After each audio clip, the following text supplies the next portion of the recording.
This guy is our main character. In his previous life, he was bedridden due to a terrible illness, only hoping to live a little longer in his next life. Who would have thought the author would reincarnate him as a dragon, with an average lifespan of at least 10,000 years? Not only that, his clan were all influential figures. His father is a Tier 0 dragon, the highest level on the continent. All his old man had to do was act, and an entire kingdom would be plunged into destruction. His grandfather is one of the 12 elders of the Dragon God's temple. As soon as he awakened, his attributes shocked the elders, because he had awakened 4 attributes, which was considered the first case in history. Even the ancient Dragon King only possessed 3 attributes. His existence even threatened the beings above, who sought to destroy him by any means necessary. And okay, no more rambling. Let's begin. The story has finished its first season. Hope you enjoy the recap. The opening scene shows a sky as crimson as blood and a gigantic, badass-looking dragon. Below, a crowd of warriors is confronting a ferocious dragon. The man with fiery red hair grimaced fiercely and shouted intensely, "That's Kenderzik. Brace yourself. Jen Locker, I will end your attack on the Empire right here and now." And today, faced with his bold words, the dragon found him extremely annoying. "You insects, you never get tired of making empty noise, do you?" Despite being surrounded by a crowd, Genlocker showed not a hint of fear, and was instead determined to send them all to their graves. "Half of this empire is still too little to compensate for the death of my child. I will send you all to hell soon enough, and then I'll continue to crush that pathetic empire." Then, both sides charged at each other, starting the combat. A battle as tense as a drawn bowstring. But then suddenly, everything became animated, as if the whole thing was just a reenacted story. "I'll kill you." The sound of a beating heart. It turns out this was just a scene from a fantasy comic. "I'll kill you." That entire vivid scene was imagined by the main character through the comic panels on the screen before him. He stared at the comic with an extremely focused gaze, but one that also held a deep weariness. On the computer screen, the scene of the fiery, deadlocked battle between the two sides was still displayed. The young man with a gaunt face, looking like he was about to shut down, lying motionless on the hospital bed, is Lizer. And the terrible disease that put him in such a pitiful state is amyotrophic lateral sclerosis, more commonly known as Lou Gehrig's disease. This is not a simple illness, as it causes nerve cells to gradually die, leading to the paralysis of the body's muscles, and eventually, death. Lizer recalled the moment he was stunned into silence when the doctor delivered the devastating news. "When I was diagnosed with this disease at the age of 25, I knew it was my death sentence. At such a young age, with no family, the money I had worked so hard to save." He became utterly devastated and miserable upon realizing that this was the end of his bright future.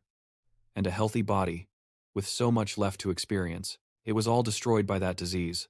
4 years after being diagnosed with Lou Gehrig's disease, at 29 years old, and all I have is a withered body. At this point, Lizer was like a dry, yellowed leaf, about to give way and fall from the branch. However, he still had one thing left. This amateur webtoon. The heartbeat from the monitor was still steady. It sounds sad, but perhaps this story was the only thing that kept him company during his final days. "This is truly all I have."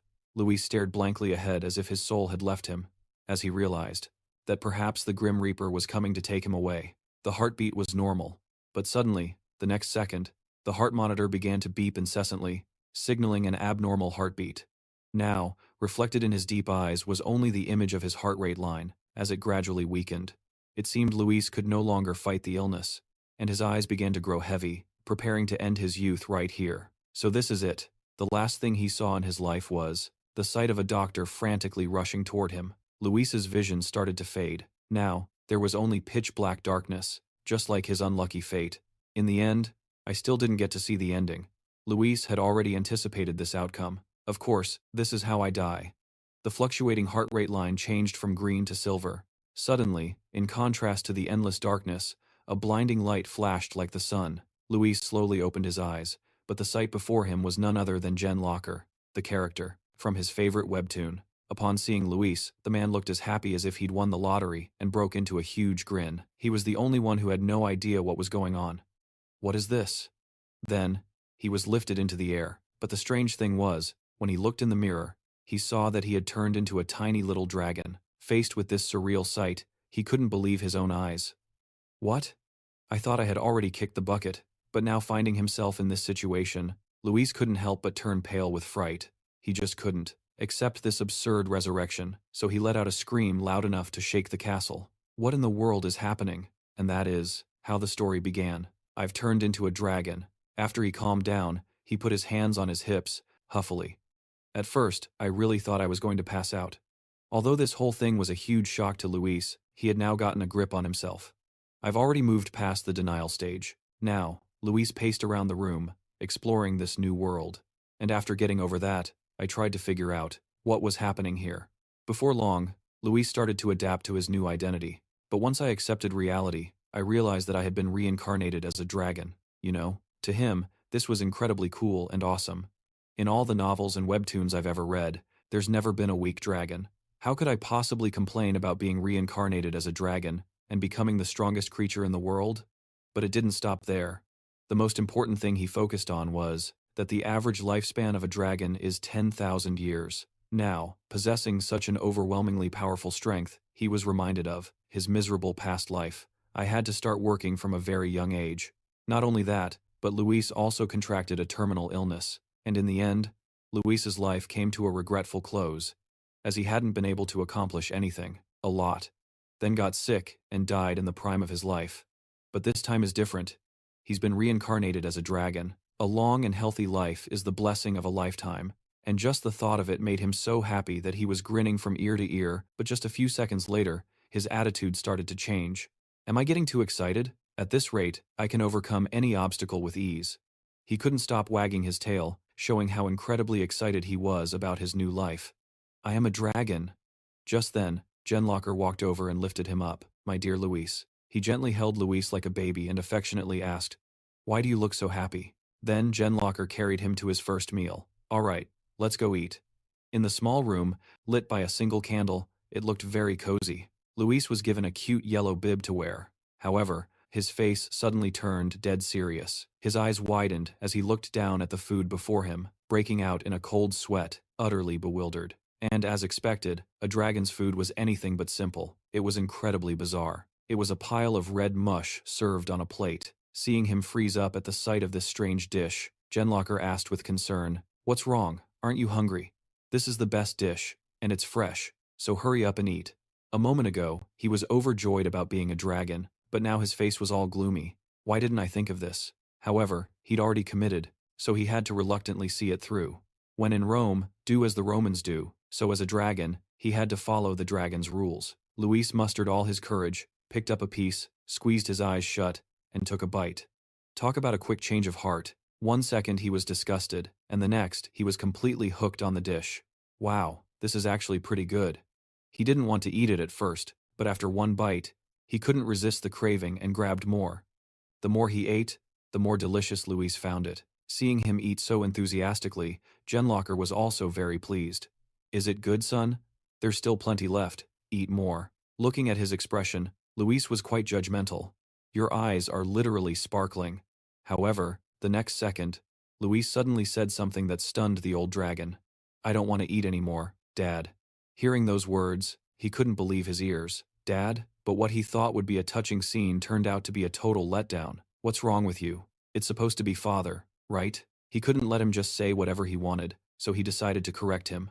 "Say it now, father." But in response to Genlocker's attempt at parenting, Luis just gave him an incredibly awkward stare. He felt this whole situation was a bit unfitting for a dragon. Oh my god, I'm a dragon, you know. But then, Luis also noticed something.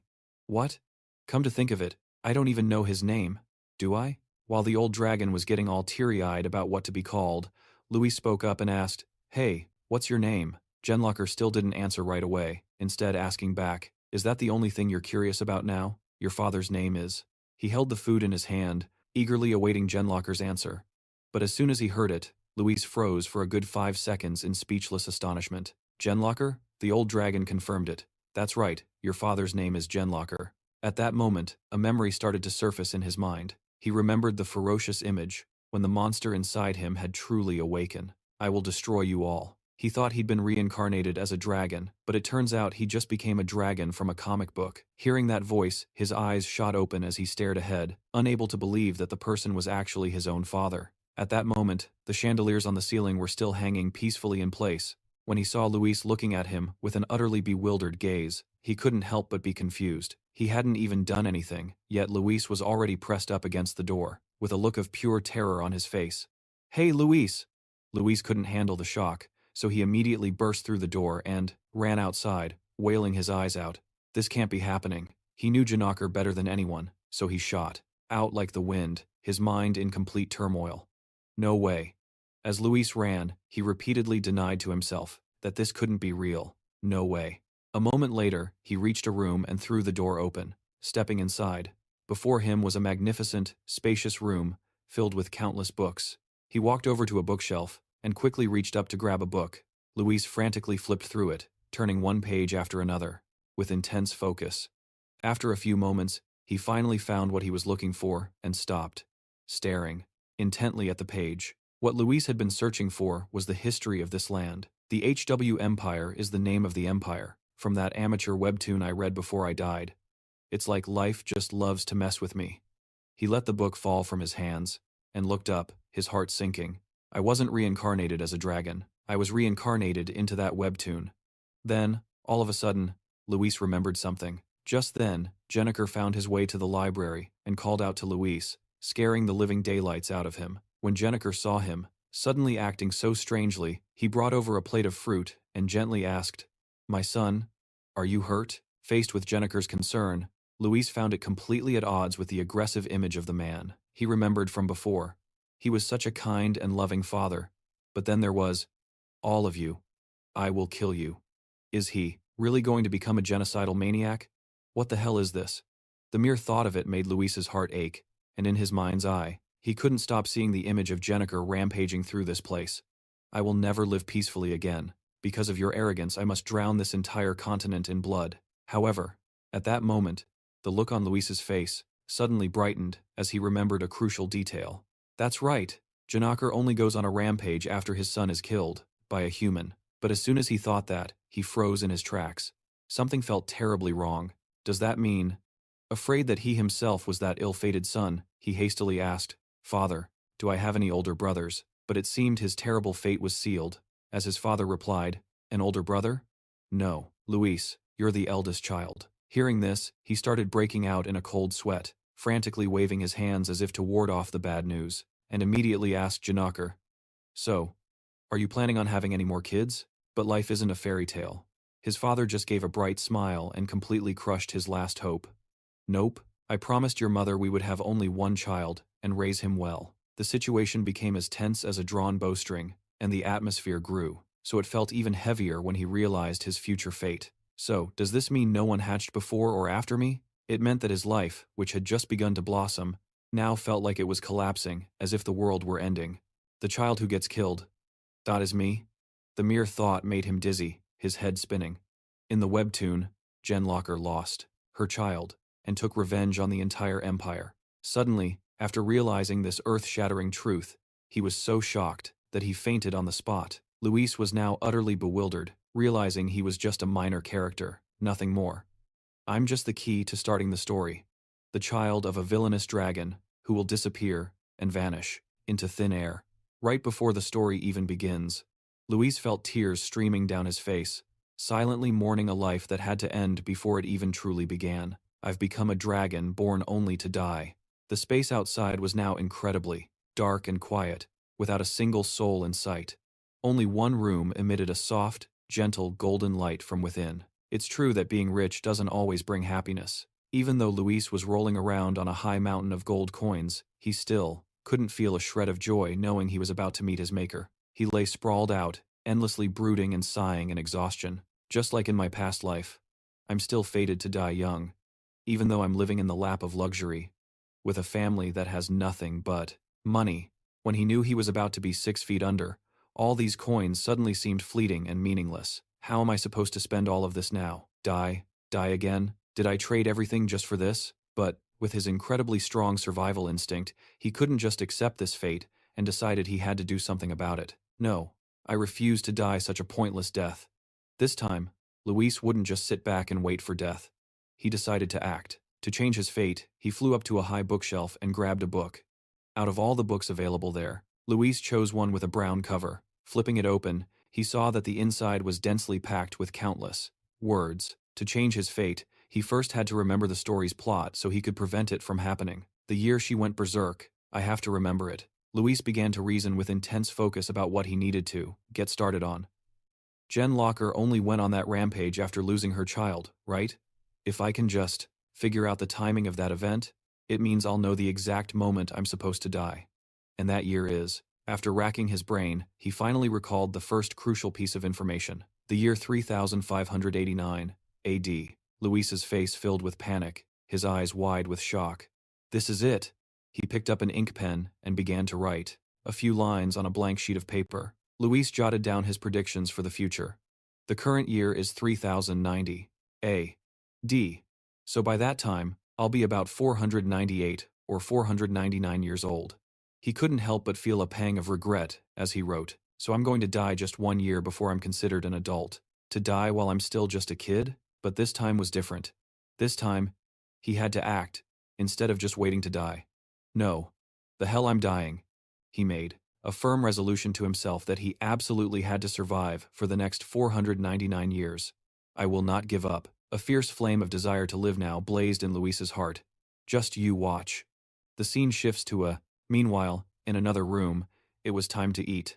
Luis, wearing a bib, was sitting at the table and slurping up the bowl of soup in front of him. Just the day before, Locker had seen him eat like a bird, so he couldn't help but be surprised to see him now eating like a starving wolf. After Luis polished off every last drop in the bowl, he put it down and cheerfully asked for more. Can I have another bowl, please? Seeing Luis eat so heartily made him very happy, and he immediately scooped a large ladleful for him. All right then. Jen Locker placed a full bowl of food in front of him. Luis looked at it, his face full of determination to finish every last bite. Here you go. There's still plenty more, so eat as much as you like.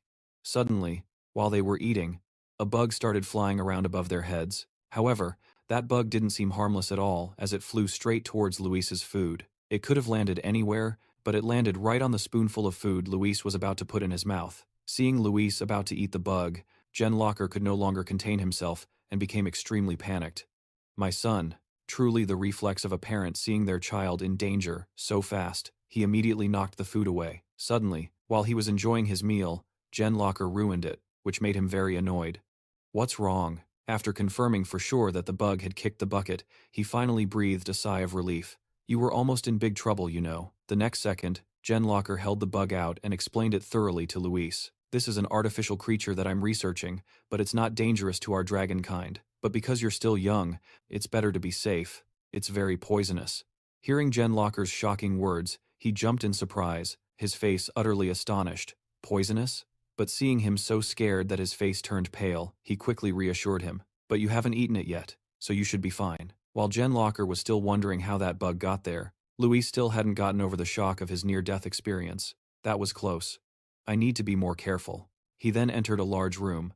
Inside, a red carpet was rolled out, with suits of armor standing guard on both sides along the entrance. Faced with this magnificent sight, he was extremely excited, his eyes shining as bright as car headlights. However, Luis had no idea that his 80-second trial was about to descend upon him. The eyes of the suit of armor glowed red, and then it no longer stood still but began to move, raising its weapon to ambush Luis from behind. But with his keen sensitivity to his surroundings, he quickly realized something was wrong. Too late. The axe still came swinging down as fast as lightning. He turned his head, and seeing that he was about to be struck, he started wailing in fear again. Wasn't Jen Locker amazing? He flew in from nowhere like a god and blocked the axe with his hand, saving Luis from the situation. Daring to touch his son meant a death sentence. Jen Locker lunged forward, quickly pushed Luis aside, his own eyes turning red as he radiated a powerful killing intent. He placed his hand on the axe, and his whole body emitted that purple aura. The next second, Jen Locker completely obliterated the suit of armor with an explosion. Seeing Luis's pale, terrified face, he hurriedly bent down to check on him. Luis, are you all right? Faced with their mysterious corruption, he was also at a loss. This is strange. I'm sure I made careful arrangements so they wouldn't harm you. His new life had only just begun a few days ago, but he kept running into disaster. Did I almost die twice in just one day? No way. For the next few days, no danger occurred, so I was convinced. Jen Locker then led Luis to a lush green field of flowers. He frolicked around, full of energy. It's so beautiful. He looked ahead and was stunned to see a majestic, enormous mountain. Seeing Luis's fascination, Genlocker explained further. It's called the left fang of the earth, one of the two giant mountains located at the continent's end. It's also famous for its nickname, the home of the gods, that mystical place. Seeing it with his own eyes, Luis realized how truly magnificent everything was. It might even surpass the Ever. It looks completely different from what I saw in the books. Suddenly, while Luis was happily playing, a blue butterfly flew by. He was delighted by the blue butterfly's appearance and chased after it relentlessly. So beautiful, I love it. However, the fun didn't last long as the sky suddenly rumbled with thunder and dark clouds rolled in, shattering Luis's cheerful mood. The sky turned pitch black, with not a single ray of light, looking incredibly ominous. But in just a few short seconds, a bolt of lightning with immense destructive power struck down where he stood, nearly turning Luis into a roasted dragon. He was hit by the unexpected blast, and his whole body went limp, looking utterly pathetic. What is this? Seeing him so unexpectedly attacked, Genlocker grew extremely worried, his face pale as he rushed over to check on Luis. But it was too late. Before he could do anything to resolve the situation, Luis was struck by another bolt of lightning from above. But this time, it was with even greater intensity. After taking 2 consecutive hits, Luis's body was now crackling with electricity. His body trembled, about to collapse. I get it. Could this be the script? But the heavens weren't done with Luis yet, conjuring several more lightning bolts, preparing to strike him a few more times. Life is not a dream. Fate has been decided, and Luis could no longer escape. A lightning bolt, many times more destructive than the previous ones, struck Luis one last time, sending him to meet his ancestors. Do you want me dead that badly? He was attacked repeatedly without a chance to fight back. Genlocker couldn't do anything to save him, and could only run to embrace Luis's cold body, sobbing uncontrollably. Scene changed to inside Luis's bedroom. Just when it seemed Luis was a goner, thanks to his ancestors looking out for him, he luckily managed to survive. I almost went to meet my maker. However, Luis didn't think this was just a coincidence. He was sure something was hidden behind it all. Struck by lightning 3 times in the same spot, the images of being repeatedly attacked by those deadly bolts replayed endlessly in his mind. Faced with this, he couldn't help but feel suspicious. What are the chances of this happening in such a short period? But the more he reasoned, the more Luis realized he couldn't escape his predetermined fate. That's right, it's because the script wants me dead. But even so, Luis didn't expect it to happen so soon. But right now? After that, Luis didn't expect things to happen so soon. But right now? Then Luis. He started remembering the plot and felt like something was off. I'm not supposed to kick the bucket for another 498 years, and I'm supposed to die at the hands of a human. What? The thought of him, a supreme being, being destroyed just like that, made him feel a bit unwilling to accept it. No way. Is it because I don't want to die? Even now, Luis still couldn't accept the truth, that he had no major role and was just a background element. Damn it, the story can only begin after I die. But then I wondered how that baby dragon in the original story managed to survive for 500 years. I mean, he had only just possessed the dragon character and was already suffering one disaster after another, so he couldn't help but wonder what he would have to go through next. How the hell? His heart was now filled with conflicting emotions about his future. After sitting stiffly on the bed for a while, Luis slowly got off. Even though fate had slapped him around a few times, Luis's will to survive was now stronger than ever. There's no more time to think. I have to do something.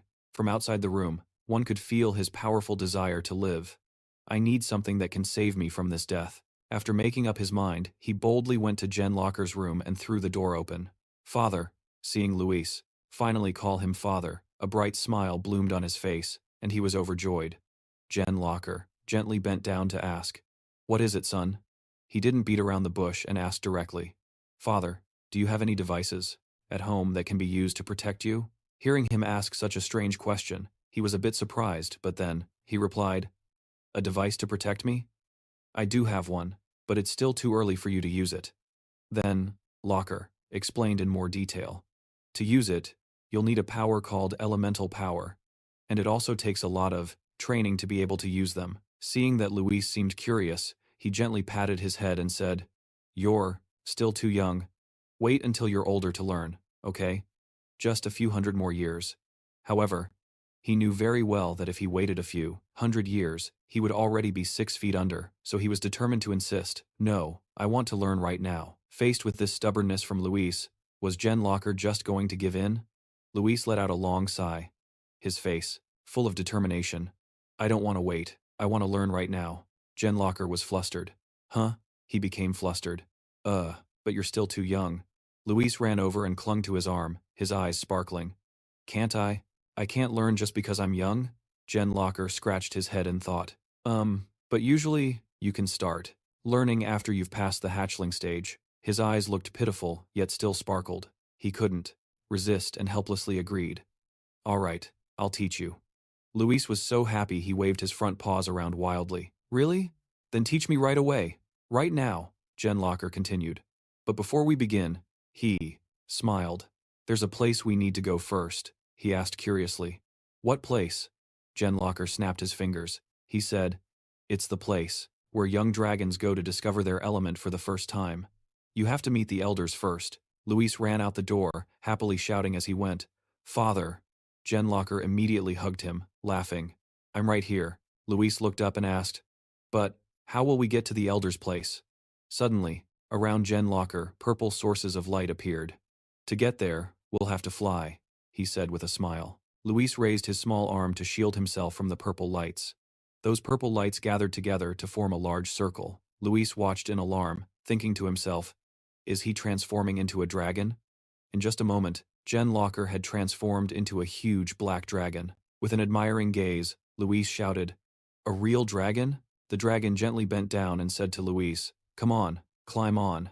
He cautiously stepped onto Genlocker's huge hand. Then he flapped his massive wings. Hold on tight. In an instant, the dragon shot up into the sky. Luis, in the palm of Genlocker's hand, was scared. It's so high. The dragon flapped its wings, soaring through the air. Terrified, clinging tightly to the claw, Luis shouted, How much higher do we have to fly?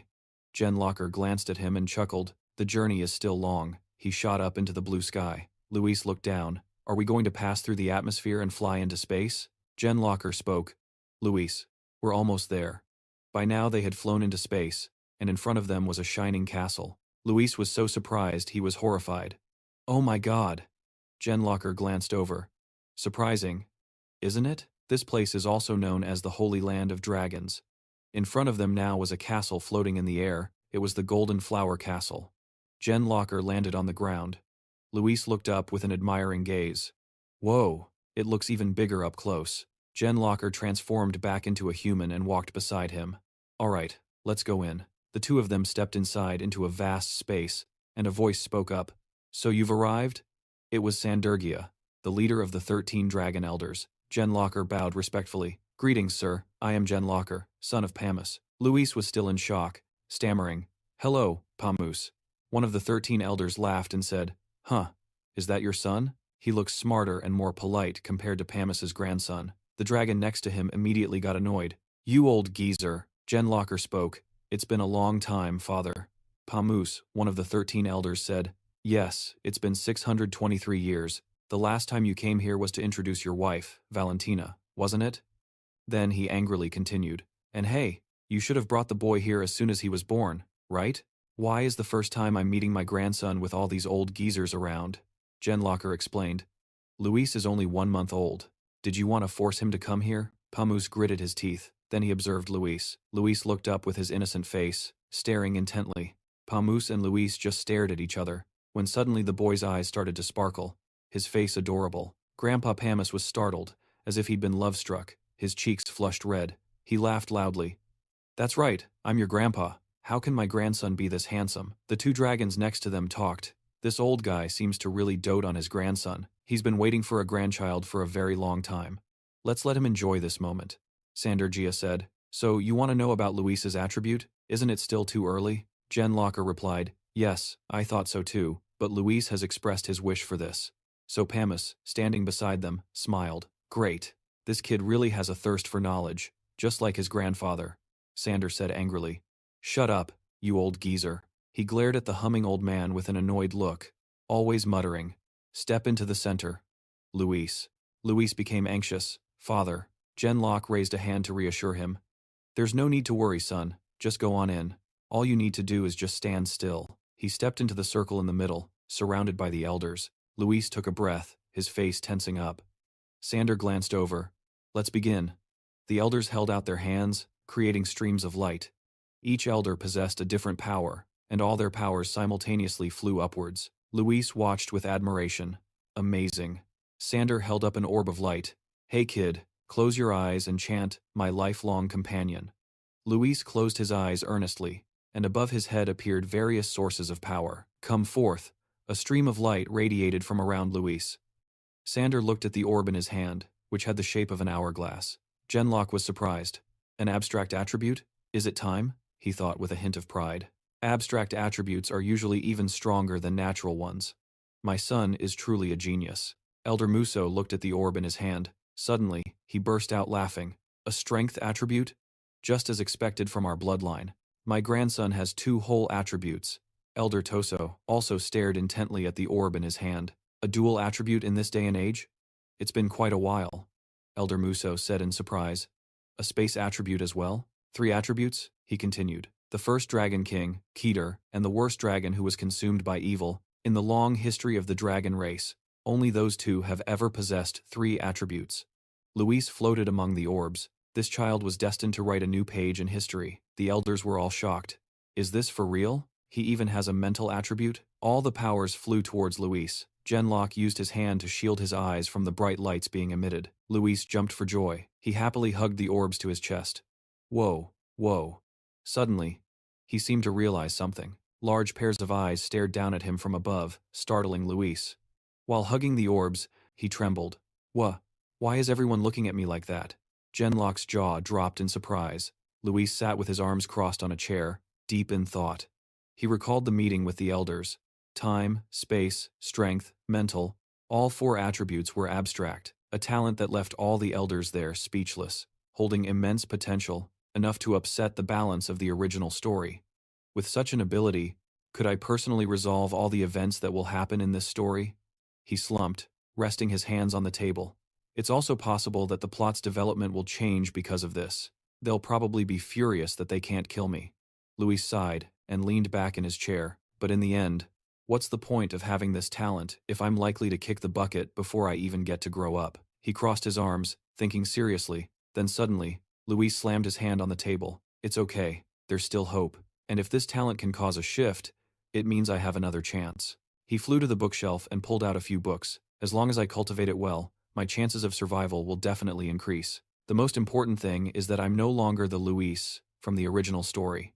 Luis held up 2 books, The Basic Principles of Magic Skills and the Foundations of Martial Arts. Now that I have memories from my past life, I can fully recognize the crisis that will occur. From now on, I'll use these to improve my strength and increase my chances of survival. A man held a blazing red flame in one hand and a block of white ice in the other. Magic skills are used to control attributes. A tall, muscular man was depicted, and martial arts are used to control both attributes and the body. Which one should I choose first? Luis smiled, pushing his hesitation aside and deciding to learn both at the same time. He flew up high with a joyful expression. This body is that of a dragon, blessed with an abundant amount of mana from birth, and with all 4 attributes, no less. If I just try a little, I'll definitely overcome my fate. Luis was determined, and slammed his hand on the table. All right, let's do this. Suddenly, something shook behind him, making him jump and turn around. "Hey," voice called out. Now. I've kept you waiting, haven't I? My Luis." Genlock cheerfully carried in a pile of food. "Time to eat, son." Luis looked up with sparkling eyes and said, "Ahem. Before doing anything big, one must eat first. An army marches on its stomach, after all. Eat first, train later." There were 2 blue stones of the water attribute, shaped like light blue ice crystals. A chewy, brown tuber of the wood, attribute from the Nito family. A colorful, round object of the wind attribute, a cloud jellyfish as fluffy as cotton candy, and a dark blue heart of the thunder attribute. The Thunderbird's heart was slightly carbonated, although these items contained an energy source that could make a person explode, if consumed carelessly. However, because dragons have an organ called a dragon's heart, they can convert natural mana into their own attributes, so they can eat these things freely without any problems at all. Luis ate continuously, thinking, I have to eat a lot and grow up fast. After eating for a while, he started to nod off. Genlock chuckled. He sighed. The little guy must be exhausted. Luis slept soundly in bed, hugging his stuffed rabbit. Suddenly, a purple orb appeared in midair. The orb slowly transformed, turning into a fork in just a moment. It moved on its own. Suddenly, its momentum increased sharply, and the fork fell hard to the ground. A purple creature floated in the air, slowly descending. A sound echoed as the sky began to brighten, and birds flew across the sky under the bright sunlight. Luis slowly woke up, rubbing his eyes. Huh. When did I fall asleep? It must have been while I was eating. Outside, a voice called out, Luis, wake up and eat, son. He got out of bed. Yes, sir. Suddenly, Luis slipped. Huh? Then he fell, face first onto the floor. In front of him was the fork from last night, stuck straight into the ground. Whoa! What is this? Luis picked it up fearfully. I almost died because of a fork stuck in the floor. Ah, even a blind person could see that this is definitely a huge death flag. Then he discovered his tail had been tied up with a string. How can I be so unlucky? The stuffed rabbit was damaged, lying on the floor. Luis shouted, Toto! He carried the rabbit out of the room. He's the only one I can take my anger out on. I'll have to ask Dad to fix him later. As Luis ate, Genlock worked and said, Toto being broken has made my Luis sad. He said, while sewing the stuffed rabbit, don't be sad anymore. Your dad will fix Toto. Sue is even more beautiful than before. After an unknown amount of time, Luis jolted awake in his bed. He was bewildered. What? Why am I here? From outside, a voice called out. Luis, hurry and wake up. It's time to eat, son. Luis looked fearfully at the stuffed rabbit, still intact on the bed.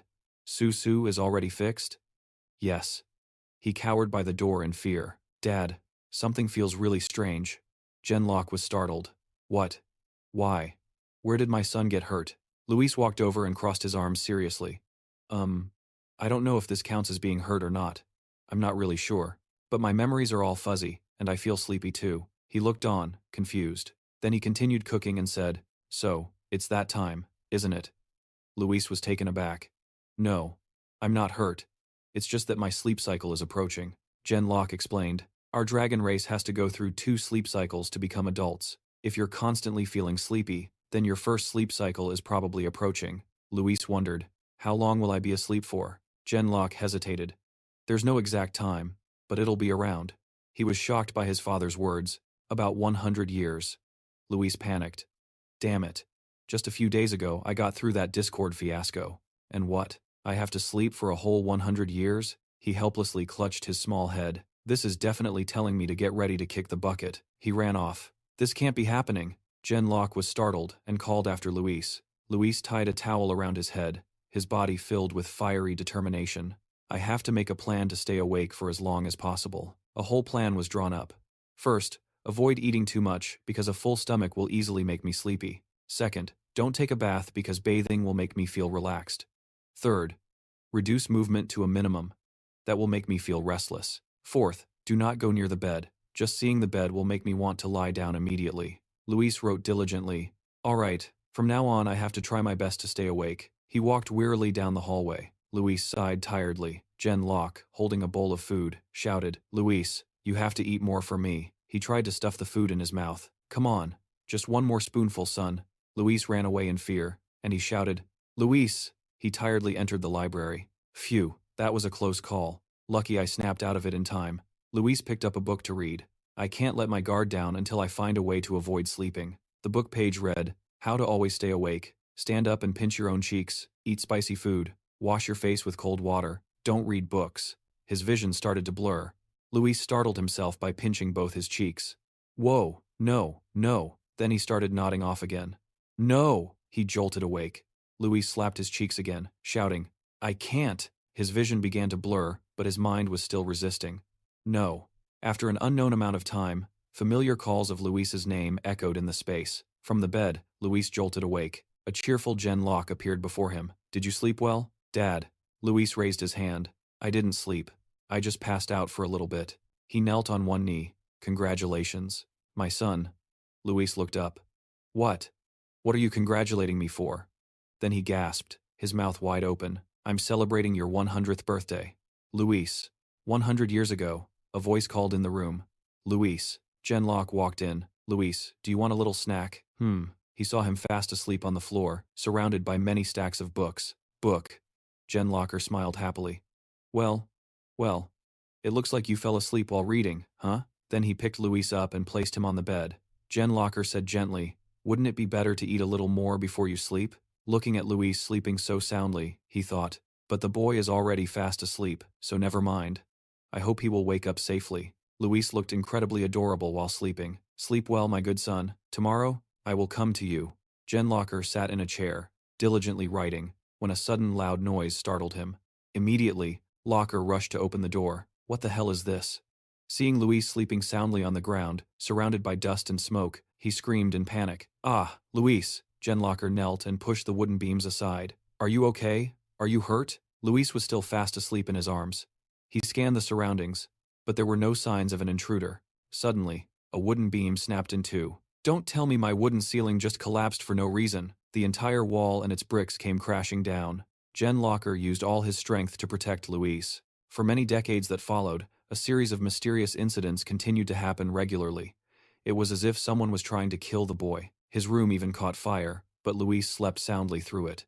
The boy had been near death many times.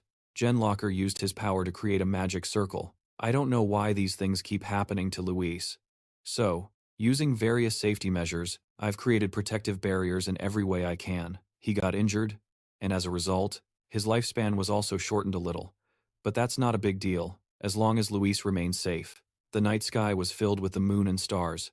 For the past 60 years, I haven't had a single peaceful night's sleep. 4,120. That's the number of incidents that have threatened Luis's life. Genlocker stood on a cliff. Is someone really trying to assassinate him? But who could possibly be doing this? Sunlight shone down on the castle, the world having forgotten the existence of dragons. Only a few ancient ones still know about our existence. What could possibly harm Luis that I wouldn't know about? Genlocker thought, only a dragon could possess that kind of power. But all the ones living nearby protect their own children with their lives. After all this, could the only conclusion be that it's all just a coincidence? I just don't know anymore. The hallway grew dark. A massive explosion erupted, sending debris flying everywhere. Genlocker used his power. He gritted his teeth, his eyes filled with terrifying fury. Why do these heartless creatures even exist? A squad of armed soldiers appeared before him. Sounds rang out. The armed soldiers charged forward. Genlocker silently raised his hand, unleashing his power. Tendrils of dark energy enveloped the space. The area grew dim, and the soldiers froze in place.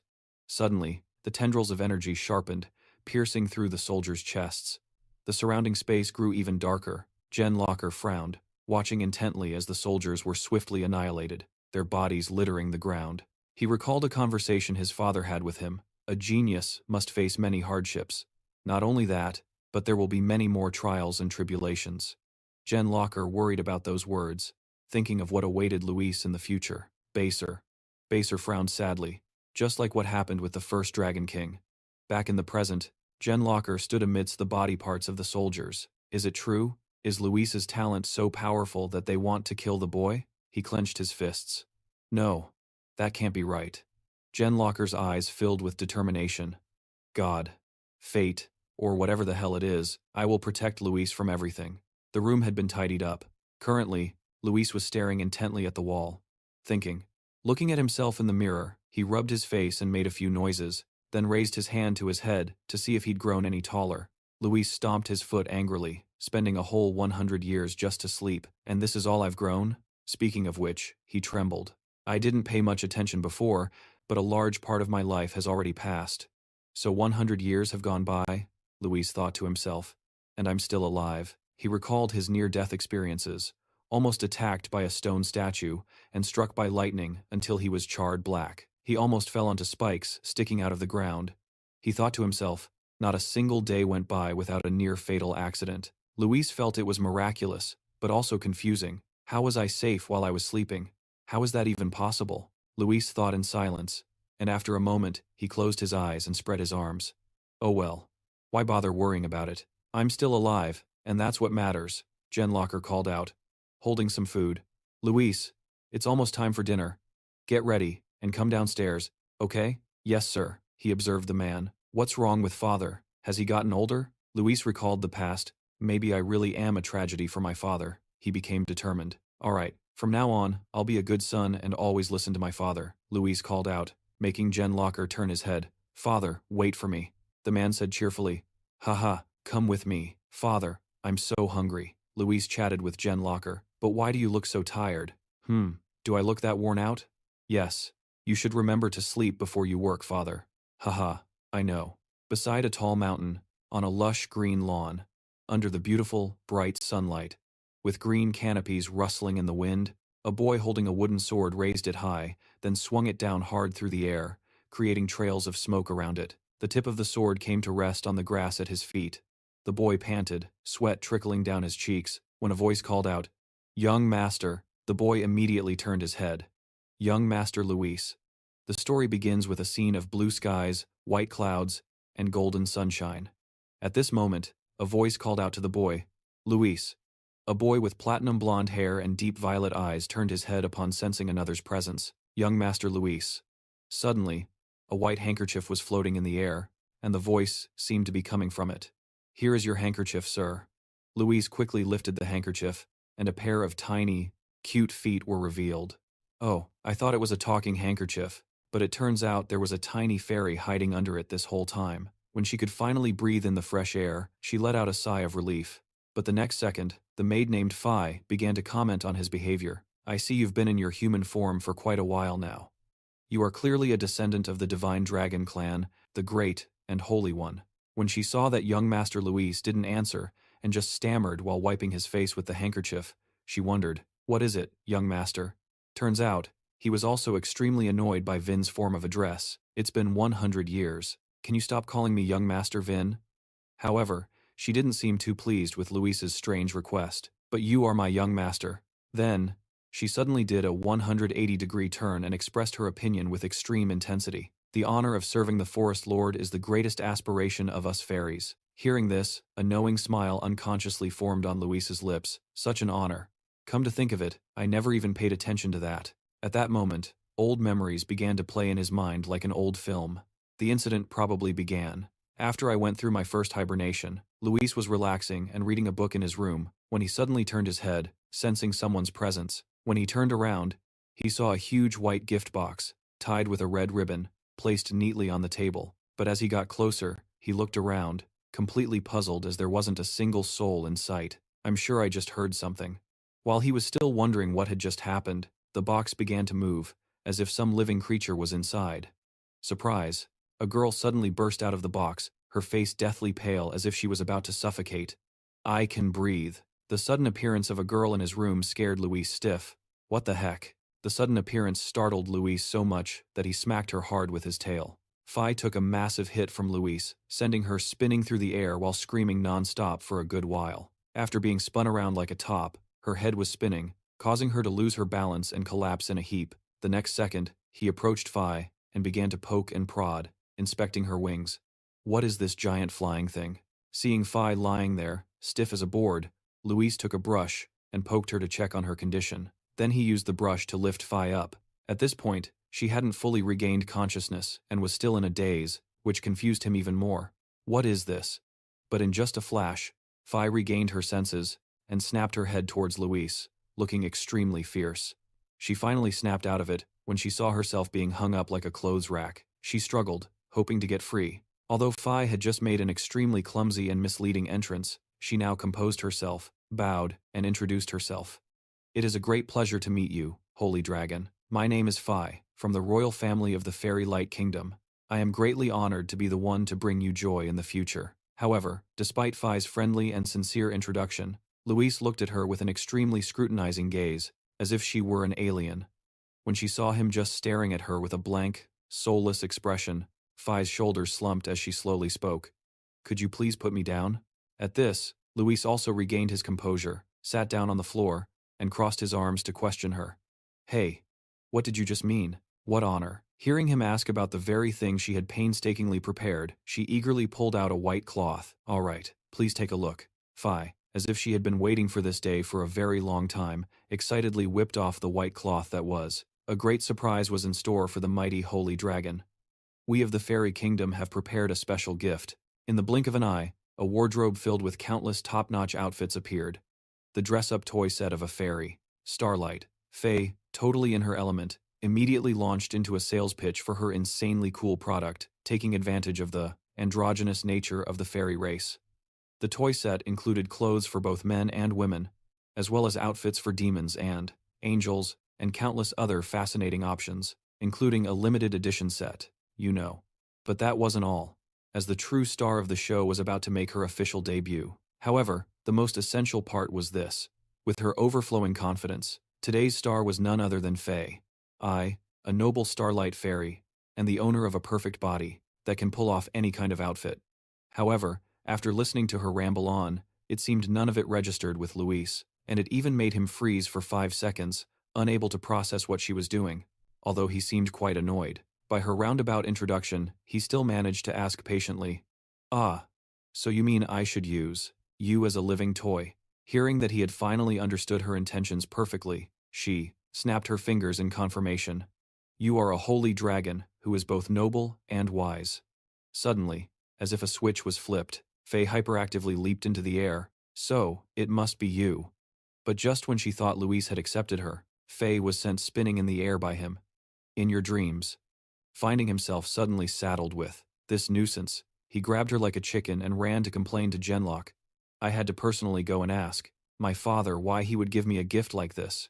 But it turned out to be the most beloved gift among young dragons. Of course, playing with fairy dolls didn't feel like some grand fairy tale adventure or a battle to me, but playing with a living, doll-like creature was a bit creepy, so I had to return her. Hearing that she was about to be sent back to the factory, Faye felt a dagger pierce her heart and began to cry and wail, clinging to him. "No.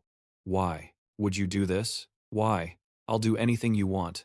I can clean or do the laundry. Anything."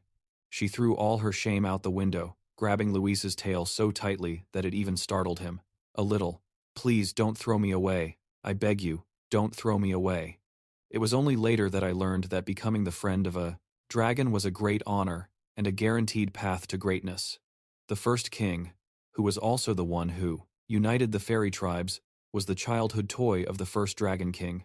After several days of crying and begging, she was finally accepted as my aide. Faye was already 800 years old. She knew much more than I did. She was also quite useful for trivial matters.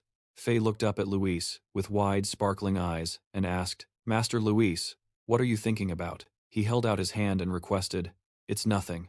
Now that my training is done, can we get back to my studies?" Hearing this, she bloomed into a bright smile. Yes, just a moment." She was a natural spatialist with a talent for storing things in small spaces. To Luis, Faye was not. She's not just a maid, but also a magic bag. You could even call her my personal inventory. All sorts of items from A to Z, from small to large, are carefully stored by her, and when I need something, she just pulls it out. "Here you are, my lord." And today, Finn is also serving as Luis's teacher. Today, you will be learning about the separation and manifestations of mana, an advanced course. He excitedly took the book. "Thanks, Finn." Then, from thin air, she conjured countless sweets, from cakes to tea, she had it all. "I'm glad she feels comfortable doing that."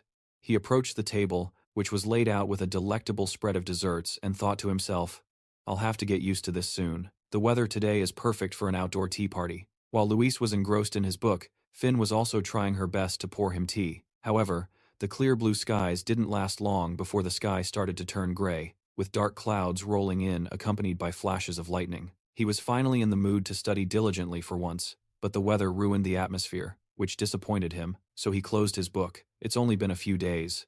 Is it acting up again?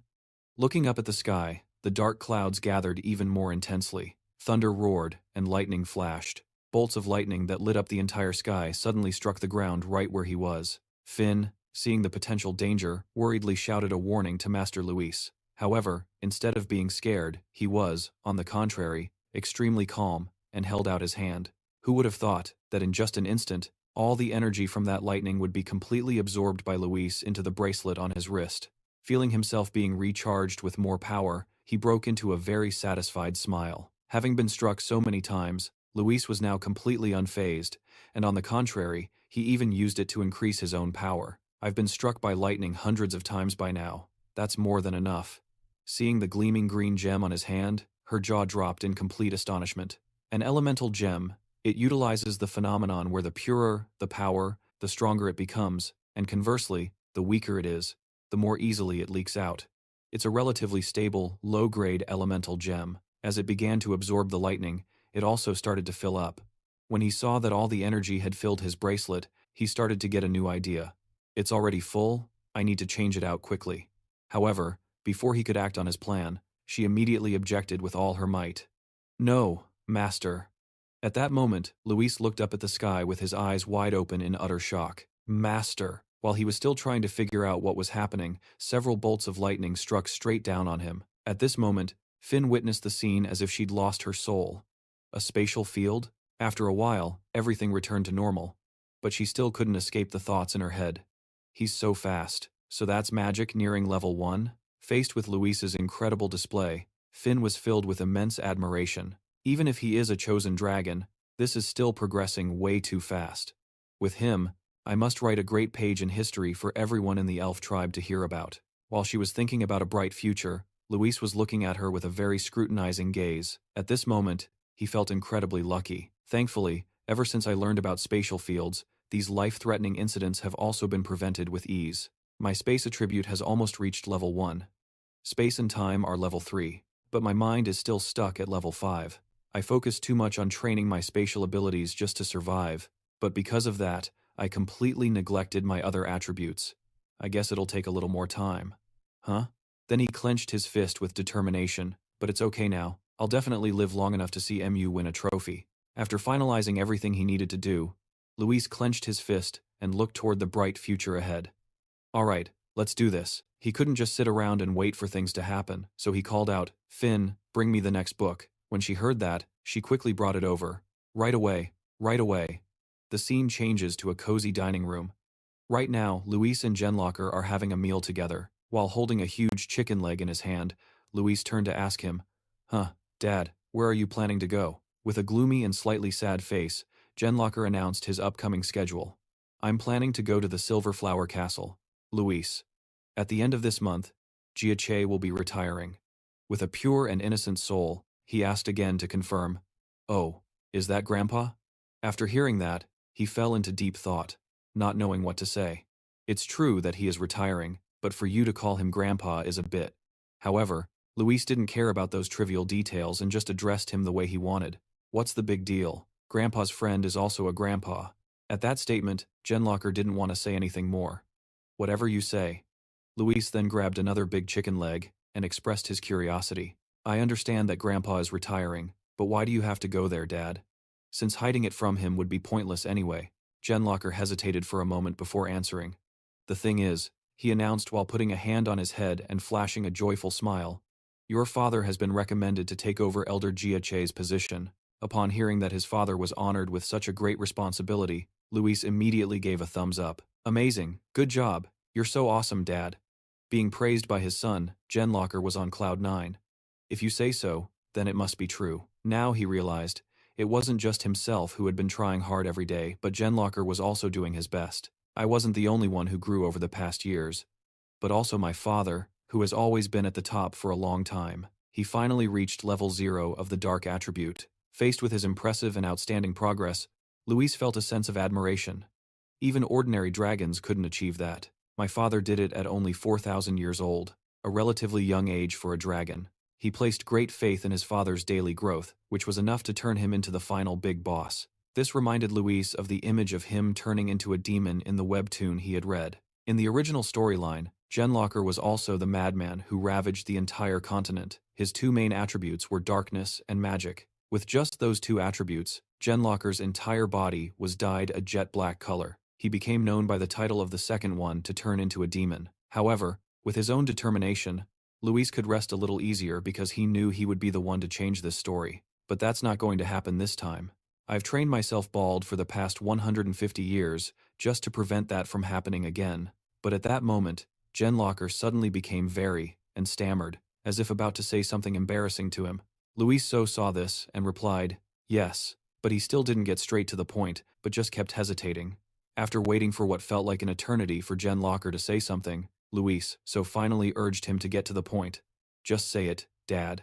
The next second, Genlocker suddenly blurted out a shocking statement that left him somewhat surprised. I didn't think I'd be away from home for so long. Genlocker began to awkwardly explain his long absence. Usually, parents with children aren't chosen, but this time, There was no one else qualified for this position, but this process usually takes a very long time. This time, however, it's only for 10 years, that's all. However, to Luis So, the number 10 years was still too long. With a crestfallen look, he asked Jen Locker again, for a whole 10 years? The atmosphere suddenly became heavy and gloomy. Seeing his son looking sad, he moved closer, wanting to say something to comfort him, but not knowing what. However, just when you'd think Luis So would be devastated and sad, he looked up with a brighter face than ever. What a relief. Then, it'll be over in no time, he said. Luis So then explained his sudden happiness. I thought it would take a few hundred years. 10 years is just a decade after all. Then, Luis So proudly told Jen Locker, besides, I'm already starting to learn the theory of lawlessness, so I'll just speed things up. However, it was unclear if he'd heard a single word, as Jen Locker just sat huddled by himself, looking dejected. Dad? Seeing Jen Locker's reaction, he couldn't help but think of one possibility. Don't tell me you were hoping I'd cry and beg you not to go? Even Jen Locker himself couldn't quite understand, so he couldn't answer Luis So's question. I don't even know what I was expecting. Do you want anything else to eat? Although deep down he was crying a river of tears, on the outside, he still tried to act like he was okay. Wait a moment, let me go get you some snacks. Faced with such meticulous care coming from his father, Luis So was speechless. Really, Dad, I'm not a kid anymore. You're the one who's acting like it. On a bright and clear morning, the time finally came for Jen Locker to depart. Unable to feel at ease about his young son, he gave him countless instructions before leaving. The nutritional supplements are in the freezer, and don't you dare skip meals to train. You hear me? The first aid kit is in the third drawer in your room. If you get sick, remember to find the medicine and take it. And on he went.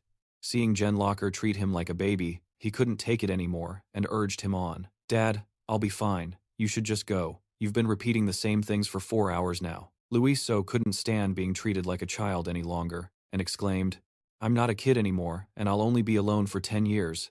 He silently thought to himself, Dad's the real child here. Before leaving, he had prepared a small pouch for Luis So and handed it to him. Also, take this. It's a natural object called a communication stone. Inside was a smooth, flawless, round stone that was a beautiful shade of blue. They usually come in pairs, and when filled with energy, you can still talk to each other no matter how far apart you are. Luis So took the incredibly cool stone, his eyes sparkling, like a star lantern, full of joy, and it looked pretty expensive too. With this stone's magical properties, it seemed they were only separated by physical distance, but could still maintain their connection. So, we can still talk normally, even if you're at the Silver Flower Castle, Dad? But at that question, Jen Locker suddenly froze in his tracks. Just a moment ago, he had been hyping up the stone's magical properties, and yet now refutes that. Come to think of it, I didn't think it could travel that far. Faced with the reconfirmation from confirmation, Luis sighed wearily. Even the smartest people can be like this. He's a true king of optimism. He said this while still trying to choose his words carefully to reassure Jen Locker. No news is good news. So, you don't need to worry about me. Just focus on your work and do it well. All right? After several hours of instructions and farewells, finally, Jen Locker couldn't stay any longer and said his final words. I guess I have to go now. If you need anything, just come find me in my room. Even though he was already flying high into the air, he still looked back down to give a few more instructions to his beloved son. If you get bored, feel free to read my books, and remember not to skip meals and eat well. The streets are dangerous, so don't even think about going out there. A parent's concern for their child is truly endless. Even after flying far away, he still tried to shout a few more instructions. Hearing Jen Locker's incredibly detailed warnings, Luis could somewhat understand his father's feelings. Seriously? Dad, you worry way too much. Just then, images of Jen Locker repeatedly using his own body to protect him flashed through Luis's mind. Time and time again, he had done everything in his power to keep him safe. You've protected me for the past 100 years. But he couldn't just stay a child forever. Luis resolved that he would have to stand on his own 2 feet and protect himself. But from now on, you won't have to do that anymore, Dad. Then, a mischievous smile crept onto his face as he realized, oh right, from now on I'm finally free, right? Luis gazed at the vast castle before him, imagining all the fun he could have, and his heart swelled with joy. I can't believe it. Is this massive castle really all mine? But reality is often disappointing. He'd only been reading for a moment when his mood took a nosedive. It's only been a short while. Right then, he witnessed a case of bullying, and the victim today was none other than Phi. Luis, Help me. So you were here all along. As Fi faced two shadowy figures with bloodshot red eyes approaching her, she was absolutely terrified. Oh no. The color drained from her face as they closed in. Don't come near me, but it was 2 against 1, and the odds were not in her favor. No matter how hard Fi tried to get away, she was ultimately caught by the two of them. We got you now! She was completely helpless, bursting into tears and wailing for help. Master Luis, save me. As if on cue, her wish was granted when Luis reached out and snatched Fi from their hands. He did save her, but the rescue itself was a bit rough. With his immense strength, it felt like he was about to send her to the afterlife. Meanwhile, Luis was confronting them. What are you two doing here? You really can't judge a book by its cover. Despite their cute appearance, they insisted on acting all tough, getting right up in Luis's face. When Khan and Khan saw Luis show up, seemed overjoyed as they rushed forward. Luis, even though no one asked, the two of them kept talking over each other non-stop and spoke whenever they pleased, creating a completely chaotic scene. I don't know. But whatever your dad says, goes. I don't know either, and I don't want that to happen. Hearing them bicker without backing down, he looked incredibly frustrated and demanded, one at a time, just give me the short version. Kani, the older of the twin sisters.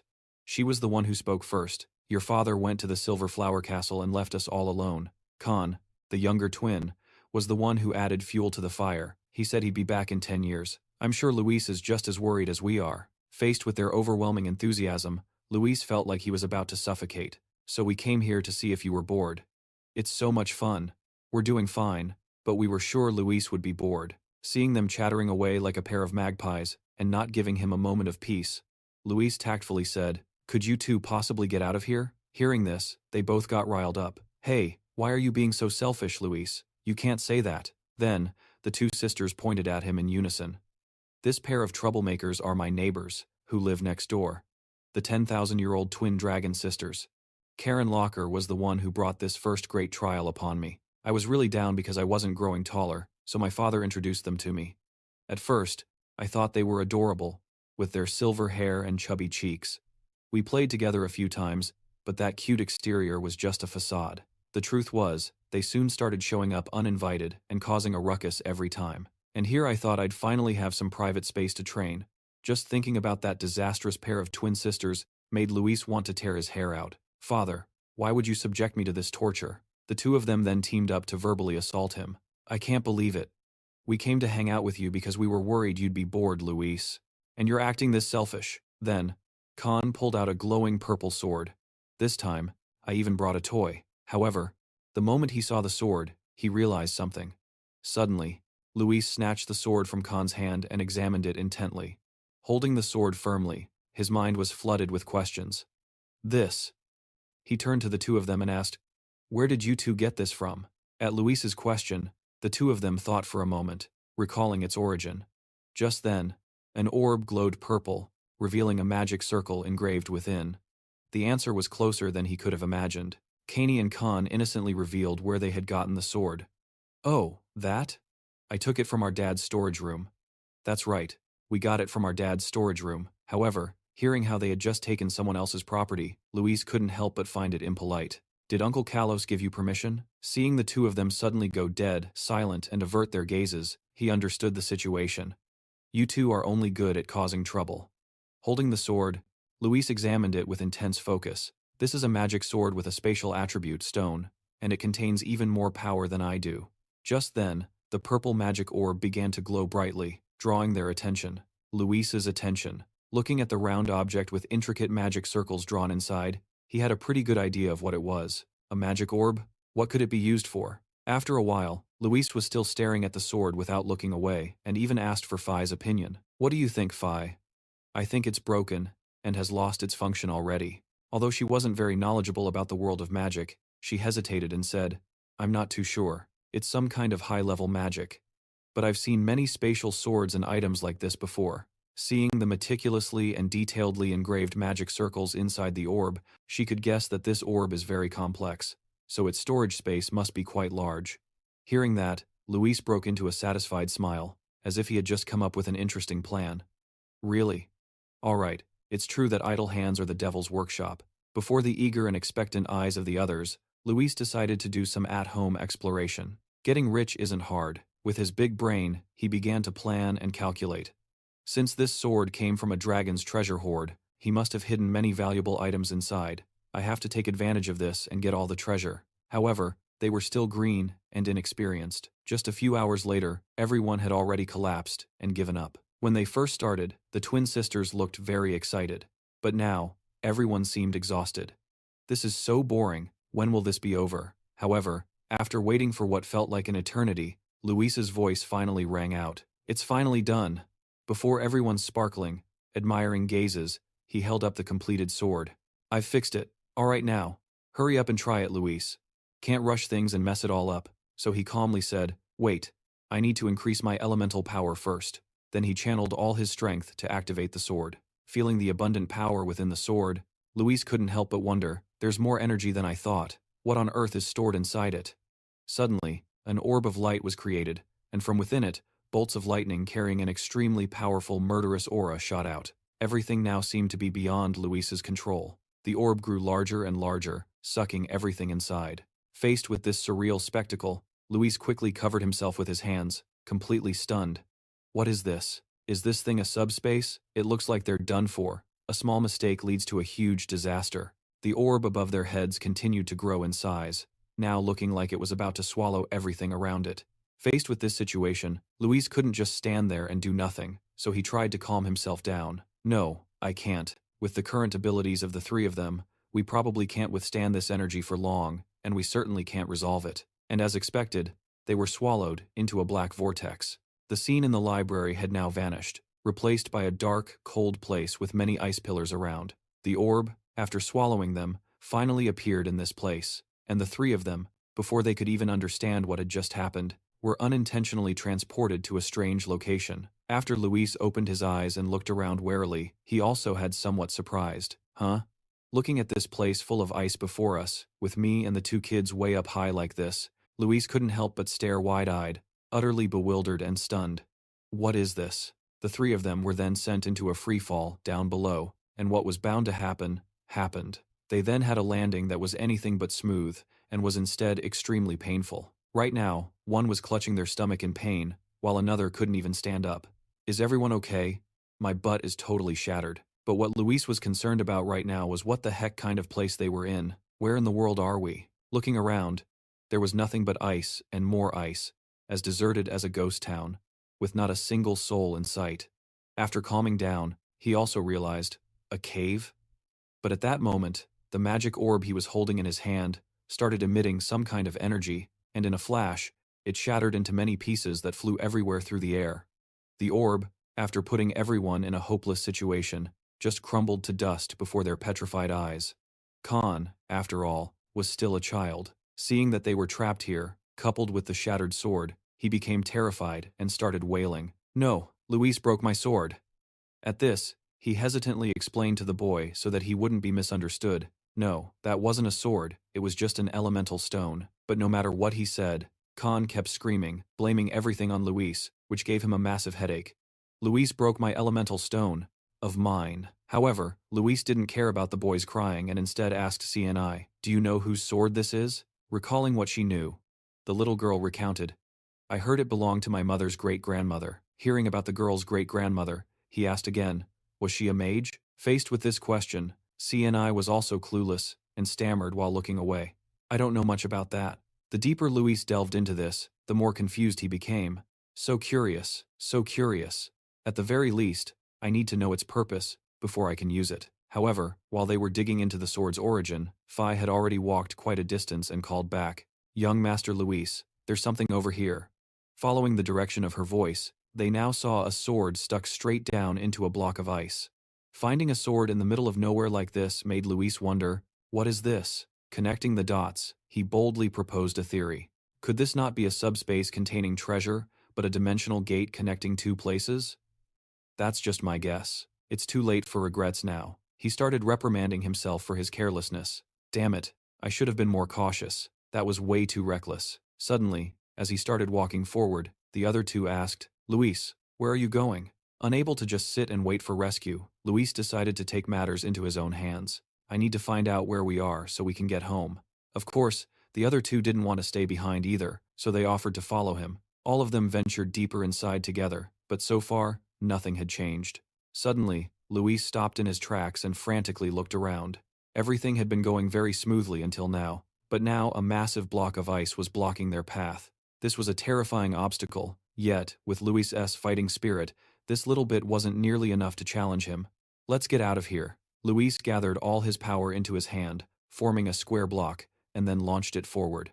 That block quickly collided with the block of ice, spreading its power across the entire surface of the glacier. Isn't Luis incredible? He successfully shattered the ice block, barring their path in a single instant. At last, the dark space was now basking in a bit of sunlight. Chi and Khan were ecstatic to finally be free from that place. Everyone was now staring at the vast expanse of white snow before them. What in the world is this? It's really cold. Snow? Out of curiosity, he climbed over the block of ice and headed forward. Luis S., where are you going? As they stepped out of the cave, there was an absolutely incredible sight waiting for them. What is it? What's wrong? Seeing Luis S. standing there frozen in place, Finn flew over and asked, Master, what in the world is happening? Staring at the majestic mountain before him, Luis S. immediately recalled the mountain Genlocker had told him about. That's the right fang of the earth. The other two were also completely stunned by this incredible sight. What? What's wrong? The right fang? I thought he just mentioned the left fang, you idiot. It's beautiful, sure, but hidden behind that beauty is a shocking truth. The right fang of the earth is a mountain located in the east, belonging to the continent of winter, which means, as he thought of this, Luis S. stood, frozen for 5 seconds upon realizing the devastating truth. We're screwed.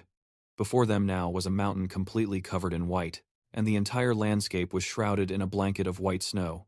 This world is called EV, and it's divided into 4 continents, and each one has a consistent climate year-round. The continent of spring has temperate weather all year long, where plants constantly bud and flourish. The continent of summer has a tropical climate and a blazing sun that feels like it's burning. The summer sea is brilliant with sunshine, its deep blue waters lapping against scorching hot sand. The continent of autumn has weather that is cool and filled with sunshine, which has created bountiful harvests for hundreds of years. And finally, there's the continent of winter with its cold, harsh weather, whistling winds, and endless snow. And Genlocker's home, the Nokchi mountain range, is located in the east of the spring continent, a place that's always bathed in warm sunlight. And the look on Luis's face right now clearly showed his utter confusion.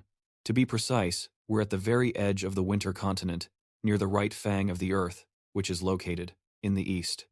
Then suddenly, a very dangerous-looking smile crept onto Luis's lips, and then it was as if a switch flipped in his head, and he suddenly became bizarrely excited, leaving everyone around him completely baffled. It's truly one disaster after another. He couldn't help but tear at his hair, trying to figure out how to survive in this monstrous place. I could handle being reincarnated, but can I really get through this? I really thought I'd get to enjoy some peaceful days while Genlocker was away from home, but life just keeps making him face one trial after another. I'm constantly under threat, and the world out there is always filled with dangers. I never even planned on leaving the house, but suddenly, the mention of home made Luis S. remember something. Oh, right. What if someone notices something strange, that I've vanished from the castle? An image appeared in his mind, of Genlocker tearing apart every nook and cranny to find him. Give me back Luis S. He was pretty sure his father would turn into a homicidal maniac again. It was a blessing in disguise. The item that Genlocker had given him before he left was finally ready to be used. That's right, I still have the communication stone. Sure enough, the stone was still with Luis this whole time, but right now, it looked completely silent, showing no signs of activity. Seeing the stone lying dormant like that, Luis's last hope was extinguished. He became incredibly dejected, as it seemed there was no way to fix the situation. Maybe it doesn't work at this distance. He was already backed into a corner anyway. Well, nothing ventured, nothing gained, so Luis S. decided to go for broke, and turned to ask her, Finn, can we cross the East Sea? And no matter how much he hoped for Finn's answer, she only had one, no. What are you thinking? The reason Finn considered it a dangerous and seemingly impossible task was well-founded. That monstrous sea is the worst place for a dragon to attempt a crossing. That sea separates the winter continent and the spring continent, and it's a gathering place for all kinds of monsters. A place even a young adult dragon would have to avoid. And she didn't stop there. She analyzed a few more possibilities to completely extinguish Luis's final glimmer of hope. Even if you were chosen by all four elements, at your age, crossing it is still impossible. After hearing that, he could only let out a weary sigh. You're right, I was just asking. So how long would it take to cross the continent and get to the left fang? Finn knew about this, so she gave him an estimate. I'm not exactly sure, but if we go on foot, it would take about 10 years. Faced with the option of that long walk, Luis S. pondered for a moment. 10 years. If I hurry a bit, maybe I'll make it back before father returns. It seemed Luis S. had settled on this plan because he had no other choice. Listen up, you little rascals. Hearing themselves called that, the two of them got a little annoyed. Rascals? No longer joking, he now spoke in a very serious tone. We are in enormous trouble. To make them understand just how dangerous the situation they were in was, he explained. This is the right fang, located at the far end of the winter continent, and it will take us 10 years to walk home from here. Apparently not getting the point, she asked. So we're going to fly? Faced with this incredibly clueless question from the girl, Luis was speechless. What? Are you trying to get kidnapped? Huh? Their ideas were already crazy, but this was even more so, and he immediately shot it down. We can't fly. We are going to walk like humans and reach our destination in 10 years. However, Khan quickly raised his hand. Even though they hadn't taken a single step yet, the boy asked, what if we can't make it in 10 years? Without hiding anything, Luis S. told them straight. If that happens, when my father returns in 10 years and we're not there. But Luis S. didn't finish the sentence, leaving it vague and ominous, which scared the other two to death. Then, to add more persuasive power to his words, he even made a gesture to illustrate, they will drown the entire continent in fire to find us. Hearing this, the two of them were completely dumbfounded and froze on the spot. Understand anything. But looking at their innocent faces, Luis So could sympathize. Why would they do that?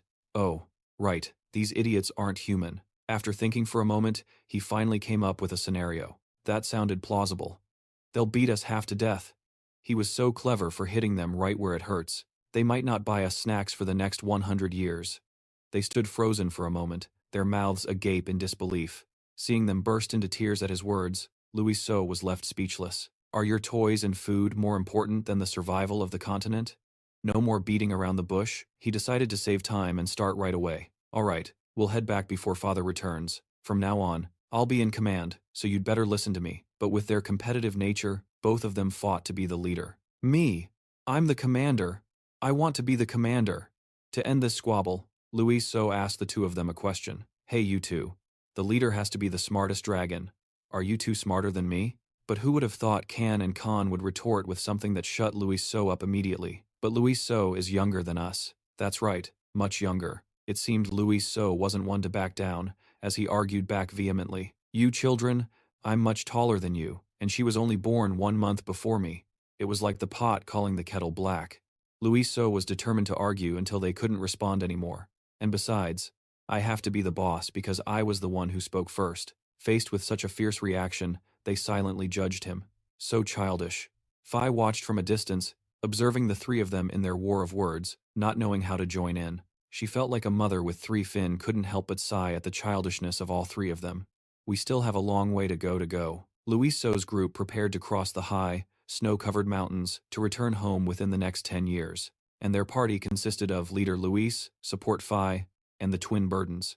After preparing everything necessary for the long journey, they finally set off. Okay, we have everything we need. Let's go. The twins raised their hands in agreement. Yes, Captain. However, they hadn't even started their journey when the sky above suddenly turned pitch black, with dark clouds gathering everywhere. But Luis So was no longer afraid, because he had his treasure, the bracelet. It's been a while, hasn't it? When the twins saw Luis So take out the bracelet, they did a complete 180, acting all friendly and rushing to hug him tightly. Luis So, are you getting struck by lightning again? Me too. I want to get struck by lightning too. But faced with their blatant phoniness, Luis So reminded them, now that I think about it, it seems no one ever told you two that being struck by lightning is a terrible thing, huh? But since they were stuck to him like glue, he had no way to refuse, and had to accept it. Alright, just make sure you don't leave my side. The two of them stood hiding behind Luis So and looked up at the sky, a little scared. Does it look even bigger than last time? Luis So held his hand out in front of him to receive the impending lightning strike. The 3 of them were incredibly excited, waiting for the scene about to unfold before them. Alright, let's see what's coming. The next second, the space around them changed, as if something had just impacted down. But a few seconds later, absolutely nothing happened. Not a single bolt of lightning struck down, leaving the three of them stunned for a long moment. Luis was incredibly surprised, as this was the first time he'd ever encountered such a bizarre situation. What's going on? Did the lightning miss? But in the next second, a strange sound caught his attention. What is that noise? The moment Luis turned his head, a sight appeared before him that shocked him so much his jaw dropped. An avalanche was heading straight for them at the speed of light, leaving everyone with no time to react.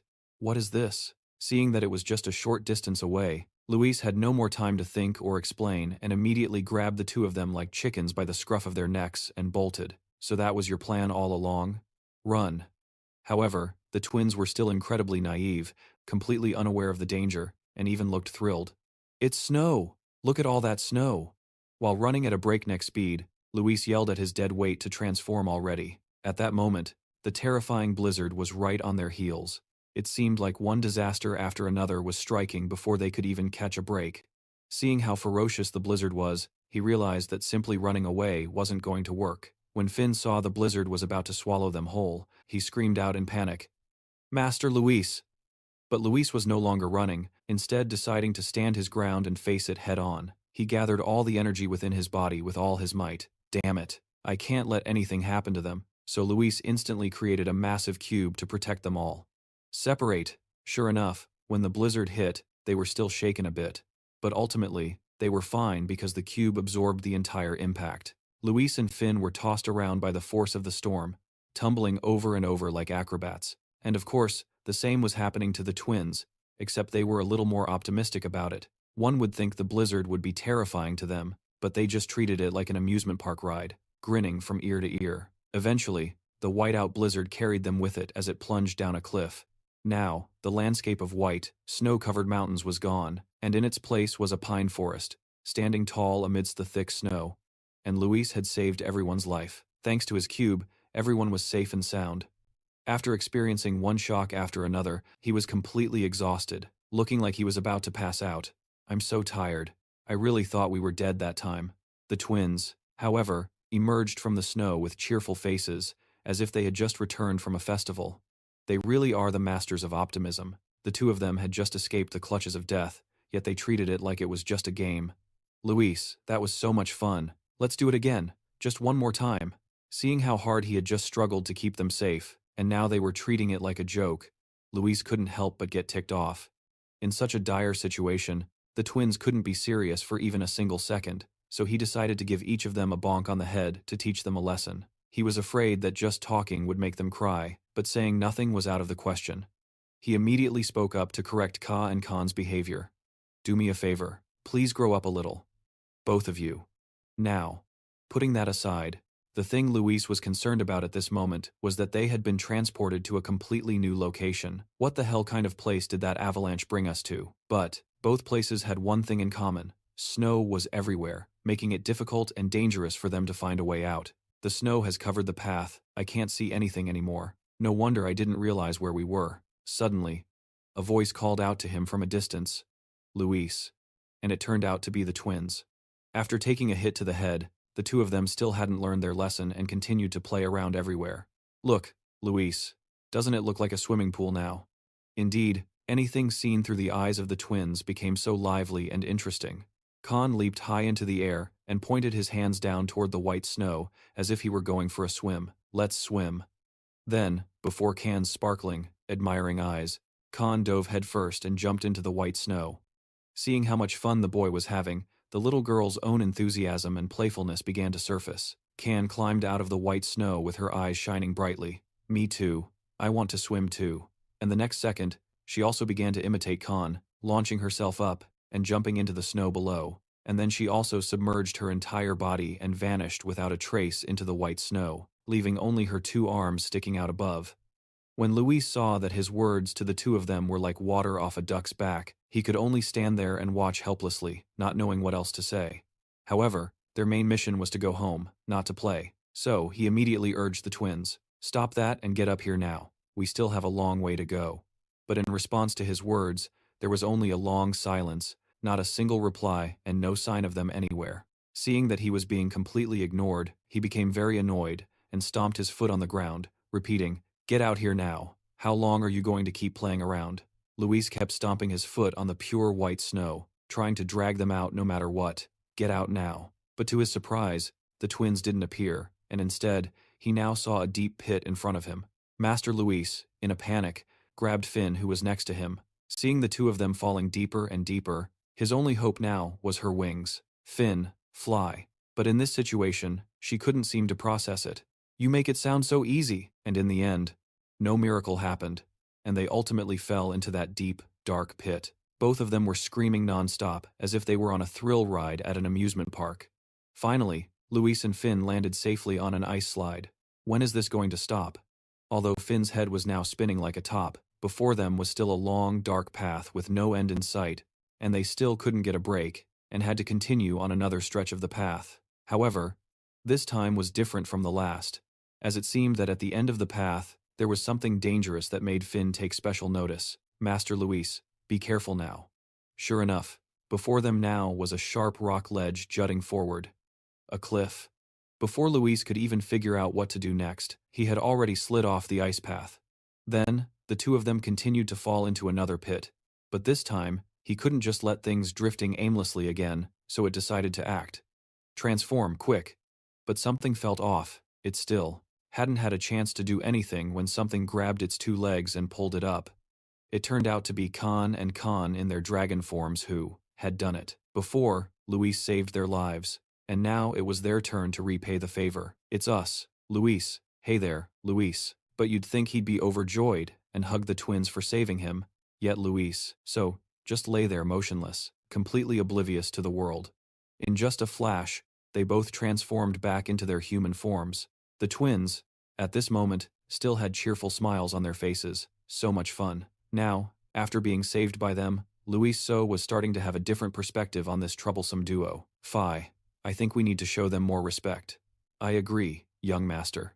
However, he then stood up and looked around cautiously. But wait, a quick glance revealed that this place seemed to have once been some kind of building, but now it was completely covered in a layer of freezing ice. Where in the world are we? With her keen eye for detail, Phi concluded that it didn't look like a natural cave at all, but more like an artificial one. Luis completely agreed with her assessment. "You're right. But right now, a strange feeling was stirring within him. This is definitely my first time here. But why do I have such a familiar feeling? Have I been to this place before?" At this point, Phi still didn't know what they should do next, so she asked, "What do we do now?" Not wanting to act rashly, Luis opted for the slow and steady approach. "Let's think as we move, but slowly, because being careless could lead us further away from the exit." But no sooner had he said that, the twins started getting restless. "This way, I think the exit is over here." "That's right. I'll go this way, and you go that way." Luis didn't want to, but he had to lose his temper with them. "I told you to slow down." "Slow down." Luis was about to follow the twins to correct their behavior, but he also had to stop in his tracks when he saw the scene before him. If you guys keep ignoring the captain's words, seeing the two of them standing perfectly still, not even a hair out of place, he couldn't help but wonder, what are you two standing there for? Just then, C suddenly looked towards the pitch-black tunnel ahead and spoke. "Luis," he asked back, "what is it?" With wide, confused eyes, Can pointed forward. "What are those things?" Luis looked ahead, but he also couldn't see anything, so he had to ask again, "What do you mean?" C pointed forward again. But at that moment, there was still only a curtain of darkness enveloping the entire space, with no ghosts in sight. Then, amidst the hazy mist, an army of zombies appeared. They had just survived one disaster, and now they had to face a new one. Those zombies didn't look friendly at all. The eyes of one among them glowed a blood red. The moment Luis saw the scene before him, his jaw dropped in stunned silence. The army of zombies before them didn't seem to have any intention of leaving them alone and slowly began to stir. At this point, Luis still didn't know why, in the middle of nowhere, there would be an army like this. "Who are they?" Phi hid behind him, feeling a very bad omen. "I don't think it's just this one, young master." And she was right. It wasn't just one, but many, many more. Compared to the number of people they had, they would be completely overwhelmed. Suddenly, one of them began to make a move and stepped forward. Facing the small humans standing before it, the creature stomped its foot hard on the ground. All of them then stepped forward. their eyes glowing red, poised and ready to attack them. Khan, still young and naive, pointed forward and asked, "Are those really people?" But Sai was more perceptive and noticed the difference. "You idiot. What kind of person has red pupils?" Louis So was completely stunned by the appearance of that mysterious group of zombies. What the hell? After they gradually stepped into the light, Louis finally recognized their identity. Winter soldiers? Their origin dates back to an ancient story, from long before the Op-Tuna series began.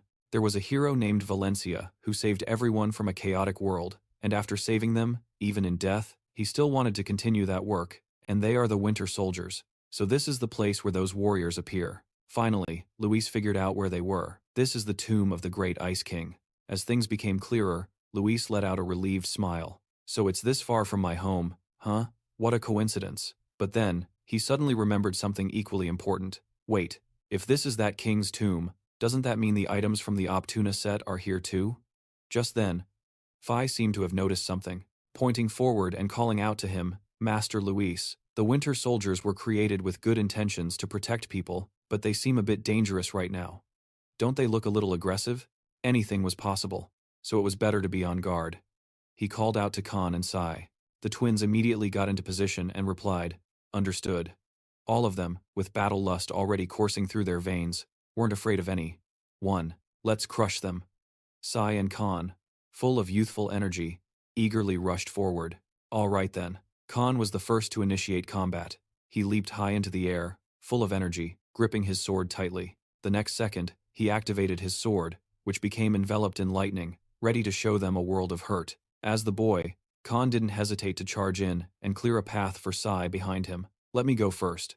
He was truly small but mighty. Despite being physically outmatched by the Winter Soldier, the boy was doing very well in the fight against it. The boy's lightning-infused sword finally clashed with the spear of the Winter Soldier. The friction was so intense it created a blinding flash of light between them. In just an instant, with his indomitable strength, Khan took down the Winter Soldier as easily as pie. It was slashed in half by the boy. Its entire body then emitted a powerful light and then exploded, creating a brilliant white light that illuminated the dark space. And just like that, one was wiped out. What a spectacular combat initiation from Khan. Sai, standing behind, felt a bit regretful that she hadn't had a chance to show off yet, but she had no idea that danger was lurking behind her. "That's not fair at all. I wanted to go too." But it wasn't going to be that easy. Sai easily sensed its presence, and just a second later, the girl with her powerful lightning-infused sword dashed forward like the wind, unleashing powerful and picturesque attacks, slicing past the Winter Soldier. If Khan had a smooth opening, then Sai provided the perfect follow-up. Impressively, in just a few short seconds, it was also blown to bits by the little girl. Phi was just a relaxed girl at this point, simply munching on popcorn and enjoying their performance. Luis, who had been watching from the beginning, also gave his assessment. A very high rating, not bad at all, right? And that wasn't all. It was just the beginning, because now was the real moment for them to shine brightest tonight. Amidst a crowd of Winter Soldiers, the attacks of the twins stood out, as swift as the wind. They didn't look like they were just playing around at all. Power like that was equivalent to a level 2 samurai. After witnessing the terrifying power of Kan and Kan, Luis suddenly felt that having them around wasn't so bad. Having them here wasn't a bother now, was it? However, Luis couldn't just stand still and do nothing while they carried all the weight, so he took action. But to speed things up, he created a magical hourglass to aid the two of them, using the law of time to slow down time. From that hourglass, countless chains were released, binding the Winter Soldiers to reduce their agility in movement. As expected, with Luis's help, they tired out much faster, unable to attack, and also unable to defend. The chains now wrapped tightly around the Winter Soldiers' weapons, putting them in a dire. When the twins saw the Winter Soldiers gradually losing the upper hand, they were as happy as could be. "They're slowing down. Luis must be helping us with his time crystal again." Khan saw that this was the perfect moment to attack. "Is that so? If that's the case, we have to seize this opportunity." At this moment, there were still remnants of the Winter Soldier horde, so they didn't want to delay any longer and immediately rushed forward to finish them off and take them down cleanly. At that moment, a Winter Soldier whose axe was entangled in chains became extremely panicked as he was about to be put on the chopping block. But where could he run? Kan had already caught up to him and unleashed a flurry of slashes, leaving him no time to fight back. To the little girl, this battle was just like a recreational game after her days of spiritual cultivation. On Khan's side, he was also performing very well, taking on countless winter soldiers all by himself. All around, countless explosions were going off, whitening the entire sky. At that moment, so many winter soldiers were wiped out. Faced with this spectacular sight, the boy became extremely excited. They're exploding, just like popcorn, and now there was only one left. The twins gathered together, preparing to send that one to the afterlife along with the others. At first, the winter soldier looked so fierce, but now he was trembling like a leaf. The last one, they had completed their mission of completely eliminating the immediate threat. The twins finished off the last one with a single, fluid movement, without any wasted motion. The final winter soldier, just like the ones before, began to glow all over. Then, his body also exploded like a firework, whitening the entire sky. They had worked together to quickly eliminate the winter soldiers, but it wasn't a clean job, as their remains were scattered everywhere. Even though they had just gone through a battle, Khan still felt it wasn't enough. Is that all? The little girl also seemed to feel the same way as she sighed, with a long sigh of regret. This is so boring. Luis, who had been observing from the sidelines, was extremely pleased with their performance. Good job, both of you. Then, he suddenly winked, as if a bold idea had just popped into his head. Come on. Luis crossed his arms and suggested they play a more interesting game, seeing that they were still full of energy. Why don't we try something more fun? Hearing this, the twins looked at Luis with sparkling eyes, full of anticipation for what would happen next. Just a few seconds ago, Luis was facing an extremely dangerous appearance of the Winter Warriors, but now he was leisurely sitting, drinking tea and eating pastries. Luis was truly a relaxed guy, as he slowly lifted the teacup to his lips. It had been a while since he could savor the taste of tea so clearly. Luis couldn't help but praise her tea-making skills. You make good tea. Upon receiving his compliment, she was very happy and immediately thanked him. Thank you, master. However, no matter how cheerful the atmosphere was, there was still a commotion that caught Phi's attention. Even though Luis was now enjoying his tea, the twins were still incredibly enthusiastically playing with the Winter Warriors and the obstacles in the tomb. Khan had lost count of how many times he had swung his sword, but the boy didn't feel tired at all. On the contrary, he became even more excited. This is so much fun. A refreshing smile also appeared on Khan's face as he unleashed his full power. Playing here with Luis was much more interesting. As for Luis, he wasn't participating directly, but was just sitting in one spot, commanding them. Khan, there are some arrows being shot from the right side. Take them down. Since he had spoken, Khan couldn't ignore it and immediately destroyed all the arrows with a single slash. As for the girl with two swords, she was giving the Winter Warriors a beatdown with her masterful skills. Watch out for the blade on the left. However, to add more thrilling drama to the game, a large, round boulder suddenly came rolling towards them at high speed. But that massive boulder was, of course, no match for the twins. They immediately sliced it into pieces as easily as cutting a cake. In the blink of an eye, almost all the obstacles in the tomb had been neutralized by the twins. Luis, we're done. There are no more objects here. Phi was also extremely surprised by this pair of talented young twins. All the traps and warriors were taken down in a single slash. They might be young, but in the end, they are still dragons. Luis hadn't lifted a finger this whole time, yet everything was resolved neatly, which made him very satisfied. All right, I think we're getting close to the destination. Then, as Phi was putting away the table and tea set into her magic bag, she asked Luis, Master, where is this place? Luis didn't hide it from her and answered immediately. This place? The tomb of the Hero King. Hearing that, Phi seemed to go from one shock to another, stunned for a moment in disbelief. What? The tomb of the Hero King? Wait, is this the place where the Hero King Valencia rests? Without hesitating, he confirmed it. That's right, this is his burial place. With the vast experience gained from reading for over 180 minutes, Luis then explained it to her in more detail. This is a dungeon with a series of monsters and traps, and they were created for the purpose of eliminating anyone who wishes to disturb the king's final rest. King, once I get past all the traps and obstacles along the way, I'll reach the central part of the tomb, which is also where a sweet reward is waiting for me. And what's more, this tomb was originally meant to be discovered at the beginning of the adventure to give them some gear for joining the association. Louiser looked at the long road stretching ahead, ready to take on new challenges. This is just the beginning. Looking at the space, silent and lurking with danger, he boldly assumed, I'm sure no one has set foot in this place yet. No way. In other words, a money-loving version of Louiser began to rise up and take over his mind. All the treasure here will be mine. Of course, with a massive treasure waiting right in front of him, he couldn't just stop here and decided to explore further. All right, we're almost there. Is everyone ready? After everyone had mentally prepared themselves, they set off again on their journey to conquer the treasure. Okay, let's go.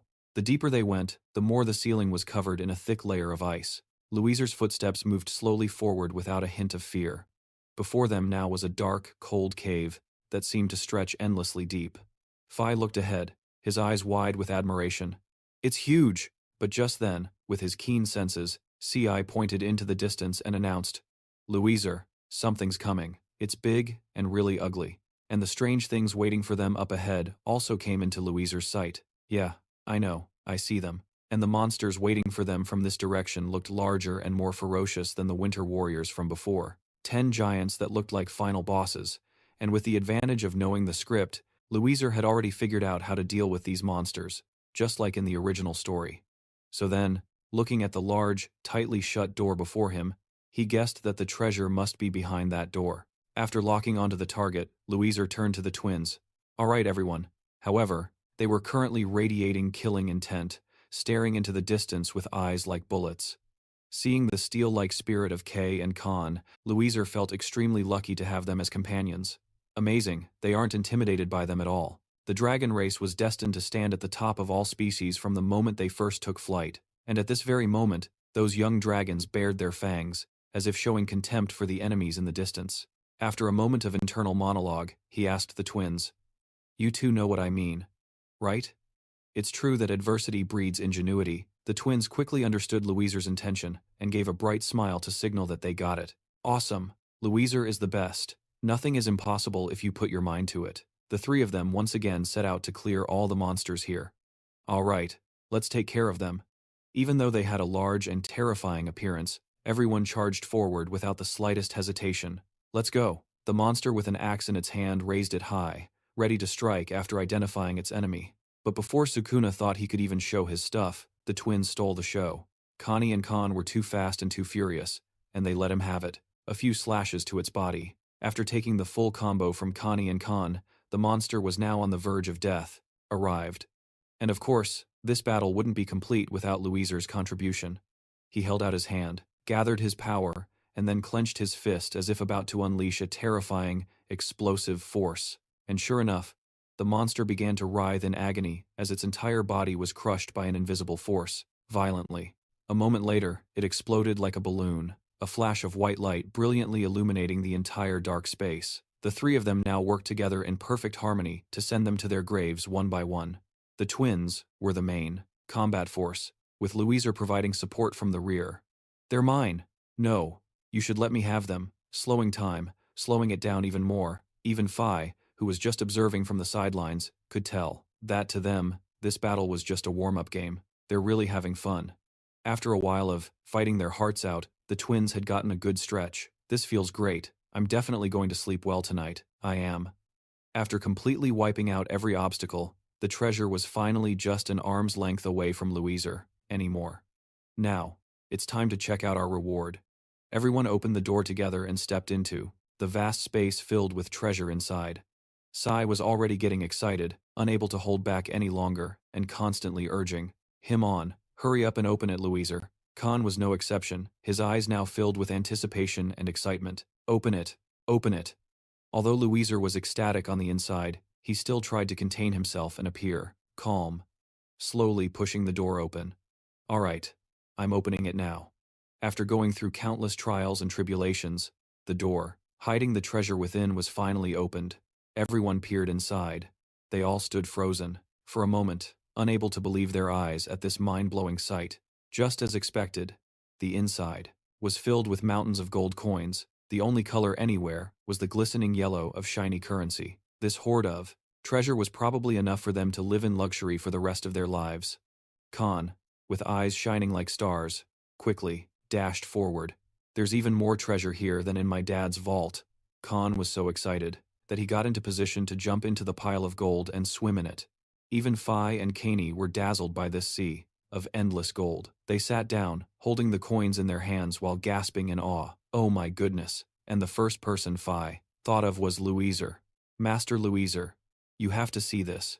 However, he ignored her and just kept moving forward. Master Louiser, while everyone else was mesmerized by the immense treasure, he approached. A block of ice. Before Louiser, this was the eternal ice, the place that preserved the everlasting life of the hero. King Valencia. He had long since fallen into a deep slumber and showed no signs of movement. Valencia was still sitting majestically with his sword in hand inside his eternal ice. Phi also walked over to Louiser's side and looked up. She had heard of his reputation for a long time, but this was the first time she had the chance to see the hero King Valencia in person. She reached out her hand to touch the ice in front of her. It was so many years have passed, yet he's still alive. Suddenly, something strange in front of him caught Louis's attention. Before him now was a block of ice carved with incomprehensible ancient letters. This is, glancing over the characters, whose origins were unknown, he could only guess, ancient runes. The story of this place and these characters began with an event long ago. The tale of this place and those characters began with an event. Back in the beginning, when the creations of light and darkness were made, they were created as the embodiments of good and evil. But nothing lasts forever. When light and darkness combined, chaos emerged from that unstable state. A clear boundary appeared, separating good from evil, and that division had lasting consequences. The earth was created, and mortal beings were the product of them both. From then on, the conflict between the two sides became clearer and more intense. The creations of good and evil considered themselves noble beings, completely unaware of anything from the world below. However, the seemingly harmless conflict between the two factions left behind immeasurable consequences. They only dreamed of dominating each other, and the conflict between good and evil caused the other creatures on Earth to suffer immensely. They couldn't just let both sides run rampant like that. In the end, those who could no longer bear it raised their swords and rose up against both good and evil. The dragons led the charge, followed by humans and other hybrid races, and it was more than a miracle when they finally achieved victory and established a whole new world. After a long and arduous struggle, the victorious mortal beings divided the continent into 4 seasons, and as time passed, people gradually forgot about good and evil, forgot about the dragons who had taken on the duty of guardianship. But the hero king, Valencia, warned everyone about the dragons. The ones who had sacrificed themselves for peace would one day return. However, with the return of the dragons came the return of calamity, and so too would good and evil. As the last generation to know of this battle, I entrust this to you. I hope you will pass this story on. Upon receiving this request from Valencia, 1,000,001 questions raced through Louis's mind. A demonic war? Did this happen in the original universe? But having such a heavy responsibility suddenly dropped on his shoulders made Louis feel extremely uncomfortable. That bastard, how dare you leave that task to us? But regarding this matter, he also felt it wasn't too difficult, but that wasn't important right now. However, after looking around for a bit, Louis discovered the presence of that legendary book.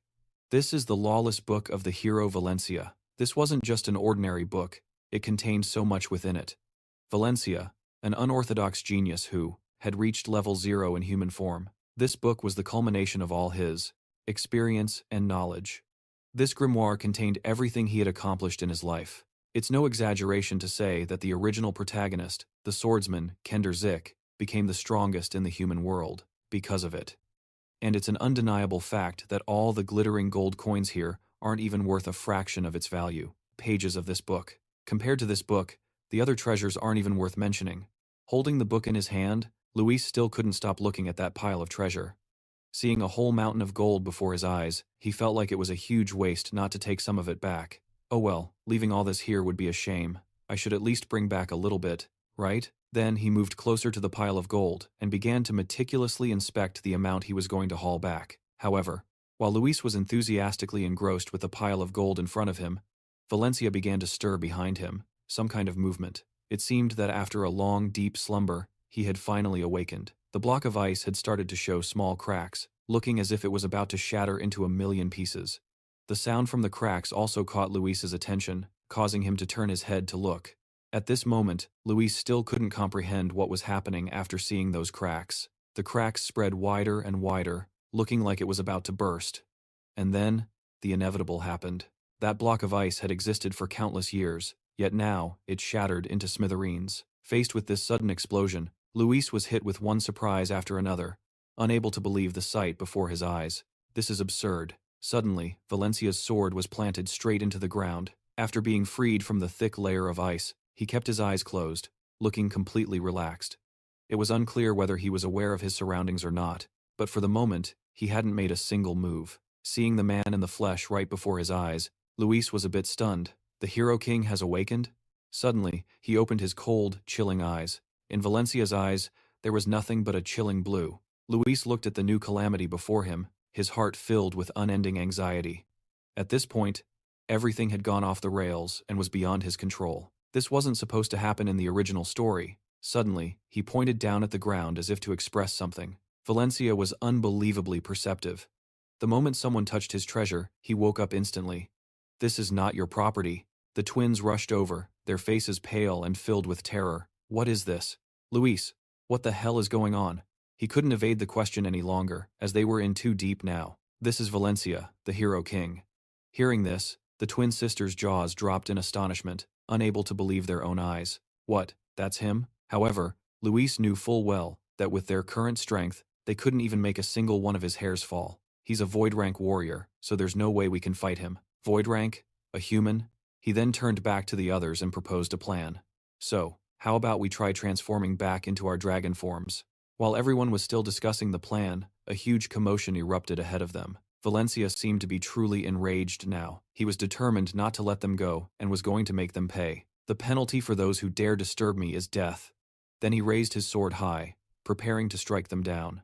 Valencia's sword was indeed no ordinary weapon, as it gathered an immense amount of energy, enough to level this entire place. Luis didn't want his wonderful life to end here. No. Faced with the absolutely terrifying power coming from his presence, his legs trembled uncontrollably, and he just wanted to run away as fast as possible. "I have to run, but my legs won't move." This is the effect of the level difference. It's fine. His body was now trembling uncontrollably. Luis also turned to look at the twins behind him. Standing before Valencia, Phi had lost all her usual confidence and innocence, replaced by sheer terror. Khan could only bow his head, his entire body trembling uncontrollably, not daring to look directly at the scene. Seeing how tense the situation was, Luis felt incredibly frustrated that he couldn't do anything. It was extremely frustrating.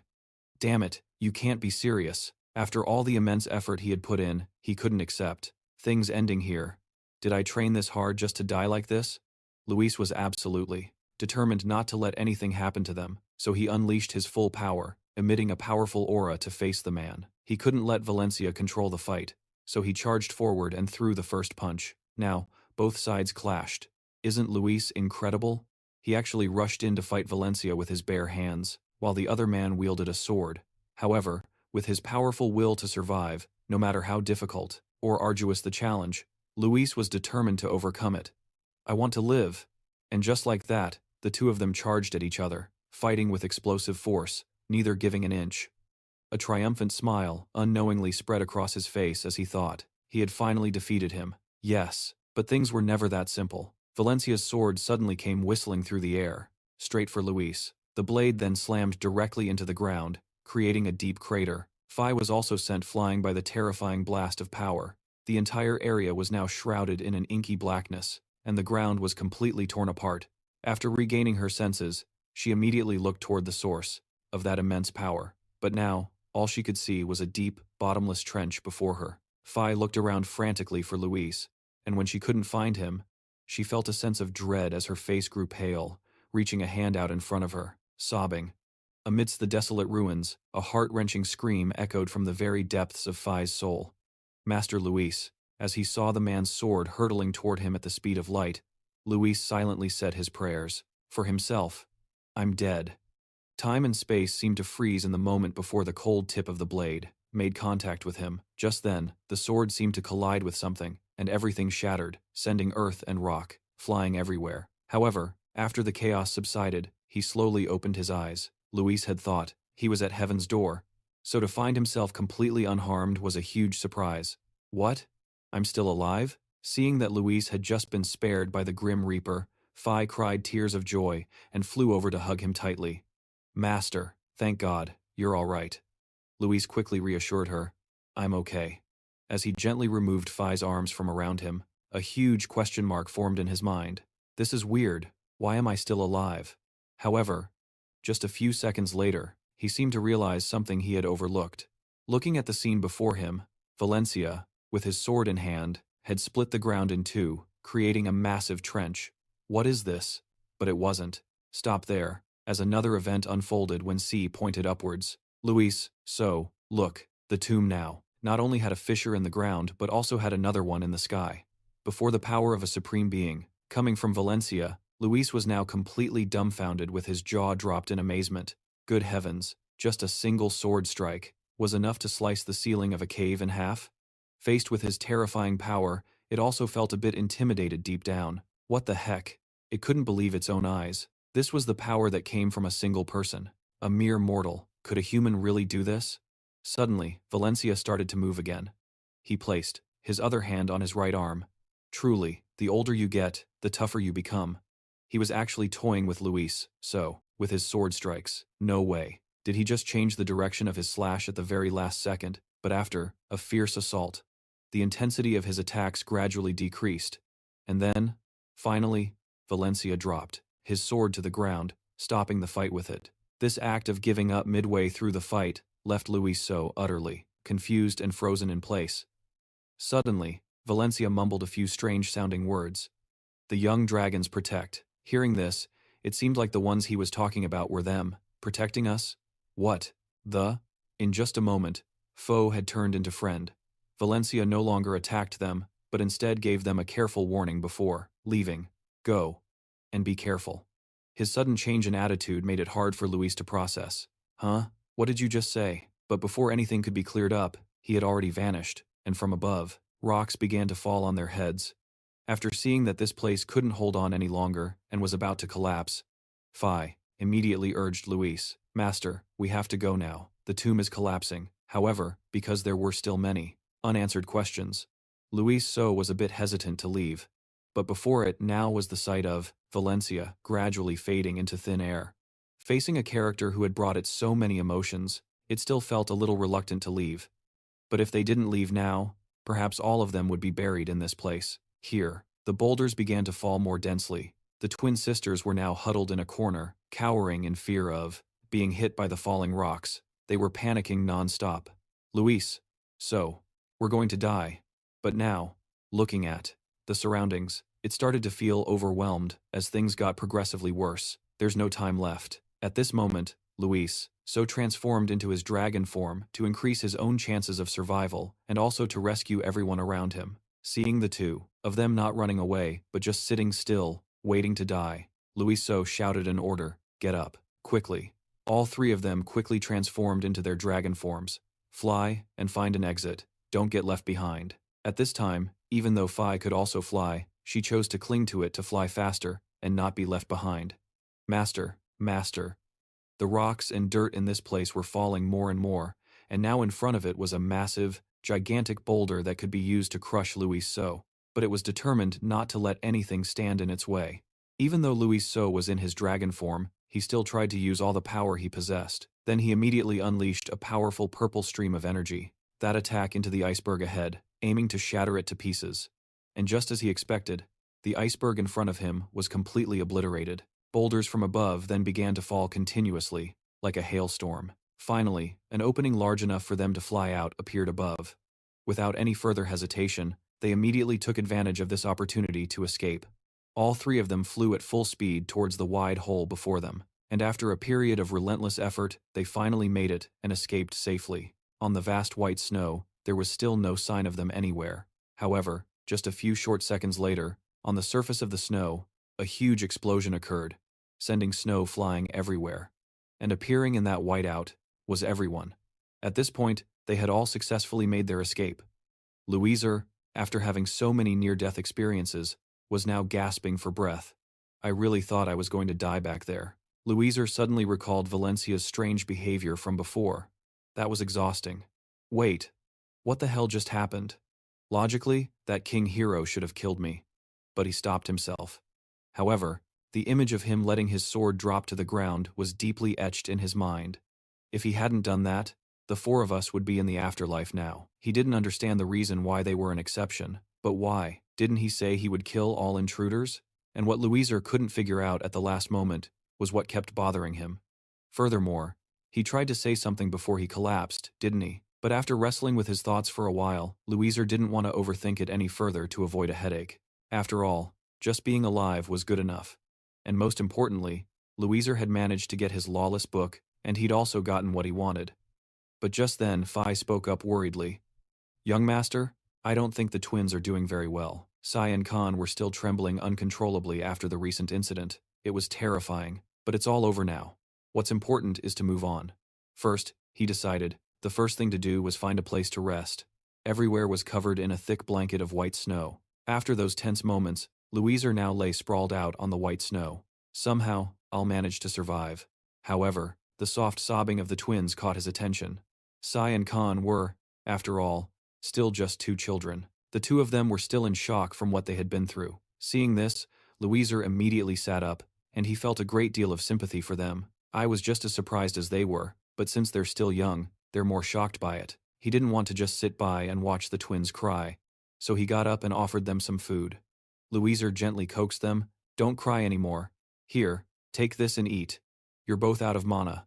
Food is being served right to you, so they had no reason to refuse, and immediately took it and began to eat. Since the two of them were eating, Louiser couldn't not eat either. "I'm completely out of mana too. I've never pushed myself this hard since I was reincarnated." After eating his fill, he lay down and relaxed. Time to rest. Perhaps because the twins were so shocked, they wanted someone to comfort them. So, Sai and Khan slowly shuffled over to where Louiser was. Then, they each lay down on one side of Louiser. The three of them, just like that, sank into sleep after a long, exhausting battle. When Phi saw them sleeping so soundly, a smile unconsciously formed on her lips. Sleep well. And so, their night passed peacefully like that. Finally, the long night was over, and the sun peeked out from behind the snow-covered mountains. As a new day began, Si and Khan were full of energy, running and jumping from place to place. Contrary to their fearful demeanor yesterday, today they were energetic and cheerful, as if nothing had happened. Snow, snow, so much snow. The two of them even had a snowball fight, looking very lively. "Take this." "No, you just wait." But at that moment, Luis just stood watching from the sidelines and couldn't help but judge. Those two have been playing this game since yesterday. Don't they get bored? Sighing wearily, he didn't understand how the twins could have such an abundant source of energy after everything. After all we've been through, they're still full of energy. Hearing that, Louise turned to tease her a bit. "Yeah, I thought you loved taking care of dragons." But the most noteworthy thing right now was that they had no idea where in the middle of nowhere they were. "It seems we're in the boonies. We've been walking for a while and still haven't found a single house." And the thing that had been puzzling Luis all this time was, could it be that on this winter continent, there are no monsters? "I haven't seen a single monster since we started walking." Phi immediately updated him with some knowledge. "Actually, that's not the case. The winter continent is where more monsters gather than any other continent." She had a basis for saying that. And because this place has a freezing climate, food sources are extremely scarce. There have been thousands of stories about man-eating monsters. He really believed what she said, but he also really believed his own eyes, so he asked again, "Then why haven't we seen a single monster yet?" Phi immediately voiced what she was thinking. "It's definitely because you're here, sir. With 3 dragons in this place, no monster would be brave enough to face you." After Phi said that, it sounded quite reasonable. He then nodded repeatedly after it sank in what she said. "I get it. Then we don't need to hide our auras anymore, right?" But at that moment, after a while of playing around, the twins seemed to have found something. "Luis, look!" Khan had indeed discovered something shocking, something that could help them get out of here. "There's smoke over there." Smoke rising meant there were people there. When they saw that this place finally had signs of life, the 3 of them were overjoyed and ran towards it together. "Awesome, let's go." "Yes, Captain." But their surging joy didn't last long, because now before his eyes was a horrifying scene. What the hell? There was indeed a small village located here, but for some unknown reason, the entire village was engulfed in fierce flames. Faced with this heartbreaking scene, Phi couldn't help but feel sorrow. Oh my god, this village must have been attacked. Faced with such a situation, she really didn't know how to act properly. What should we do now? Luis, however, remained calm and thought clearly. "Let's go check first. There might still be survivors." The village was now almost completely burned to the ground. Everyone in the village showed clear signs of having been attacked by an outside force. Luis slowly walked along the stone path, down both sides of the road. Countless bodies of innocent people were scattered about. Right then, in front of them, a monster was lying sprawled out on the white snow. It's a monster. After splitting up to search for a while, Phi finally returned. Young Master Luis, did you find anything? Phi shook his head with a sorrowful expression. No. I don't think there are any survivors. The twins, after helping with the search for a while, were also exhausted. There's nothing this way either. Luis, I'm hungry. He just now realized they had used too much energy on today's events, so he tossed them a few things to eat. Oh, right. We've been going all day. Here, take this and let's go. Suddenly, just as he was about to move on, something happened. Something happened behind him, making him turn his head. Behind them now was an entire legion that looked quite dangerous. Well, it's best to be cautious first. Luis immediately grabbed Khan by the collar and dragged him away. And, of course, C was no exception and was also grabbed by his shirt and pulled along. Luis was incredibly quick on his feet. To keep everyone from getting into danger again, he used all his strength to escape quickly. In just a flash, the figures of the three of them vanished into the thick white snow. Faced with his incredibly fast reflexes, the twins were very confused. Luis, why do we have to run away? Are you afraid of humans again? Luis was the type who believed prevention is better than cure, so he didn't want to get into trouble and then have to find a way out. I'm not afraid of them. But my death situations could easily get mixed up with events like this. Although they heard him say every word clearly, they couldn't understand a thing. What death situations? What is that? They're coming. Quick, hide your aura. Looking at the patrol team ahead, Luis couldn't stop praying for himself and the others. I don't want to get caught, please, just pass by. After a long and thorough inspection, a subordinate reported back to his superior. Reporting. Based on what we've gathered, he reported, it seems that monsters attacked the village, and there are no survivors. After hearing this, their commander's voice grew somber, and he said, all right, I will report to the Grand Duke. He approached the carriage and spoke respectfully. Your Grace. A voice from inside replied, I have been informed. I will get down and see for myself. The door of the carriage opened, and the man with a majestic appearance who stepped out was the Grand Duke of Can North. However, it seemed he wasn't alone in the carriage, as Can turned his head back to speak with someone else. Do you really have to? Come down and see for yourself. Especially in a situation like this, she was absolutely determined that she also wanted to contribute. I am the Grand Duchess, and if people are harmed in my lands, then it is my responsibility to soothe their souls. Since she was so resolute, Can had no reason to refuse her wishes. Then, she stepped down from the carriage in a slow and dignified manner, and that woman, with an air of nobility and elegance, was the Duchess of Can North. However, just as she had stepped out of the carriage and looked at the surroundings, unforgettable images from the past once again invaded her mind.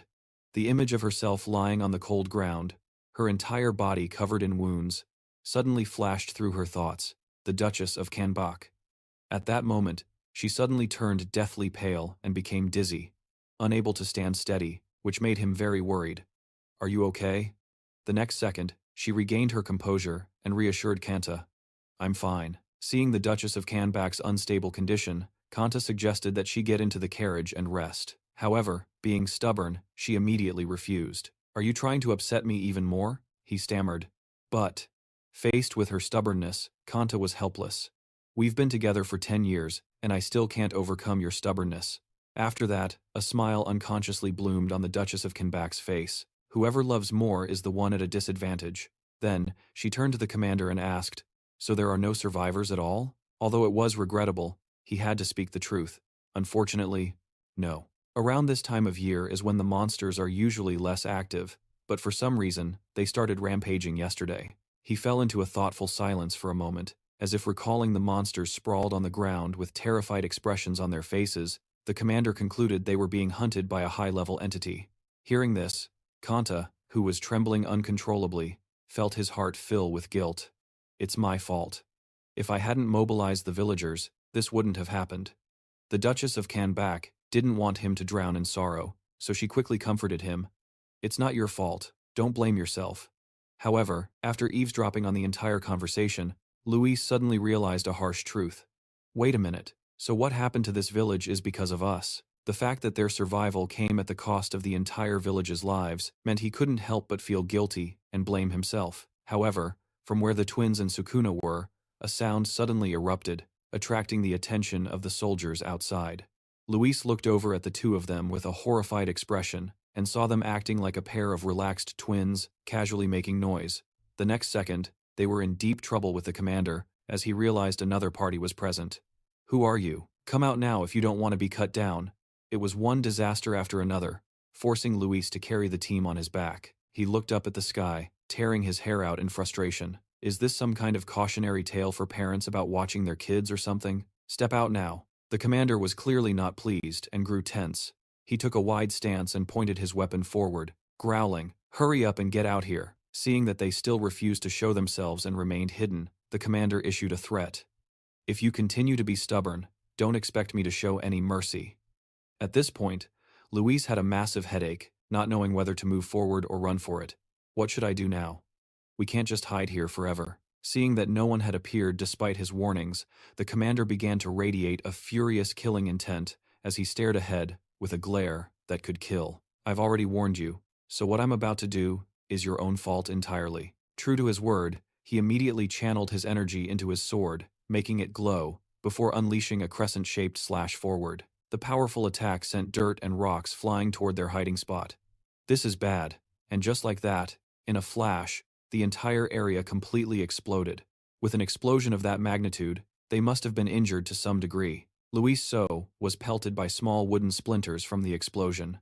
To make matters worse, with his tiny body, he naturally didn't have the strength to withstand such a terrifying explosion and was immediately thrown back. He was in a pitiful state, getting slammed from one place to another continuously. Now, the cover they were hiding behind had been completely obliterated by the commander, leaving nothing behind. From within the hazy smoke, their figures emerged. The commander looked ahead and easily recognized that they were 3 children. He was a bit surprised by this. What? Chan and Luis so finally became visible as the thick smoke cleared. Everyone was extremely surprised to realize the victims of that explosion were just children. Even the Duchess of Kanbak was completely shocked by the 3's incredible resilience. "Oh my God, how are these kids still alive?" It's true that desperate times call for desperate measures. Suddenly, Luis So came up with a childish plan. Yeah, that's it. Taking advantage of his status. As a child, he started wailing, much to the confusion of the twins, in order to gain the sympathy of the Duchess of Kanbak. Having never seen Luis So act so strangely before, and now seeing him act like a toddler, a 3-year-old, made C and Khan freeze on the spot in confusion. Luis So realized that crying by himself wasn't pitiful enough, so he turned around and pulled them in. "You guys cry too, hurry up." After hearing Luis So say that, the twins finally understood why he was doing it. Then, both of them cooperated perfectly and started wailing just like Luis So. The 3 of them were now putting on a performance so immersive, it was no different from Hollywood actors. Wow. As expected, with their god-tier acting, they successfully elicited sympathy from the Duchess of Kanbak. Oh, how pitiful. It seemed that just crying wasn't enough, so they even pretended to cling to her to show their fear. It was so scary.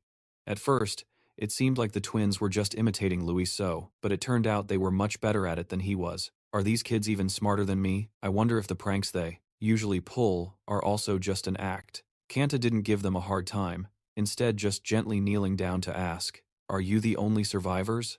Although he knew it was wrong for a child to lie, he had no other choice, so he sobbed as he replied, "Yes, sir."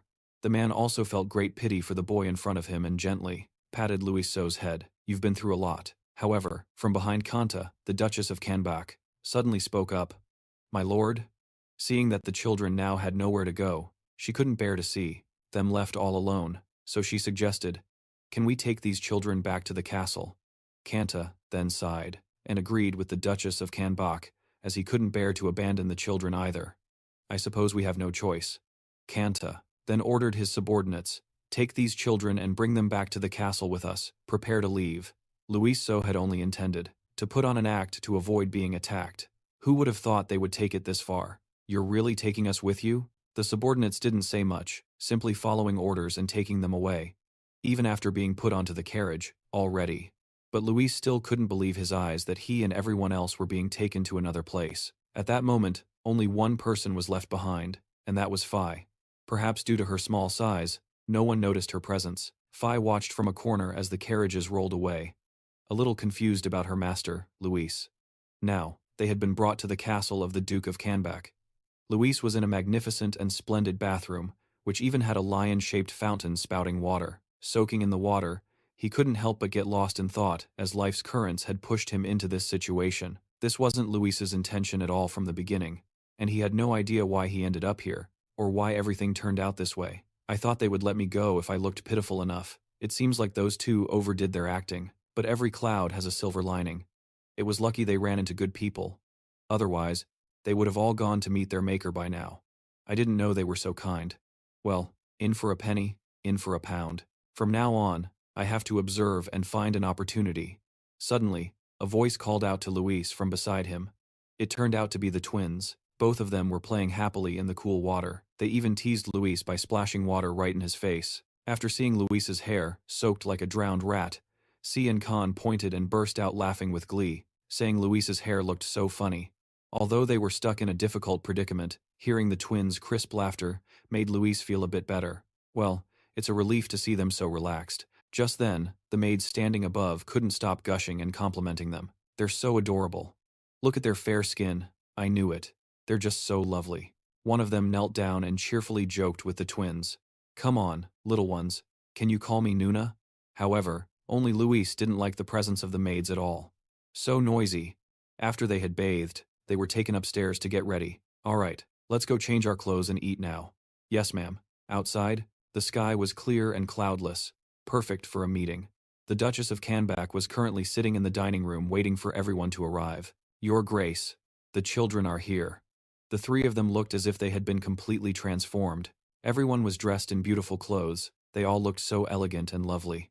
Oh my goodness, I almost didn't recognize them. With a smile as bright as a flower, she invited them to the table to eat. On the dining table, there was a countless number of delicious dishes. You children must be very hungry, right? Come and eat. They hadn't eaten a proper meal in days, so when they saw so much absolutely delicious food, their eyes lit up, and they immediately rushed to the dining table. Look at all the food. Although Luis was still being reserved and hadn't touched a single dish, the twins were eating their hearts out. He had to tip his hat to Si and Khan's lightning-fast adaptation.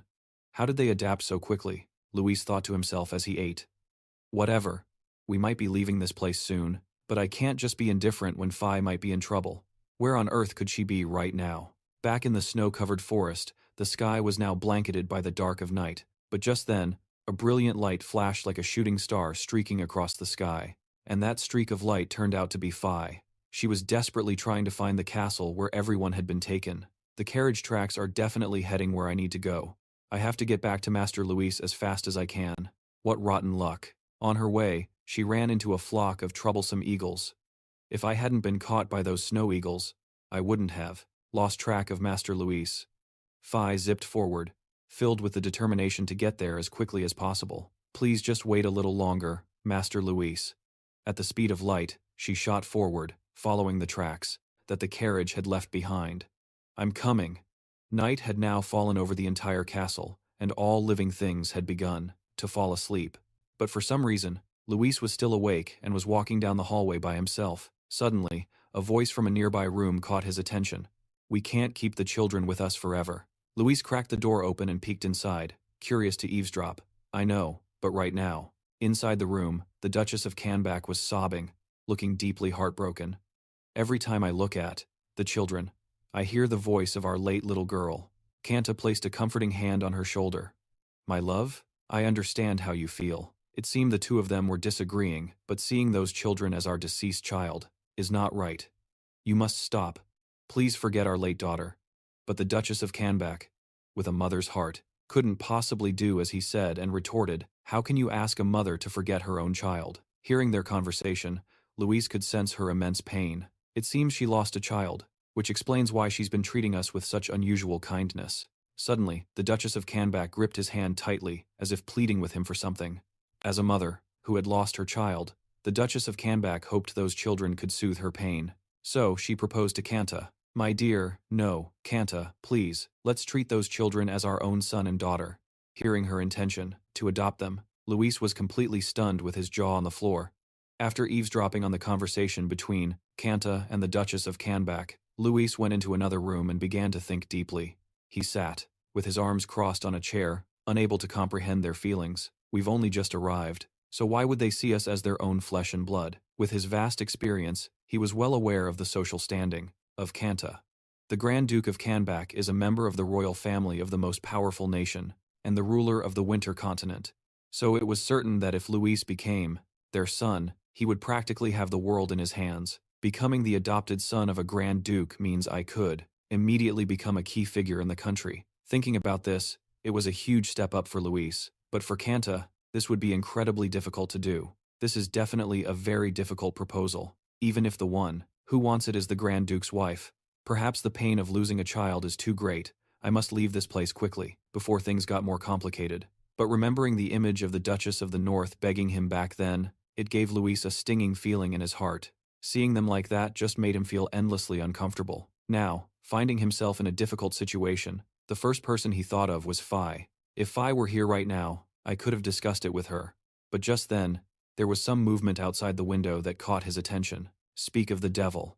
At the speed of light, she quickly appeared at the castle, knocking on the window repeatedly. When the young master saw her here, just when he was facing a problem that was most difficult to solve, he was overjoyed and immediately threw the window open for Phi to come inside. She quickly rushed in and hugged Luis. He, in turn, broke into a wide smile and asked about where she'd been. You idiot, where have you been all this time? Phi cried nonstop, hugging him as she replied, I'm so sorry. Luis didn't want to lose Phi ever again, so he instructed her carefully.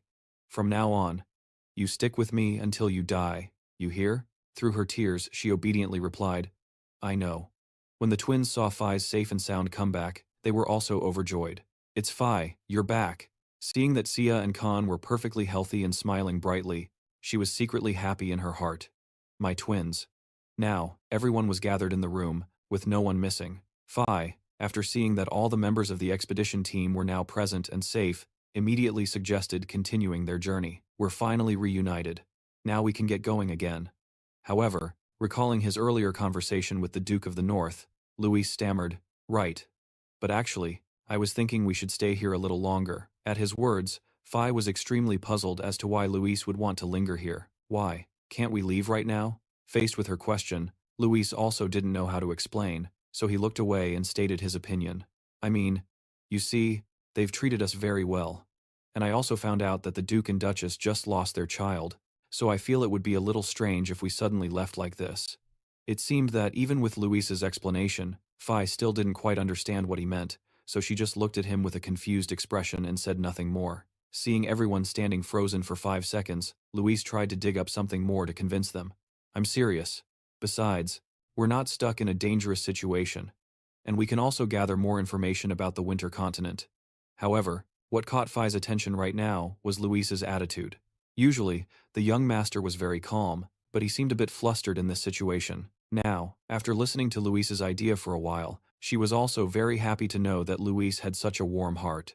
Still, seeing him be this kind just makes me want to serve him even more. Now, having grasped what Luis wanted, Phi also made a suggestion. If that's how you feel, young master, then why don't we try this? Hearing her suggestion, he became very curious about what it was. What is it? As expected, Phi was always worthy of a perfect 10. She suggested a method to Luis S., explaining that since ancient times, the dragon race has placed great importance on their first encounters. In that case, then the Duke and Duchess are Master Luis S. First acquaintances, right? He immediately confirmed. That's right. Then, to kill 2 birds with 1 stone, with a plan that would work for everyone, Phi offered a suggestion. Well then, you can just leave a gift and then depart. For example, if the problem here is that they don't have a child, then the issue will be solved if they just have one, right? However, faced with this seemingly great idea, Luis S. was quite concerned about its feasibility. It's easier said than done. Creating a child isn't something that can be done so easily. Suddenly, he remembered something. Wait a minute, we don't have to give them a child right away, do we? When their own child is born, our sudden disappearance will no longer be a problem. Faced with her cleverness, Luis S. didn't hesitate to praise her. That's a great idea, Phi. Receiving his praise, she acted modestly. I was just making a suggestion. After finalizing what they needed to do, Luis S. got to work. Alright then, let's start preparing for the next step. At that moment, the Duchess of Canback was enjoying tea alone on the balcony. She gazed at the scenery before her, her eyes filled with hidden thoughts. Suddenly, a voice called out, causing her to turn around. "Madam." It was C and Khan. The little girl and boy smiled brightly and ran over to the Duchess of Canback, vying for her attention. "Madam, please play with us." She wasn't at all annoyed by their playfulness. "Oh my." After a while of playing to their heart's content, she suggested, "All right, are you two bored already? Let's have some cookies." Both C and Khan replied in unison, "Yes, ma'am." When Luis S. peeked in, he saw the three of them sitting and chatting happily, which made him very happy. Now, the success of the plan depended entirely on C and Khan. He had placed all his faith in the two of them. "I'm counting on you two." Meanwhile, Kanta was in a meeting with his subordinates. "Handle that matter accordingly." Before concluding, he added a reminder, "Remember to pay attention to the soldiers' training schedule." Suddenly, a very neatly dressed Luis S. appeared before him and flashed a bright smile. The two of them stared at each other and froze awkwardly, neither saying a word. Seeing him suddenly standing in front of him, Kanta figured there must be a reason, so he asked, "Do you need something?" Luis S. quickly replied respectfully, "No, sir." Noticing that he was alone, Kanta also wondered, "So where are your friends?" Luis S. answered without hesitation, "They're playing with the Duchess, sir." Seeing him speak to him so calmly, the Duke asked another question. "Aren't you afraid of me?" Luis S. replied, "Not really, sir." Faced with Luis S.'s friendly attitude towards him, he felt that this was a special child. Usually, children were very afraid of him and didn't even dare to stand near him. This child is truly strange. At that moment, Kanta suddenly saw the image of Juno, his son, in Luis. It was as if, after that, a relieved smile he hadn't worn in a very long time unconsciously appeared on his lips. Then, Kanta reached out and lifted Luis S. up, as if he were holding his very own son. As he was when asked to play with Kanta, he seemed extremely delighted, his eyes crinkling with a smile. "All right, would you like to play with me?" "Yes, I would." And so, the two of them went into the room. The atmosphere became incredibly warm. "Let's go play in my office." "Okay." Even his subordinates hadn't seen Kanta this happy in a long time. How long has it been since he last smiled like that? That's what I was thinking. After having a blast playing with Kanta, Luis eagerly showed everyone. "For real, these gems look incredibly special." But just a few seconds later, his expression turned serious. "The fun and games are over. It's time to get down to business." Then, Luis asked about the progress of the twins' work. "Did you two successfully complete your mission?" Both C and Khan confirmed together that they had completed their assigned task very well. "Of course we did. Yes, Captain, we had a wonderful time drinking tea and eating snacks with the Duchess." Seeing the high-quality completion of the mission by the twins, Luis was very pleased and turned to Finn. "Good, very good. What about you?" And the mission that Finn was assigned was to act as a detective and find out the Grand Duke's daily schedule. Based on what she had found out, she reported, "The Grand Duke usually wakes up at 5 o'clock to work. In the afternoon, after lunch, he continues with his work and begins training after dinner. His bedtime is around 11 o'clock, and he usually contacts the Duchess 5 times a day. That is my report." After hearing the extremely detailed information from Finn, he was incredibly satisfied. "Good, well done." But then she accidentally called him by his name, and when Luis saw the girl address him so directly, he turned purple with anger and corrected her. "It's Captain." The girl immediately corrected herself. "Captain, we did what you told us to. But what exactly are we doing?" Even Khan was very curious and wanted an explanation for this. "That's right, playing with the Duchess won't make a baby." However, there was a reason why he chose to do this, a reason that the twins probably wouldn't understand yet. Such kids, when Luis called them kids, they thought to themselves, "You're younger than us." Then, Luis carefully chose his words to explain the situation to the twins. "Listen carefully. To have a child, the relationship between the two parties must be very close. The Grand Duke and the Duchess are still suffering from the psychological trauma of losing their children, and this is exactly what he is aiming for. If they spend time playing and enjoying themselves with adorable children, wouldn't that help heal their souls? The pain of losing a child will gradually subside, and then, step by step, they will become more comfortable with each other." After a while, Luis's mind was no longer so innocent and gradually turned darker, and then history will be written at night. But the more he talked, the more confused the twins became. Why write history at night? Is it better to write at night? When they asked that, Luis was at a loss. He couldn't just say it outright, so he chose to be evasive. "This is grown-up stuff. What would kids know about it?" Meanwhile, C and Khan were still very indignant about not getting a straight answer. He was focused on the lawless book in front of him. So now, Luis placed the book on the table. The book's cover read, 1,000 Elixir Variations in Alchemical Formulas. After spending so much time preparing and planning, the time was right to set everything in motion. Shall we begin? The formula for an alchemical elixir? Seeing Luis take out a very strange-looking book, Phi asked, "What is that?" Luis then recounted how he found the book. "I found this in my father's library while I was trying to figure out how to enhance the effectiveness of elixirs. But life isn't a fairy tale, and he had to pay the price for my meddling curiosity. I experimented with thousands of elixirs but was caught by my father, and then he sealed away all those potions after giving me a thrashing. It's truly killing two birds with one stone." It was unlucky that Luis got a thrashing, but lucky that it ended up helping him twice. Who would have thought that the research he painstakingly put in to prolong his life would be used for this?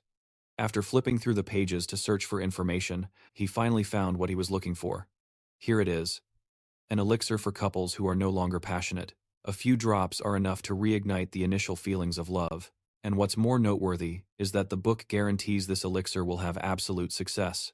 Luis exclaimed. This is it. The page with the words instant solution with a 100% success rate for couples wanting a child. Having identified what he needed to do, he immediately got to work while the iron was hot. Luis threw open the two doors of the wardrobe. Then, before stepping into the space inside, Luis didn't forget to instruct the twins. "If anyone comes looking for me, just say you don't know, okay?" Connie and Khan immediately agreed. "We got it." After stepping inside, he then began to unleash his power. Luis extended his hand forward and formed a purple magic circle. His eyes now glowed brightly, and the entire space was enveloped by his powerful energy. Now is when it all begins. Space expansion. The space inside the wardrobe now seemed to be affected by his technique and began to change. Luis was truly extraordinary. In just an instant, the tiny space in the wardrobe had expanded into a spacious room. This much should be enough, right? Seeing that the first step was a complete success, he proceeded to the next. All right, now let's get to work. Scene changed to the castle's kitchen. At this moment, the kitchen was completely empty, with no sign of anyone. A suspicious-looking bucket was sitting on the kitchen counter. A small hand slowly lifted the large bucket. It was Phi, who, after being given a noble responsibility, was now hiding under a bucket. To avoid being discovered, she peered around cautiously before daring to reveal herself. "Is anyone here?" After confirming she was the only one there, she took out a pink potion vial from her magic pouch. However, one vial wasn't strong enough, so she pulled out another one. "Phi, listen to me." She began to recall the critically important mission Luis had given her. "Sprinkle these vials evenly on the ingredients that the Grand Duke and Duchess will eat today." To avoid any confusion that could lead to an unforeseen disaster, he had specifically emphasized this to Phi. She was only supposed to sprinkle it on their specific food. However, despite being given such clear instructions, Phi became flustered as she glanced around the room filled with so many ingredients. But how am I supposed to know what they're going to eat? Hugging the potion vial, she stood there pondering for a while, not knowing the right thing to do. But in the next second, Phi stopped thinking, as it was just giving her a headache, and directly sprinkled the entire potion on all the ingredients, in the kitchen rather aggressively. Who the heck knows? Better to just use it all up. After she finished sprinkling the food area and the fruit, Phi zipped over to the flour storage area. It was very likely the Grand Duke and the Duchess would also eat starchy foods, so she figured it was better to be safe than sorry. They'll eat bread too, so I'll sprinkle it in there as well. But she didn't stop there. Phi even sprinkled the magic potion into the water basins, in case they drank some water too. The clear water now gradually turned into a sweet pink color of love. The water in the basin now had a mystical purple hue, rippling gently and reflecting the light from the energy source above. Phi hovered high above and released a powerful, bright pink stream of the magic potion with a forceful motion. At this moment, the white sacks of flour below also gradually absorbed the magic potion and turned a light pink. After transforming all the food and ingredients in the kitchen into a pink color filled with the flavor of love, she let out a proud smile. Mission accomplished. After doing what she needed to do, Phi flew out of the kitchen at the speed of light, now to go back and report to my master. In just a moment, time passed to the next evening.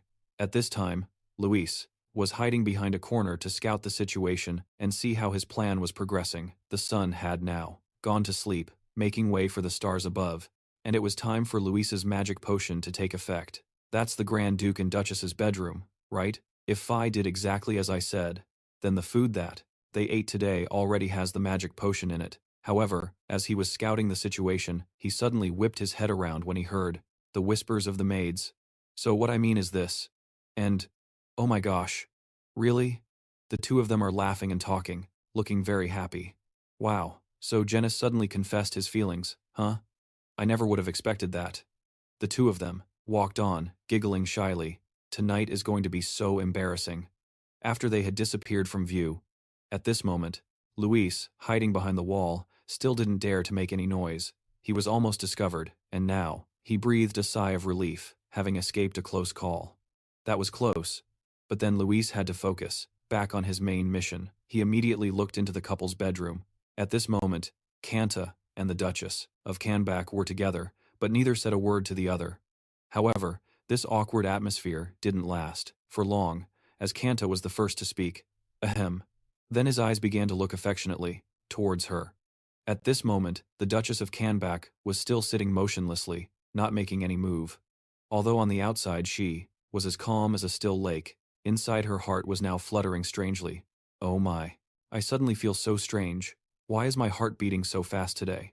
Just as the Duchess of Canback was still trying to understand this change in herself, the Duke gently placed his hand on her shoulder, making her jump in surprise. The two of them now looked at each other shyly. Love was blooming in their hearts, creating a romantic atmosphere that stirred them to their very core.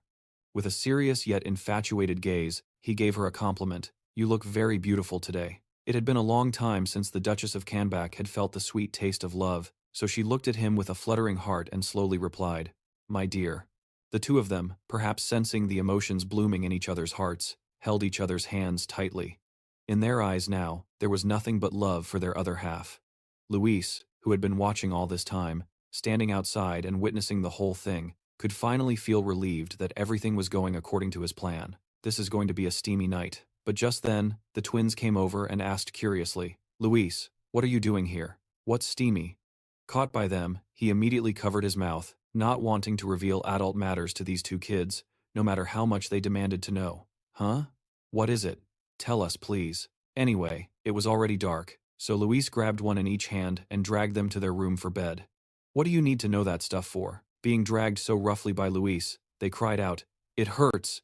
Before leaving, Luis looked back and gave a satisfied smile, happy that they had helped the Grand Duke and Duchess. We've done what we needed to do. Finally, a night full of unforgettable emotions passed. The sun rose high, shining its warm light down on everything. At that moment, the Duchess of Canback was strolling down the hallway, enjoying the atmosphere filled with light and feeling happier than ever. It's been a long time since the weather was this beautiful, huh?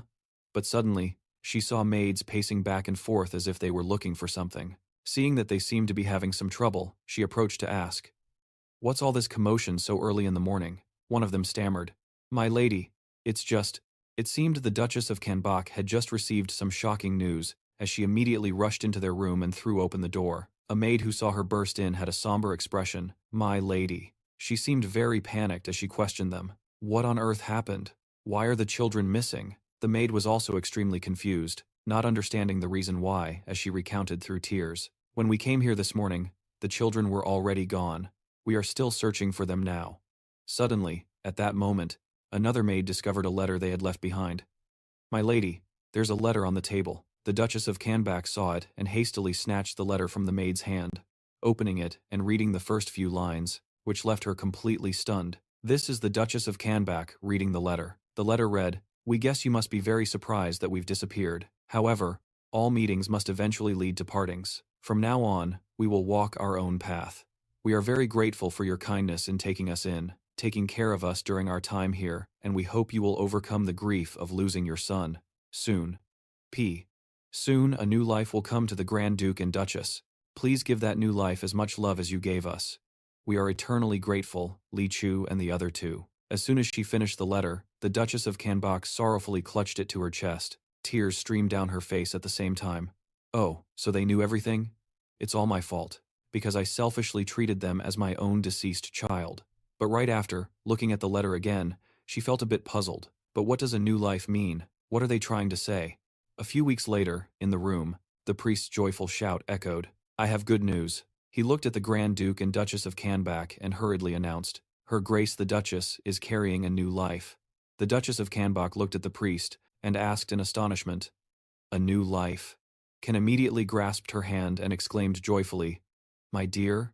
She whispered, "Ah." Then, recalling the letter she had just read, the Duchess of Kanbak's eyes widened, unable to hide her shock. That letter, her eyes welled up with tears as she turned to her husband. So, the new life mentioned in that letter was. Kan was just as moved. He squeezed his wife's hand and said happily, "It seems those children already knew you were going to have a baby." Tears streamed down the Duchess of Kanbak's cheeks as she held tightly onto her husband's hand, crying emotionally. Those children must have been sent to us by God. Upon hearing this unexpected good news, Ken joyfully gave an order. "We can't let this rare opportunity pass. Quick, open the storehouse and distribute bread to the people." His subordinate immediately obeyed. "Yes, Your Grace." The flour storeroom was opened at once. In the kitchen, the baker happily placed loaves into the oven to bake. Outside, subordinates were eagerly bustling about, distributing bread to the people. Large loaves were handed out, bringing immense joy to the people of the domain. That year, Kanbok achieved the highest birth rate in its history. An unintentional gift born from someone's mistake would lead to a massive butterfly effect. But that is a story for the distant future. While Luis and his friends were on their journey home, Han exclaimed with excitement, "Luis, Luis, I love adventuring so much." Connie, beside him, happily added, "That's right, let's do it again and again." Faced with their excitement, Luis turned his head, an annoyed expression on his face as he said, "Just take it easy and enjoy it. We still have 10 more years of this." Hearing him say that, the boy and girl jumped up and laughed with joy, one after another exclaiming, "10 years is too short, let's go for 100 years. Yeah, 100 years. At their reaction, Luis slapped his forehead, looking completely helpless, as Pim Bei offered words of comfort from the side. "Hang in there, young master." Luis didn't reply, thinking gloomily to himself that he had already spent too much time at the Duke's castle. If these kinds of unforeseen situations keep happening, the journey will only get longer. To shorten our travel time, we need information on how to cross the continent quickly. But right now, we still don't. None of the options were viable. Shattering his train of thought, Kanei walked over with a bright smile and asked Luis, "Hey Luis, why aren't there any monsters here at all?" Beside them, Khan also came forward, lightly patting Luis on the shoulder and then pointing to himself. He offered, let me do it. I'm pretty confident about this."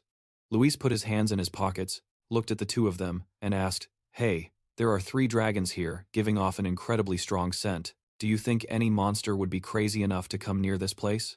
As soon as he finished speaking, Khan immediately lifted his shirt to his nose, sniffed, and exclaimed, "A scent? Do we smell that bad?" Beside him, Kanei started continuously sniffing the air around her, "But I don't smell anything." Faced with their actions, Luis helplessly said, "Just forget it, as long as you know there's a scent, that's enough." Khan kept looking at him and asked, "What about thieves and robbers then?" Kanei, next to him, chimed in, "There aren't any robbers either. They all imagined a robber approaching. Give me everything you have, now." He looked at them with an utterly helpless expression and exclaimed, "In a place as open as this, where the only thing you can see is snow, even if there were robbers, where would they find a house to live in?" Then, Luis smiled, smugly, and sighed softly, "Unless they suddenly jump out from somewhere." But as he finished speaking, 3 strangers holding swords and knives immediately jumped down from above. The leader used his sword to point at them and ordered, "Don't move, give us everything you have." Behind him, his 2 accomplices were shivering uncontrollably from the cold. Upon seeing them appear, Khan's eyes immediately sparkled as he exclaimed, "They're here!" Kanei was just as delighted. The little girl exclaimed in surprise, "The robbers burst out at us from the ground." In stark contrast to their excitement, witnessing the scene unfolding before him, Luis was completely thunderstruck, panicking internally as he thought, "Is this for real?" The orange-haired guy was shivering non-stop from the cold. He looked at the group and let out a small cry. Then he turned towards the chubby guy, smacked him hard on the head and yelled, "Hey, you idiot, they're just a bunch of kids." After that, he angrily asked, "I had to hide in the snow all day, just to catch these snot-nosed kids, is that it? What are we supposed to do now?" At that moment, a heavily clothed guy standing nearby shakily offered an opinion. "Well, looking at their clothes, it seems these kids come from a wealthy family. We can take them hostage and demand a ransom." Hearing this, the orange-haired guy put a hand to his chin, his expression showing some hesitation. A few moments later, the orange-haired guy immediately pointed and ordered his accomplices, "All right, it's better than nothing. What are you waiting for? Tie them up. Following his orders, both of them charged towards Luis's group and replied in unison, "Yes, sir." But before they could get close, Luis's voice rang out, "Wait." He looked at the robbers, smiled contemptuously, and asked, "Hey, don't you guys find something strange here?" Seeing this, the guy in the blue shirt was confused and asked, "What the hell are you talking about, kid?" In response to their question, Luis calmly replied, "Just 3 kids wandering in this desolate place without any protection. Don't you think that would be incredibly difficult if you were us?" "What?" As soon as he finished speaking, the guy in green immediately panicked and looked around frantically. "You mean there's an adult around here?" He looked at the bandits' expressions and calmly replied, "No, there's no one else here." Hearing that, the guy in green then asked, "Then why would you say something like that?" Seeing that they still didn't get it, Luis smirked slightly and shrugged his shoulders, and said, "You'll figure it out if you just think a little." Just then, Phi suddenly flew up to Luis's ear and asked, softly, "What should we do now?" "Master Luis." He tilted his head, repeating her words. "What to do?" Right after that, his eyes immediately turned vicious, and he revealed his plan. "These 3 guys must have some stolen treasure, right? So we have to take this chance to rob them clean." At that moment, Khan approached him and kept urging, "Luis, let's go play some more." Connie also came up beside him and said, "That's right, let's go play with those guys." Luis tilted his head and looked at them, frowning slightly. "What, go play? You guys are at it again." Then, Luis put a hand to his chin, thinking to himself, "Wait a minute. That's not a bad idea, is it? If we want to steal their stuff, we have to go to their hideout, right?" Over with the bandits, the leader walked over to his cronies and angrily urged them, "What are you guys just standing around for? Get to work, what did I tell you?" Suddenly, the orange-haired guy exclaimed, "Huh?" Luis suddenly raised his hands, to Khan and Connie's confusion. He looked at the group of bandits and said, "We surrender, we'll go with you quietly." At his action, the bandits couldn't help but be surprised. Luis looked at them and pleaded, "Please don't hurt us." Luis's group went along with the bandits. Not only were they not scared, but Khan and Kaney were also looking around, with excited expressions. Seeing their strange behavior, the guy in green turned to look at them with a confused expression. Then the guy in green turned to the orange-haired guy and asked, "Hey, don't you think they look really suspicious?" He frowned and asked back, "What do you mean?" The guy in green replied, "When you're kidnapped, there's no way you can be relaxed, right? But they look like they're on a leisurely stroll without a care in the world." Hearing that, the orange-haired guy turned back to look at them and said, "What do you know? We're just going to profit off them, whether it's by getting a ransom or selling them as slaves." Just then, the chubby guy suddenly pointed forward and exclaimed, "We've arrived." Before them was a massive, towering door set in front of a stone cave.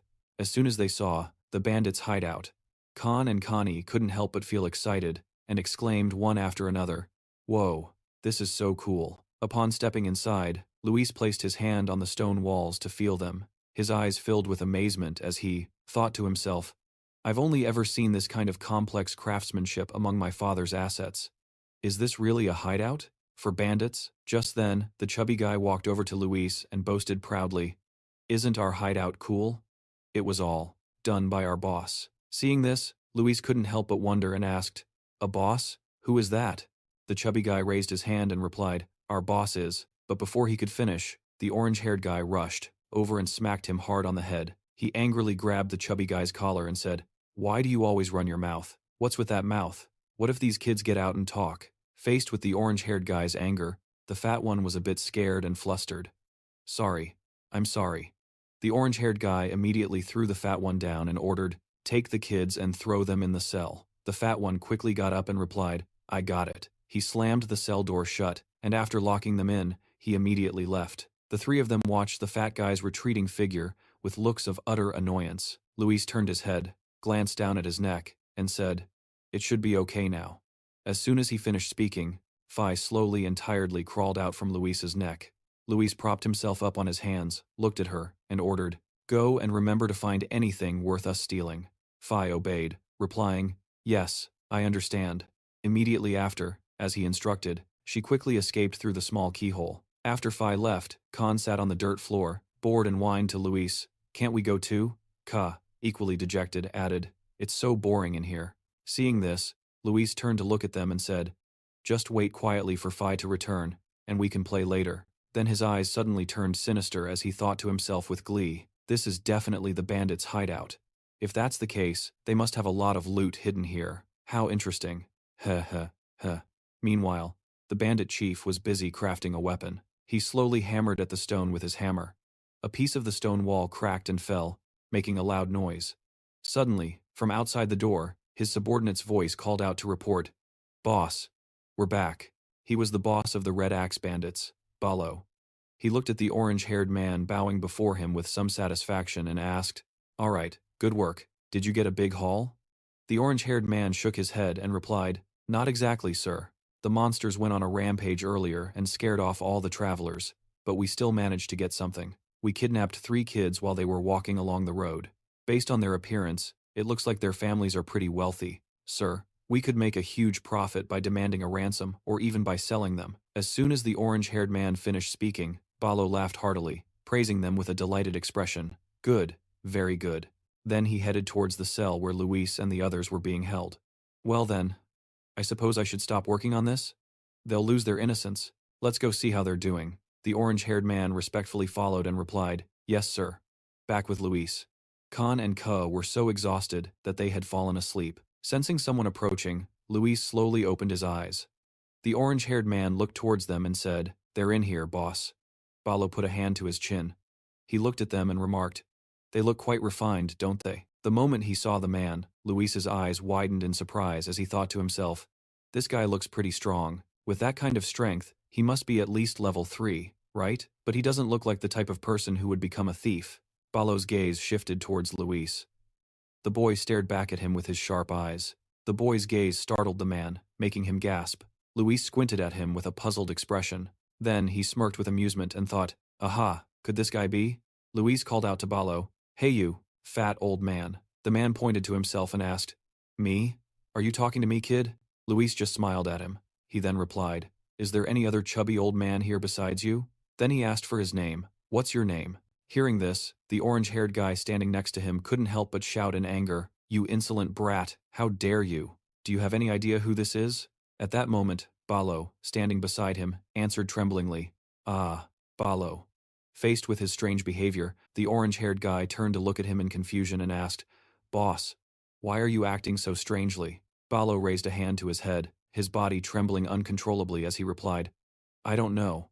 I suddenly feel like I'm running a fever." Hearing him say that, the orange-haired guy couldn't hide his surprise and exclaimed, "Huh? If it were anyone else I'd understand, but you, boss?" Seeing his reaction, Luis couldn't help but feel delighted and thought to himself, "Perfect." He fell for it. Seeing that he wasn't feeling well, Balo immediately turned to leave.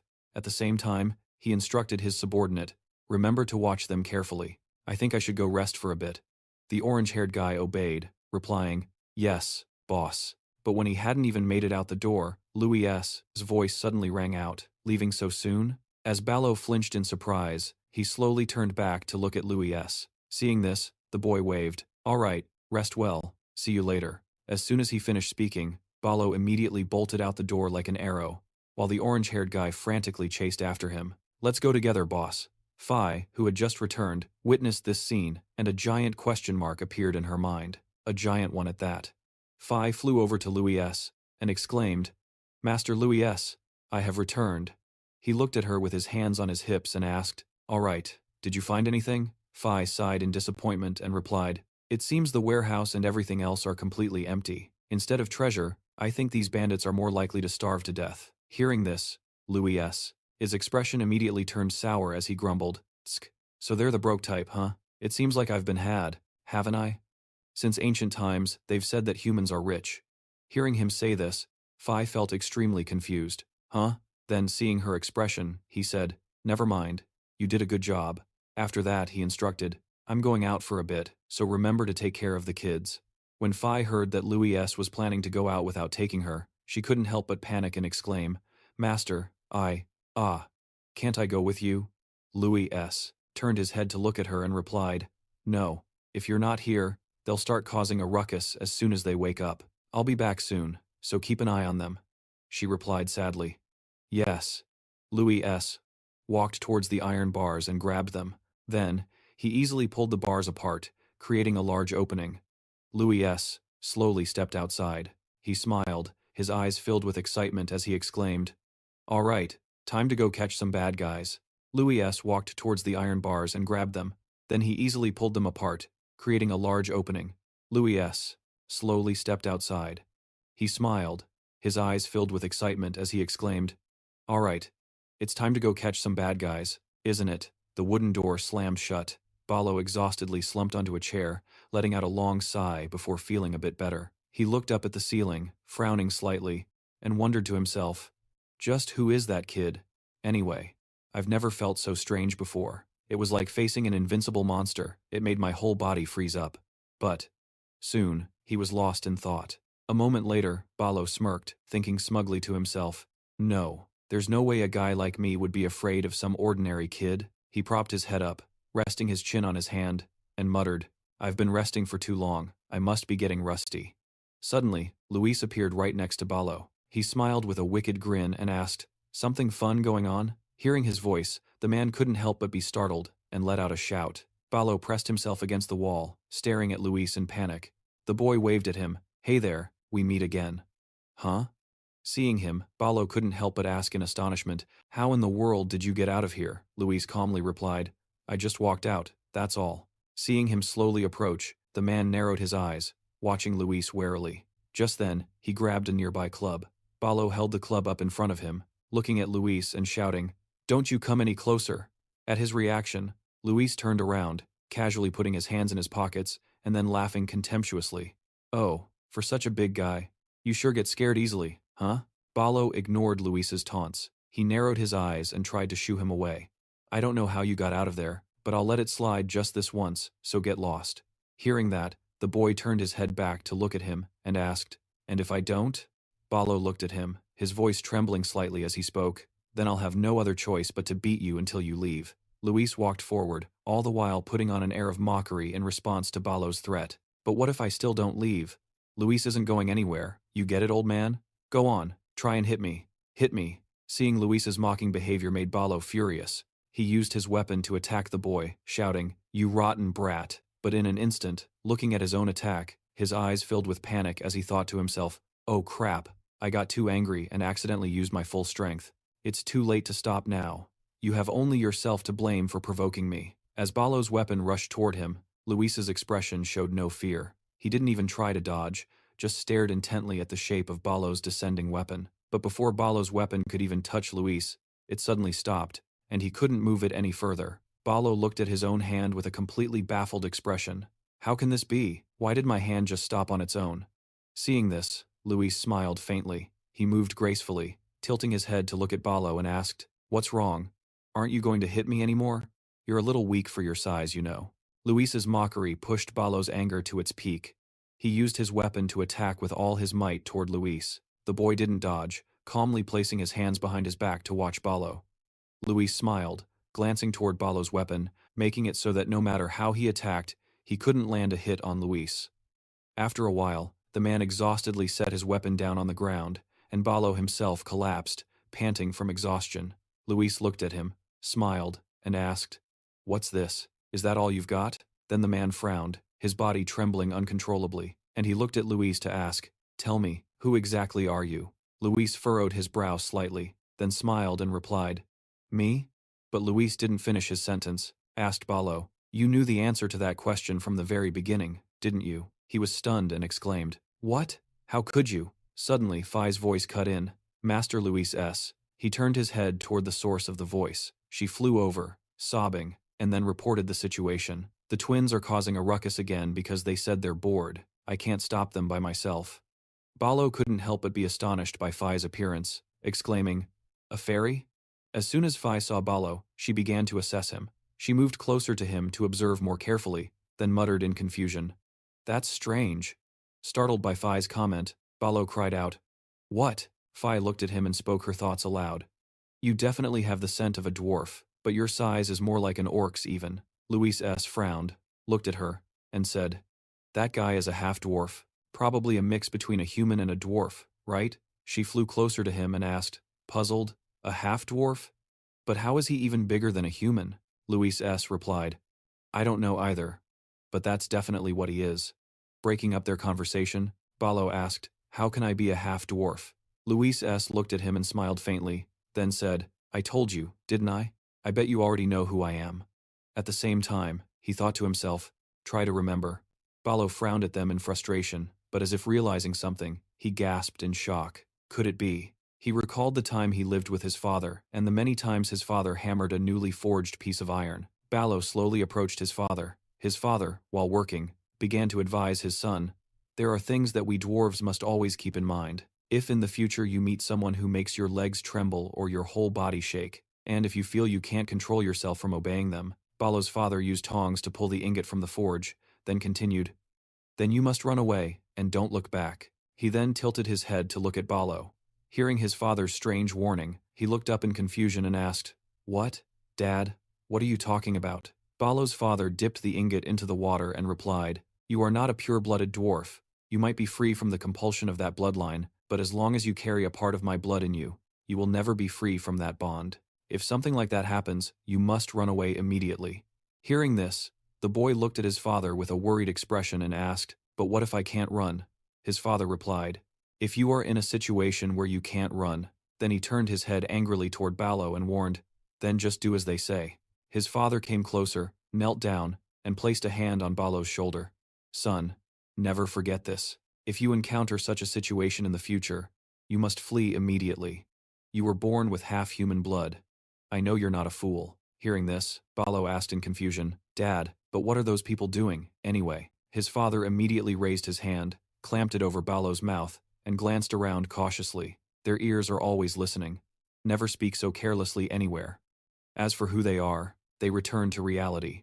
Ballo looked at Luis, his eyes filled with terror, and exclaimed, could it be a dragon? Luis propped himself up, smiled at him, then winked and replied, that's right, Ballo exclaimed. A dragon? Luis propped himself up, looking at him with a triumphant smirk. He thought to himself, I suspected it from the start because of his size, and it turns out my guess was right. Then, he recalled the past. From the very first time he saw him, he had a sense of déjà vu, just like the time he first saw the dwarf repairman working with his father. Dwarves are an intelligent race, so he had asked his father if it was okay to make them work for free like that. Genlocker held out his hand in front of Luis, smiled, and said, there's nothing to worry about, Luis. This is the punishment for what they did to us for generations. He thought, they call it the blood bond. Even after diligent research, there was only one piece of information that indicated dragons were nearly wiped out by the dwarves, and that was the only information he could find. It was truly unfortunate, but if they made a mistake that almost made the entire dragon race disappear, then he didn't need to be generous, right? Seeing Luis approaching him, Ballo held his hands out in front of him and exclaimed in fear, don't come any closer. Luis stopped, lightly touched his chin, smiled, and asked, they say that dwarves have the fear of us dragons etched deep into their blood, don't they? Then, he immediately commanded, so, Ballo, from now on, you will be my minion. As soon as he finished speaking, Ballo couldn't help but panic. He put his hands on his face and screamed in despair. Yes, Fiend, standing beside them, sighed helplessly. Young Master Luis really is blatantly forcing him to be a minion. Ballo was utterly desperate now. He knelt before Luis. While kneeling, he sobbed quietly. Seeing this, Luis approached, smiled, and gently patted Ballo's shoulder to calm, fort him, then asked, it's okay, that's just the law of life. By the way, Ballo, this year, how old are you? He replied, I turned 50 this year. Hearing that, he licked his lips and exclaimed, you're still so young. The senior standing before you is 250 years old this year. Hearing this, on Ballo's head, a large question mark immediately appeared, and he asked in confusion, what? If you're only 250 years old, then you're still a hatchling? Ballo's words made Luis extremely annoyed. He walked over, pointed at Ballo, and yelled, what do you mean, hatchling? I am a powerful and majestic dragon. Got it? Ballo exclaimed in astonishment. Really, is that so? Luis put his hands on his hips and replied, of course, you idiot.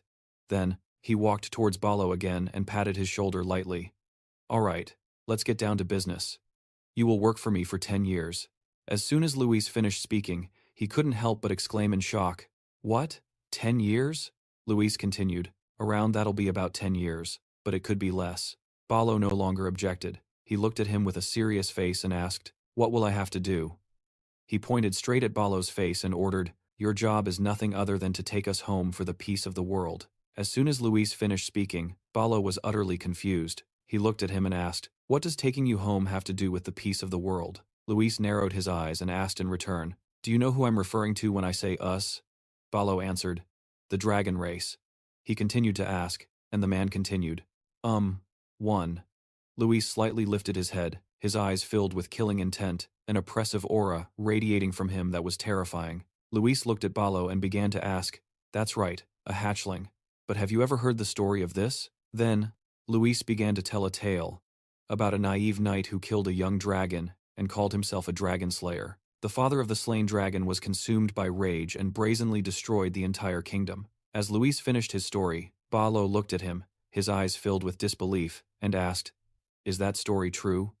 He slightly closed his eyes, nonchalantly replying, "Even monsters get angry when their young are harmed. So, do you think a dragon would just stand by? Especially if their parents are two high-ranking O-class dragons." Hearing this, Balo was startled, looking with astonished eyes towards Luis, while thinking to himself, "The world will face an unprecedented wrath." Luis crossed his arms and looked at Balo, asking, "Now do you understand?" The man cowered and replied fearfully, then immediately asked, "Yes, but why? Why would you entrust such an important mission to someone like me?" Luis frowned, staring intently at Balo. He tilted his head slightly, then turned away, thinking to himself, "Why?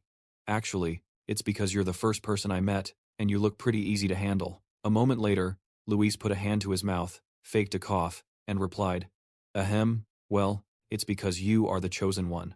Balo asked in confusion. "The chosen one?"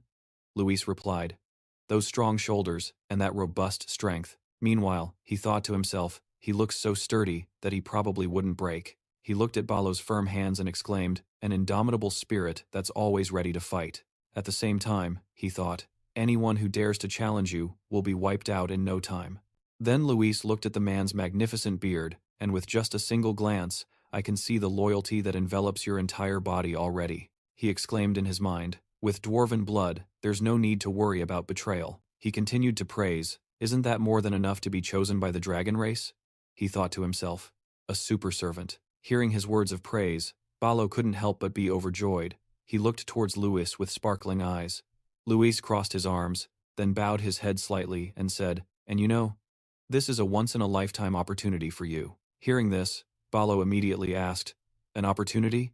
He raised a hand and replied, "Think about it. It's not just one hatchling, but 3. If you can bring these 3 dragon hatchlings home safely, do you think their parents would just ignore your contribution like that?" Hearing Luis's words, Finn was utterly shocked. Luis continued speaking, "A reward beyond your wildest imagination awaits you."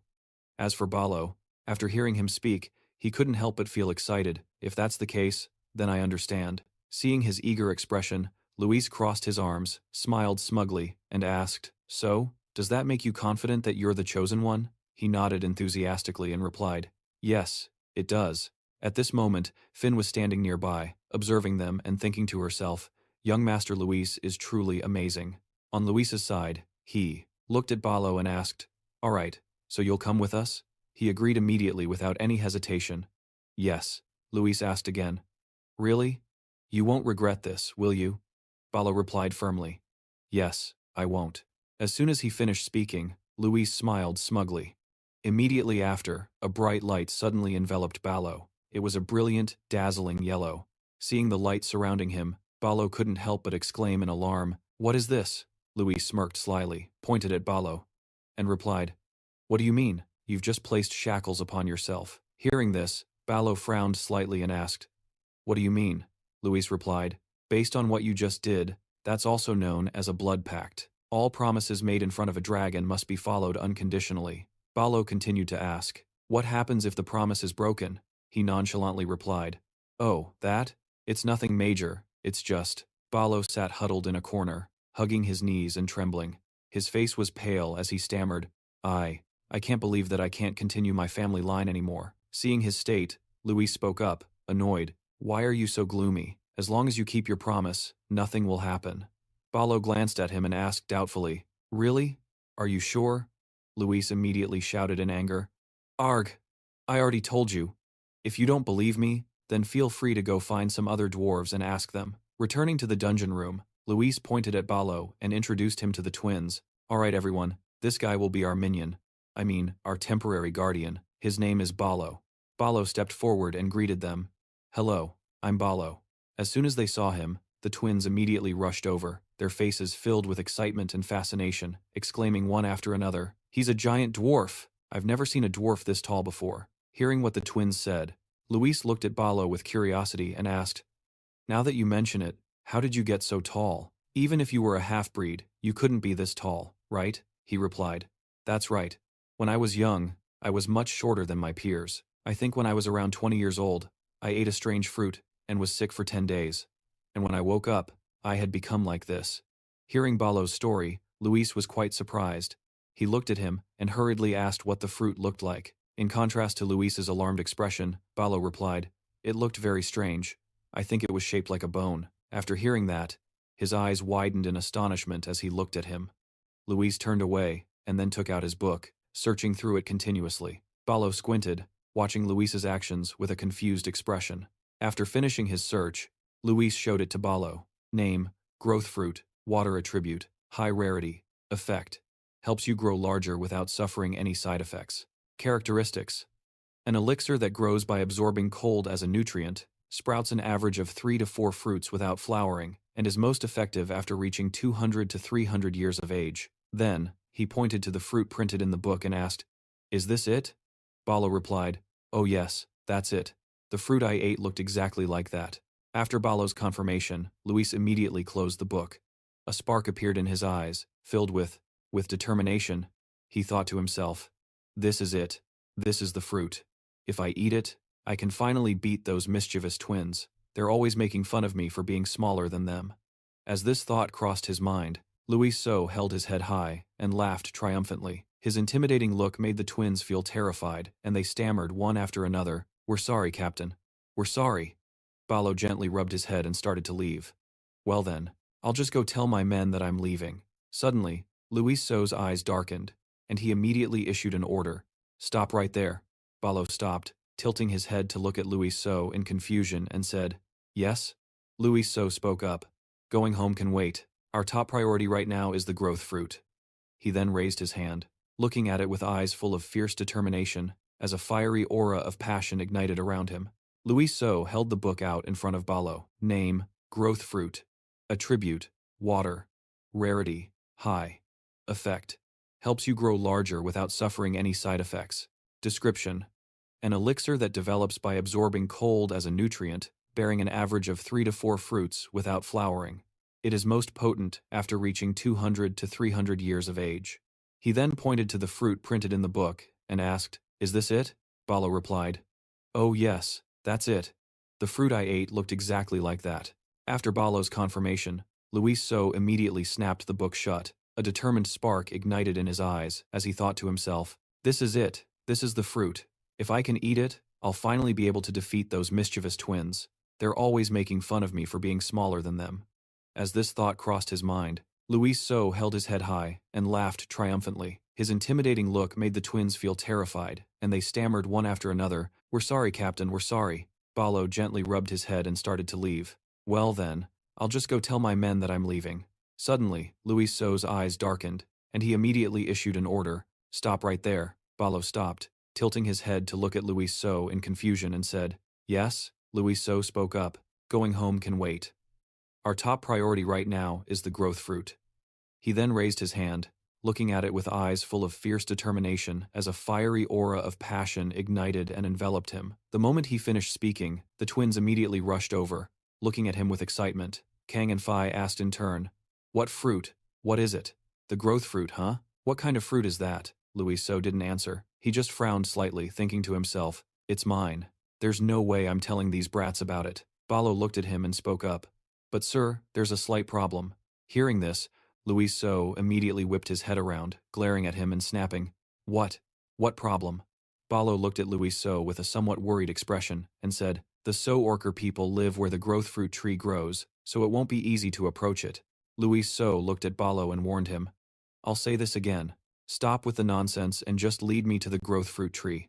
I'll take care of the rest." He then turned away, lightly bringing a hand to his chin and smiling with extreme confidence. The expression on Luis's face, combined with the murderous aura radiating from him, made Balo tremble in fear. He thought to himself, he's so scary. Over by the cliffside, Louise So stepped forward. Then, all four of them then looked down the cliff together to observe. Louise So looked towards the tribe in the distance and exclaimed, "Is that the place?" Balo replied, "Yes, that's right, that's the Seer tribe. When they first migrated and settled here, they weren't this numerous. They gradually increased in number, and now there are hundreds of them." After hearing this, Louise So continued to ask, "So where is it exactly?" Balo was startled and exclaimed, "Sir?" Louise So looked helplessly at Balo and asked, "I'm asking where the mature tree is?" He turned to look at him, his eyes trembling with fear, and replied, "If I remember correctly, it's in the very center of the orc tribe." As soon as he heard that, Louise So was shocked and exclaimed, "What?" Then Louise So pointed at Balo's face and angrily yelled, "You idiot! Doesn't that mean they've already cut the tree down?" Faced with his anger, he held his hands up in front of him and tried to reassure him. "You don't need to worry about that, because the tree grows in a cave below. I only discovered it by chance.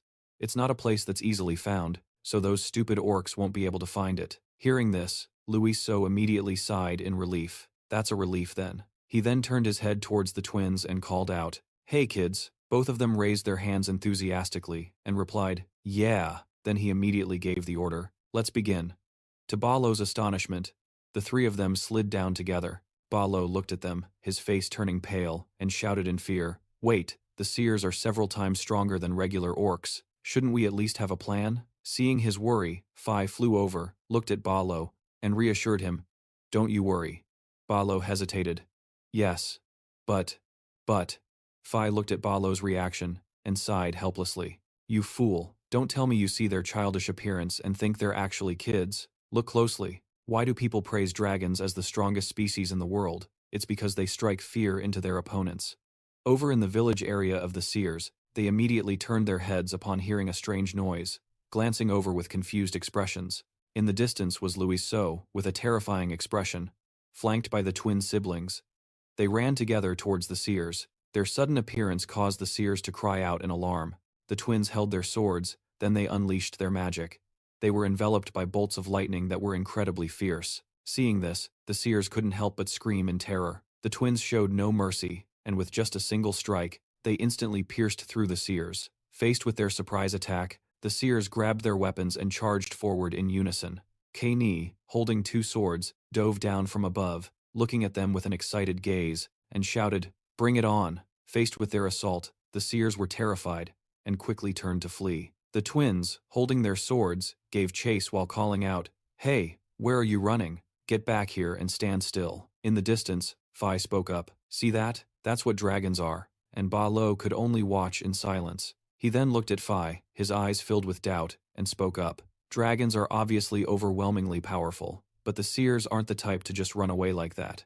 She looked at him and replied, "There's a saying, a mouse runs from a snake, right? It seems the orcs are just like that." At the same time, she thought to herself, even if they are seers, no matter what the orangutan do, in front of an apex predator, they can only run for their lives. How could they possibly overcome the aura of the noble dragon race with the seers' instinct-driven minds? Balo exclaimed in amazement. "So that's why, whenever I'm in front of a dragon, I lose all my willpower and become paralyzed with fear," Finn continued to explain. "That's right. And it's the same for those humans. Perhaps because they're still young, their presence isn't that terrifying yet. If they were to experience their second hibernation period and reach adulthood, just facing that aura would be enough to annihilate all the seer." At that moment, from a distance, the orange-haired guy rushed over and shouted, "Boss!" As soon as she saw the orange-haired guy appear, Finn quickly hid in Balo's fur sleeve and muttered in annoyance, "How irritating." The orange-haired guy looked at Balo and asked frantically, "Boss, are you okay?" His voice was so loud it shook the entire mountain. Then he looked towards the village of the seer, and couldn't help but exclaim in shock, "Oh my god." Then, he turned his head back to Balo and asked quizzically, "The O tribe's village has been burned down?" "Boss, what on earth is going on?" He pointed downwards and replied, "Those kids are down there." Khan was currently extending his hand, casting a spell and attacking the crowd of seer. Bolts of lightning from the technique the boy created shot towards them, causing them to explode one by one. Next, another kid grabbed Khan's legs, then got ready to spin him. They both grinned excitedly and shouted in unison, "Take this!" Lightning tornado. Khan lunged forward. The boy spun around with his sword, then attacked the seer. His sword, and his magic annihilated them wherever they passed. Back with Balo, witnessing the scene before them, the orange-haired guy's face turned pale, and he stammered, "Good Lord, the kids we captured are slaughtering the seer?" Then, his attitude suddenly changed as he looked at Balo and asked enthusiastically, "Don't tell me you knew this would happen, boss?" He looked at his subordinate, startled, and blurted out, "Huh?" But before he could say more, the orange-haired guy immediately came to a joyful conclusion. "I knew it. Boss, you must have had your eye on those kids ever since you saw them. You realized they had incredible power despite their young age." He frowned and hesitated. "Well, about that." Just then, Finn suddenly leaned into Balo's ear and whispered, "Just repeat after me." "Of course." Next, Balo immediately raised his head high and proudly repeated Finn's words, "Of course." Hearing this, the orange-haired guy looked at him with an admiring gaze. "You really are my boss. You're such a good judge of character," Finn whispered into Balo's ear. "I asked them to take care of the seer." He immediately repeated her words. "I asked them to take care of the seer." Hearing this, the orange-haired guy was filled with admiration and couldn't stop praising him. "That's amazing. But who are those little devils anyway? What are those kids doing?" Hearing the orange-haired guy's words, Finn became furious and snapped, "Who is this punk calling a little devil?" Balo immediately pointed at the orange-haired guy and repeated, "Who is this punk calling a little devil?" Hearing this, he couldn't help but feel confused, exclaiming, "Huh?" Hearing him repeat a line he shouldn't have, Finn got angry, smacking Balo hard on the head and yelling, "Hey, you idiot, why would you parrot that line?" He immediately apologized. "Hey miss, I'm sorry." The scene unfolding before him left the orange-haired guy utterly bewildered, and exclaimed, "Boss." Balo sighed wearily and said, "Anyway, we're not the type to act carelessly, so we need to manage the kids carefully." The orange-haired guy asked in confusion, "What do you mean by act carelessly?" Down below, the leader of the seer pack cried out. Then it grabbed its weapon and attacked Luis. As it swung, it immediately caused the rocks and dirt around to fly up, and thick smoke enveloped the entire area. But then it cried out in surprise. Luis was completely unaffected by its attack. Luis looked at it, smiled, and asked, "Are you all done? Now it's my turn, right?" Luis held his weapon and simultaneously activated his magic. Then he raised his hand to attack directly towards the seer. Just one simple move from Luis sent them flying far away. The seer couldn't react in time and was slammed hard into the wall, creating an incredibly loud noise, and rocks and debris flew everywhere. Afterwards, unable to withstand it any longer, the seer collapsed. Luis looked at the monster before him, sighed in boredom, and exclaimed, "How boring." Over with Balo, he watched the scene before him, so astonished he was speechless. As for the orange-haired guy, he spoke up. "Look at that move." A spray of blood shot up from the slash, along with a piercing scream. Sai and Khan teamed up, slashing and sending a seer flying backward. Finally, everything was done. Sai sat down tiredly on the snow and exclaimed, "Done." Khan, next to her, also complained, "Man, I'm so tired." Luis saw the two kids look tired after completing their task, so he tossed 2 fruits behind him and said, "You guys worked hard. I'm heading out for a bit. You two get some rest." The 2 kids quickly and happily replied, "Okay." Suddenly, he saw 2 figures lurking on the mountain. The moment Luis saw their hair color, he got annoyed and shouted an order, "Hey you, get down here now. What are you doing just standing there watching from a distance?" When Balo heard his words, he shivered. He quickly turned to look at his subordinate and stammered, You stay here. I'll go down and see what's up." Just then, the orange-haired subordinate suddenly said, I'll go with you, boss." Balo was silent for a moment, then asked, "You really want to come with me?" The orange-haired subordinate immediately shook his head and replied, "No, sir. Boss, you should go alone." "Sir." He could only grit his teeth at this guy. A moment later, Balo appeared behind Luis. His attitude was extremely sycophantic as he spoke. "Sir, you called for me?" Luis asked out of the blue. "Where is it?" Balo, confused, opened his mouth and asked back, "Huh? What?" Luis's expression quickly turned irritable, and he glanced at him, asking in a dark tone, "Where is my growth fruit?" A short time passed, and Balo was leading Luis to a large boulder. Looking at a small hole in the boulder, Luis asked, "This place?" He quickly replied, "Yes, sir." Balo, as if demonstrating for Luis, knelt down and explained, "Go through this hole, and then enter the passage down to the cave." Suddenly, he mumbled in confusion. Balo said, puzzled, "That's strange. I used to be able to get through this way." even though he was trying to explain to Luis, but from his perspective, it was just the man's butt swaying back and forth, which made Luis feel a bit creeped out and disgusted. Before he was about to puke, he spoke up to stop him. You just stay put. After all, it's right in front of us, isn't it? Although Ba Lo was a bit confused, he still replied, Yes, sir. Immediately after, Luis stepped into a small crevice in the rock. He followed the narrow path inside the cave. Suddenly, in the far distance, a flash of light appeared, causing Luis to wonder aloud. Oh, is that it? He quickly made his way toward the light. As he got closer, Luis let out a gasp of amazement. The dazzling light was radiating from a small plant. Luis shouted with joy the moment he saw it. Yes, I found it. At the base of the plant, he spotted 2 small fruits. Luis's eyes lit up with excitement as he shouted, My growth fruit, my future of growing tall.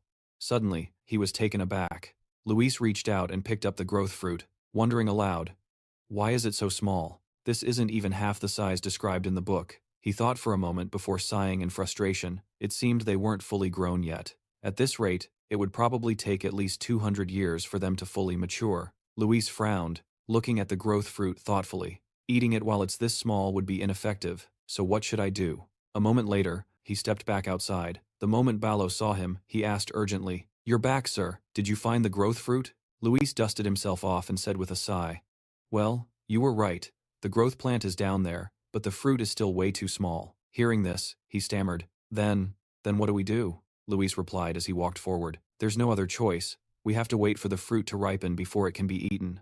While Luis was strolling ahead, a comment from Ba Lo made him stop in his tracks. If we just leave like this, won't someone come and steal it? He then shot a sharp glance back and repeated, Steal it? Luis's eyes glinted with interest as he spoke in a chilling tone, Let them try. A short time later, a protective circle appeared, and inside it was a sign with messy handwriting. Upon closer inspection, the sign bore a threatening message. Keep out. If you touch Luis's property, your next 9 generations will be cursed. I will curse all 9 generations of your family. If you're not afraid of the consequences, go ahead and try it. Then, Luis asked Ba Lo, Do you have any subordinates? Send a few of them over to stand guard. He was taken aback and asked in confusion, What? Why my men? Before Ba Lo could even finish his sentence, Luis shot him a look and asked, Are you defying me? This prompted Ba Lo to quickly change his tune. Take as many as you want, sir. They are at your disposal. Luis looked toward the cave, still feeling uneasy. Even though I've used every method I know to set up traps, I still feel anxious.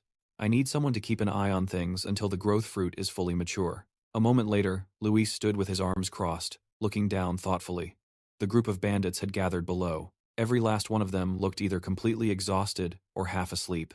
Luis couldn't stand the sight any longer and turned to Ba Lo to complain, How is it that not a single one of them looks competent? He then looked down at the group and thought to himself, But for the sake of my future growth, it's worth whatever time it takes. With that thought in mind, Luis announced, I'll make this quick.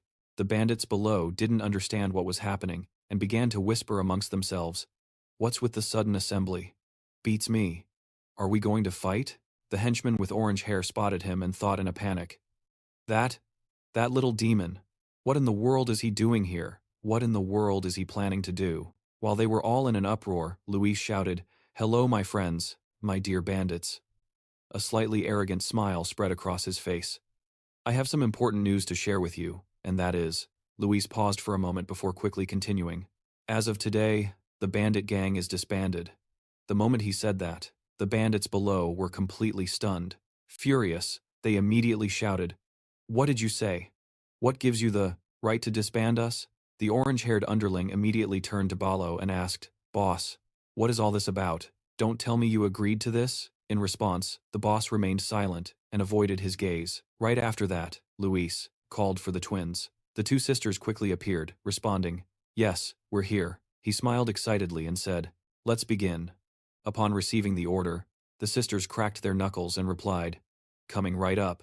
Seeing this, the bandits couldn't help but cry out in fear, Why are you coming over here? Don't come here. But their pleas were useless, as the orange-haired underling was immediately hit by the first throw of snow. Right after, the 2 guys behind him were next. Watching C and Khan working so energetically, Luis started cheering them on. That's right. Great job, my little ones. That's how you smack him in the head. Go on, the one. Watching this scene was Balo, who was completely speechless. Hearing the painful screams of his men, he could only shed tears in silence, whispering in his heart, "I'm sorry, guys."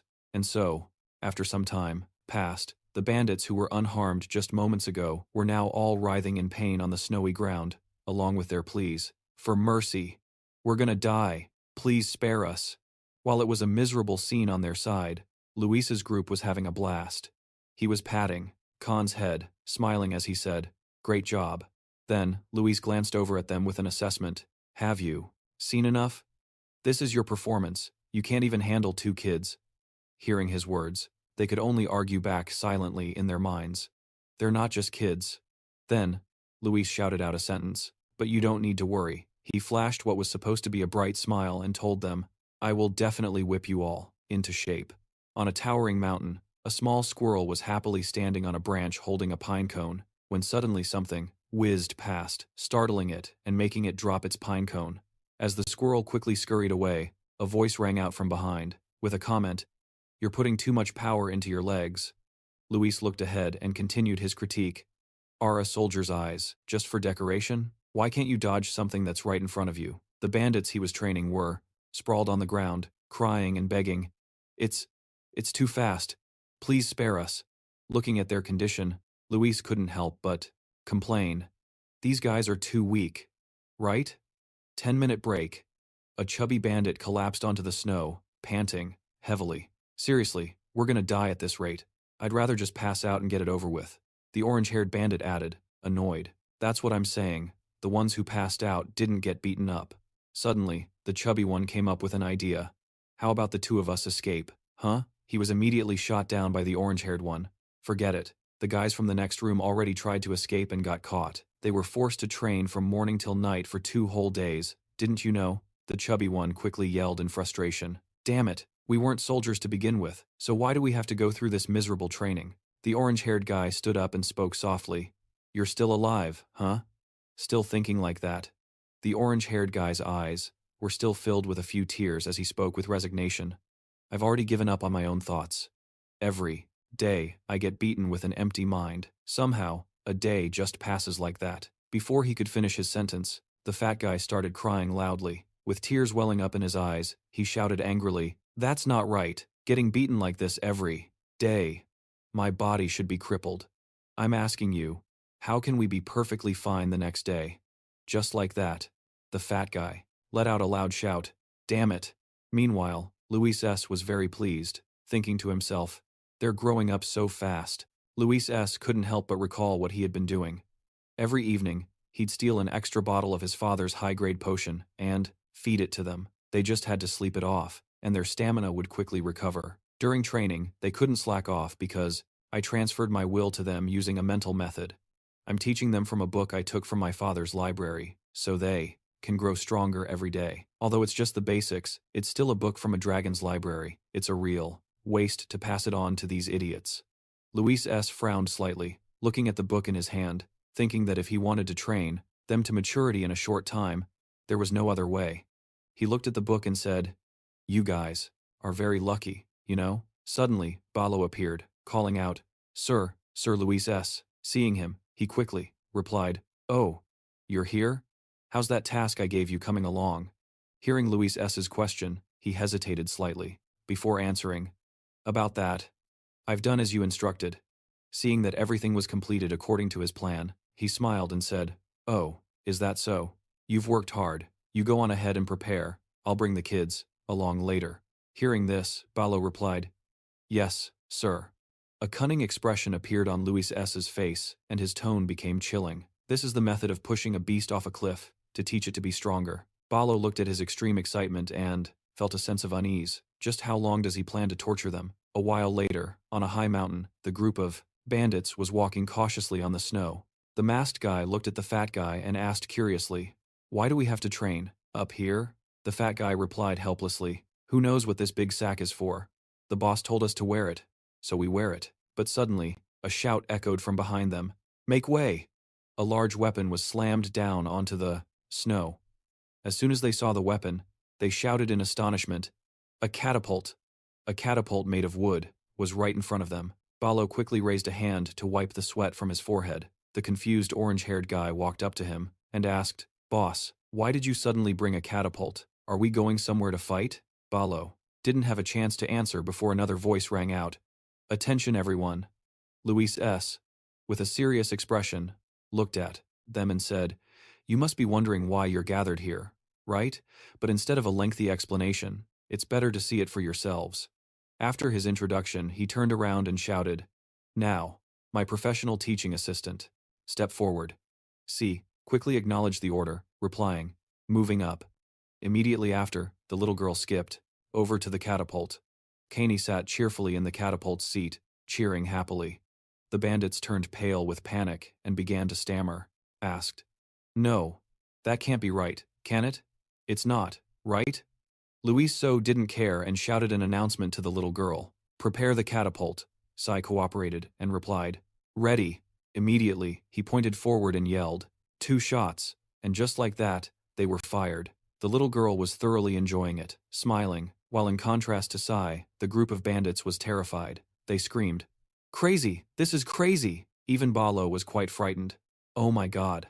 So, this is the meaning of the cliff story? Is this what it meant?" They all silently watched Sai's trajectory. As soon as they saw the little girl about to fall, they frantically shouted, "Oh, is she falling?" Of course, Luiso wouldn't give Sai a mission that dangerous. Right after, a paraglider appeared from that big backpack. The group of bandits nearly had a collective heart attack. Luiso looked at the results before him and said with a bright smile, "Excellent. The catapult is truly effective. Its performance is very good. You all see that? You just have to do it like that."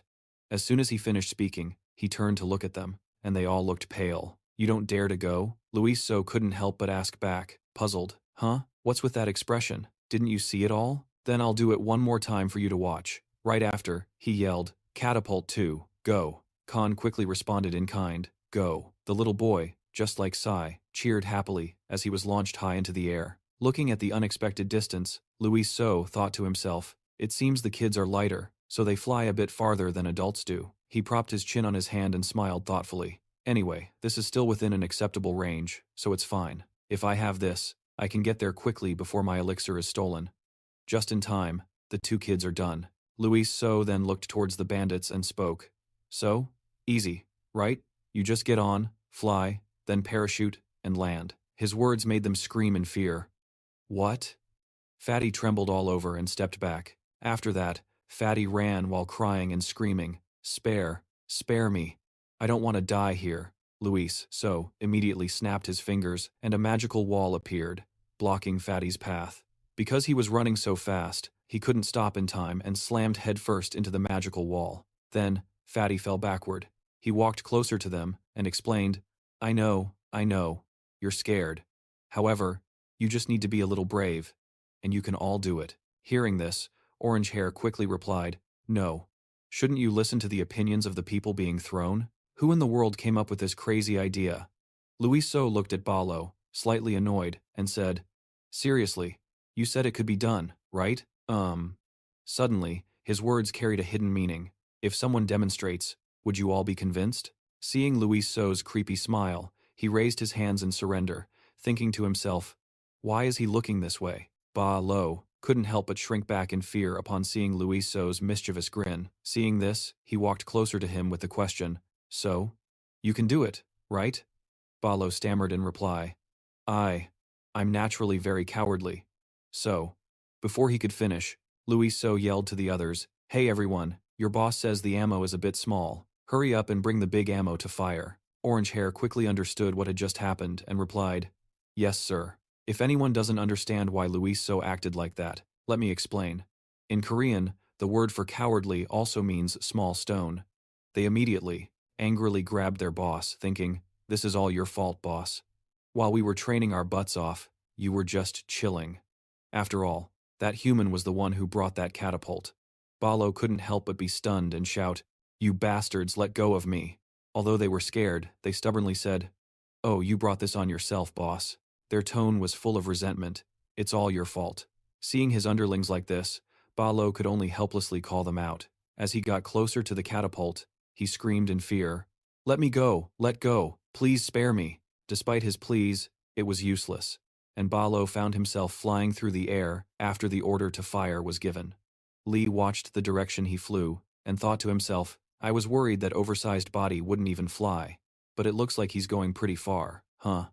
Then he turned back and smiled at them, asking, all right then, who's next? The group of bandits quickly burst into tears, thinking, that's right, we have to go up. Mommy, I miss you. After that, the snowy, rocky landscape was filled with mournful screams. At that moment, one clear scream could be heard. So, this is what it feels like? Just like that, a morning passed.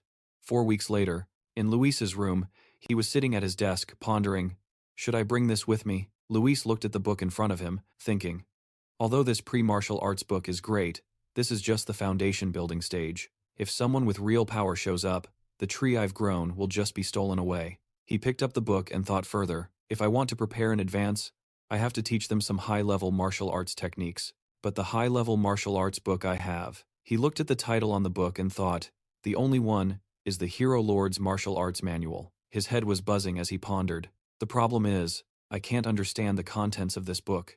Luis felt like his brain was about to explode, as he screamed internally, there's not much time. Where am I supposed to find a suitable high-level martial arts book? Unable to hold it in any longer, he yelled out loud, oh my god, what am I supposed to do now? Suddenly, Khan appeared out of nowhere behind him and spoke, Luis, what are you doing? Connie also popped her head up like the boy and asked, are you worried about something? Luis clutched his heart and screamed, oh my gosh. As soon as Khan saw the words on the book, he started to criticize it. Hey, what's this? It's a martial arts book. Are you studying it? But it's not interesting at all. When Luis heard that, he asked in astonishment, don't tell me you guys have read this book before? The boy quickly replied, yeah, we've seen it a lot, actually. Kaney, who was next to him, added, there are a lot of them in Dad's study. Hearing this, he rejoiced internally, awesome. Outwardly, Luis continued to ask the two siblings a question. So, do you know any martial arts techniques? The little girl quickly held up her hand and boasted, Kaney knows 5 moves. The boy, not wanting to be outdone, cleared his throat and retorted, well, Khan knows 10 moves. The two kids argued for a moment, sparks flying between them. Well then, I know 20, and I know 100. Luis could only feel helpless with these two kids. They're usually a bit goofy, but after all, that's right. He smirked to himself.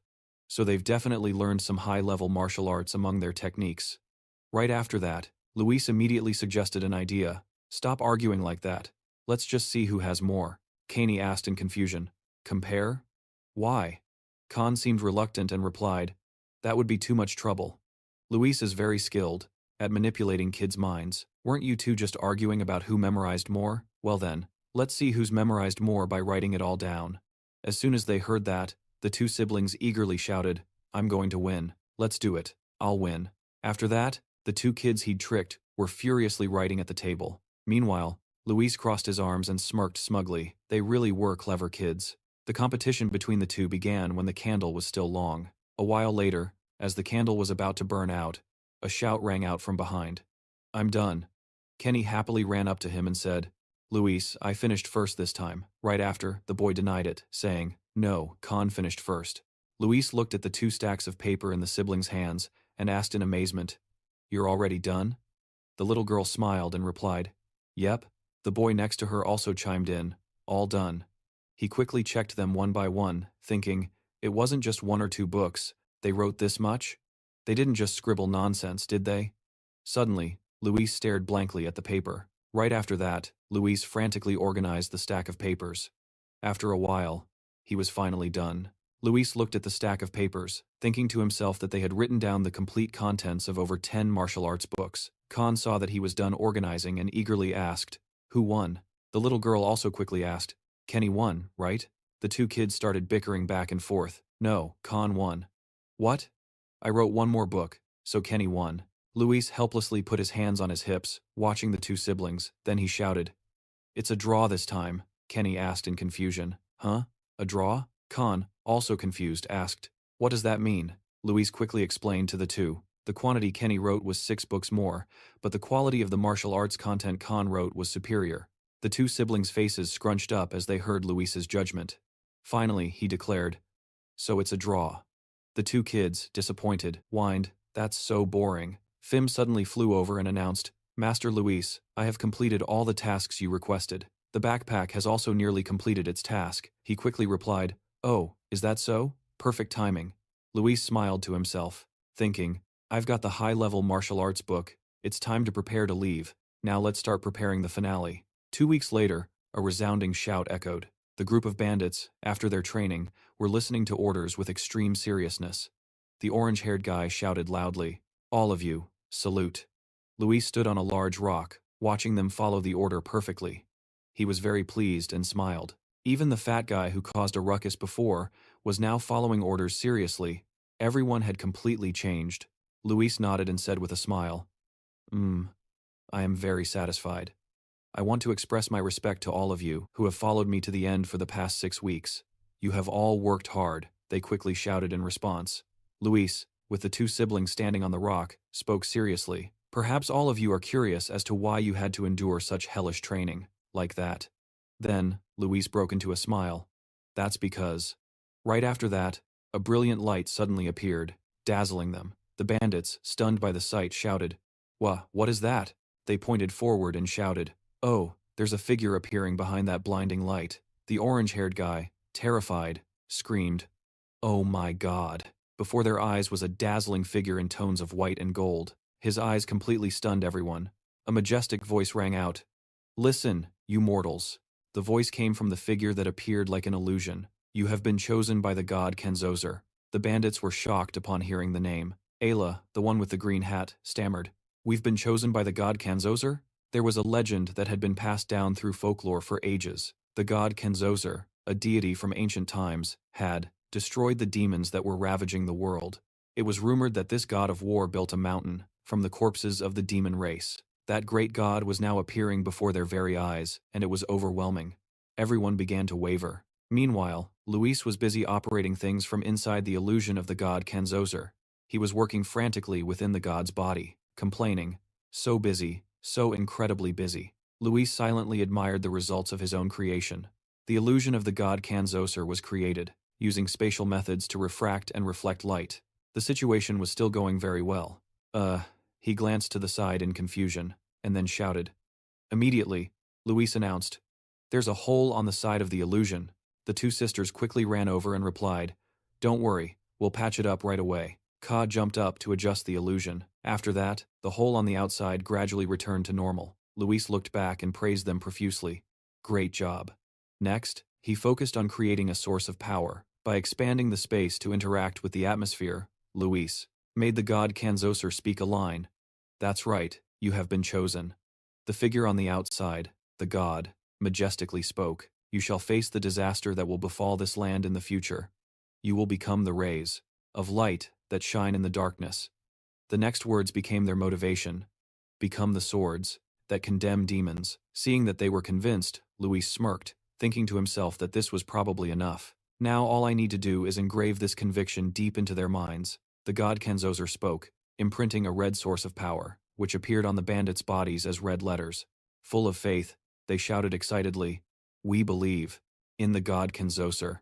Seeing that the moment had arrived, Luis sent a message to her. Fi, now's the time.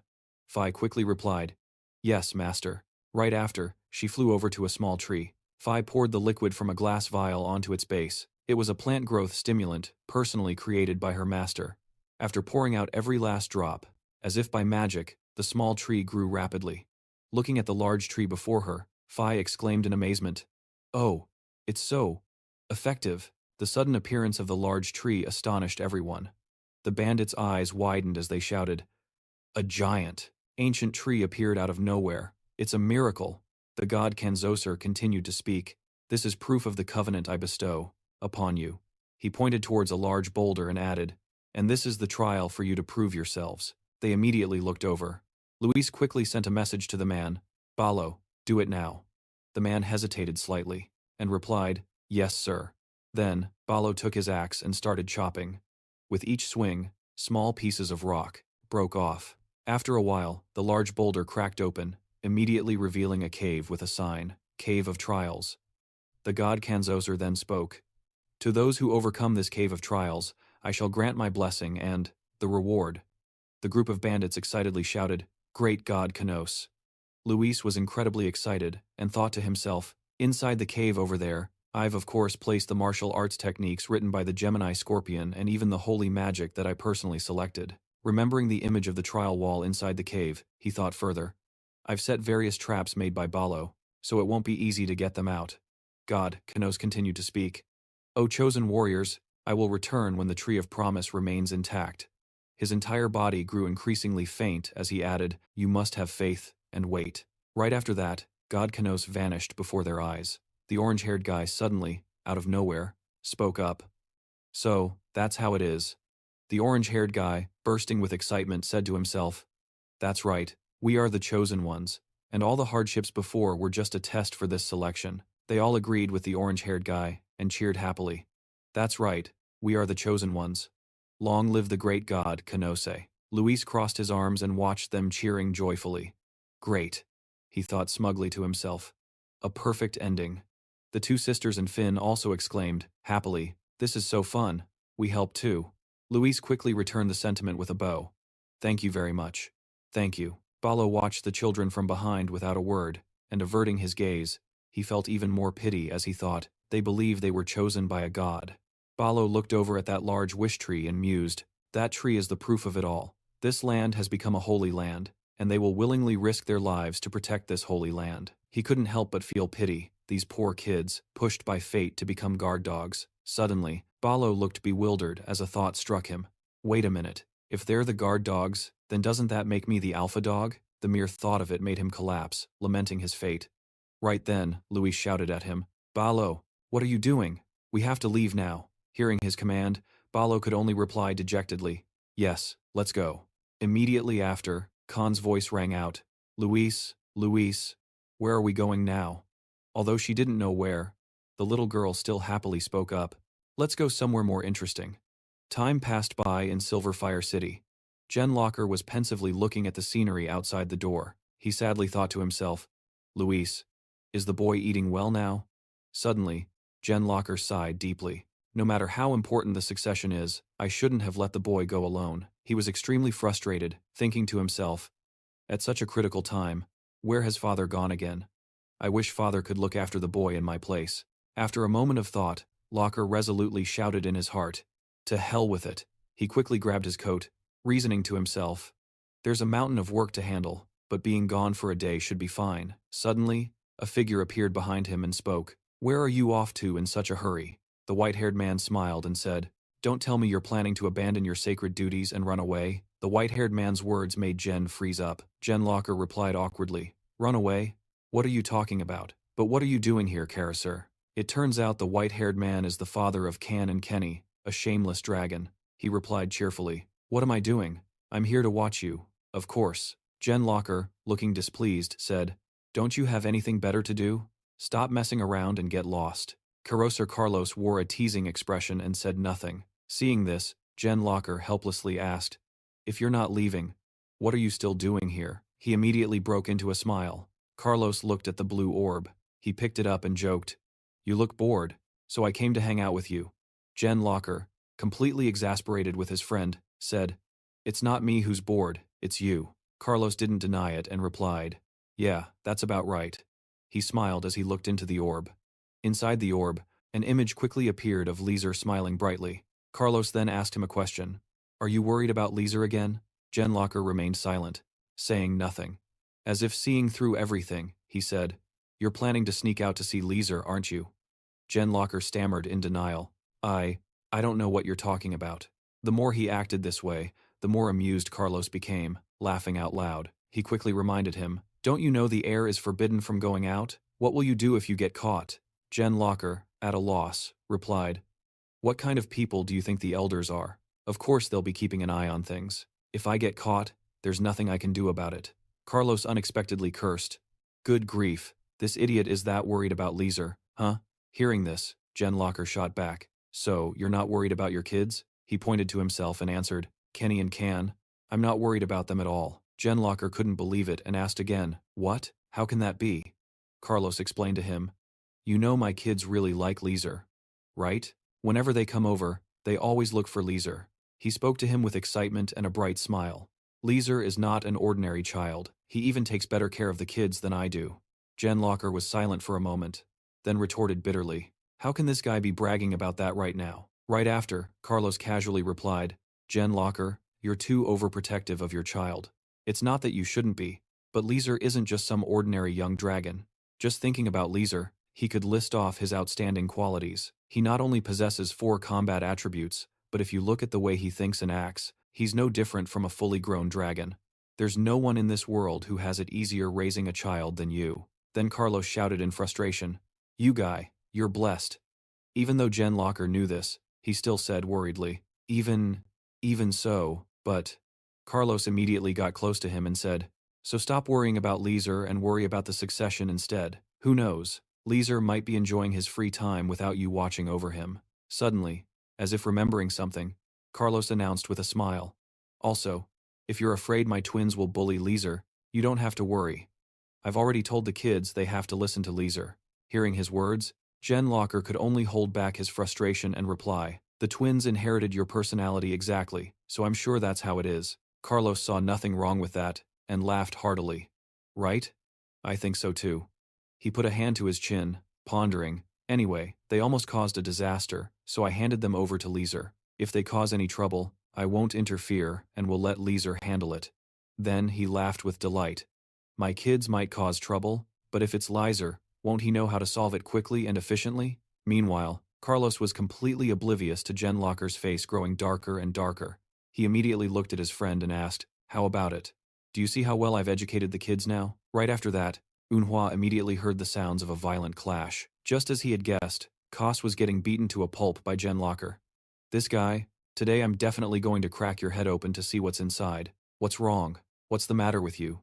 Stop it. And then there was just a dark void. The sounds grew fainter and fainter. At the same time, Luis Chu was traveling. His name was being called with great energy. Luis Chu, Luis Chu, Luis Chu. He could only shout back helplessly, Stop calling me, you kids. The 2 little ones looked at Luis Chu with sparkling eyes and said sweetly, But if we don't call you like that, Luis Chu won't look at us. He raised a hand to his head and replied wearily, all right, you can stop calling me now. Right after that, the 2 children hugged Luis Chu tightly. No matter what he said, Can you let go for a bit? The 2 kids replied decisively, We don't want to let go. Luis is the best. He could only wonder helplessly, What on earth did I do in my past life to deserve this? Suddenly, there was a call. Young Master Luis. A horse galloped over. It was Ba Lo who had brought the horse and the carriage behind it. Right after that, he shouted, Whoa, Ba Lo quickly said to Luis Chu, as if seeking praise, I have prepared the carriage as you requested. He patted the horse's head, smiled, and replied, Oh, well done, now we can travel more conveniently. Then Luis Chu asked him, Ba Lo, if we head west, what's the nearest port? He thought silently for a moment, then answered, If you're looking for the nearest port to the west, that would be Port Luthen. It's a place with bustling trade with other continents, so it's very easy to find a ship. As soon as he heard this information, Luis Chu immediately asked, Is that so? How long does it take to get there? Ba Lo quickly calculated and replied, At this speed, it would take about half a year. If we include the time we can't travel due to blizzards, it could take a year. Hearing this information made Luis Chu think for a moment. 1 year, that's longer than I thought, huh?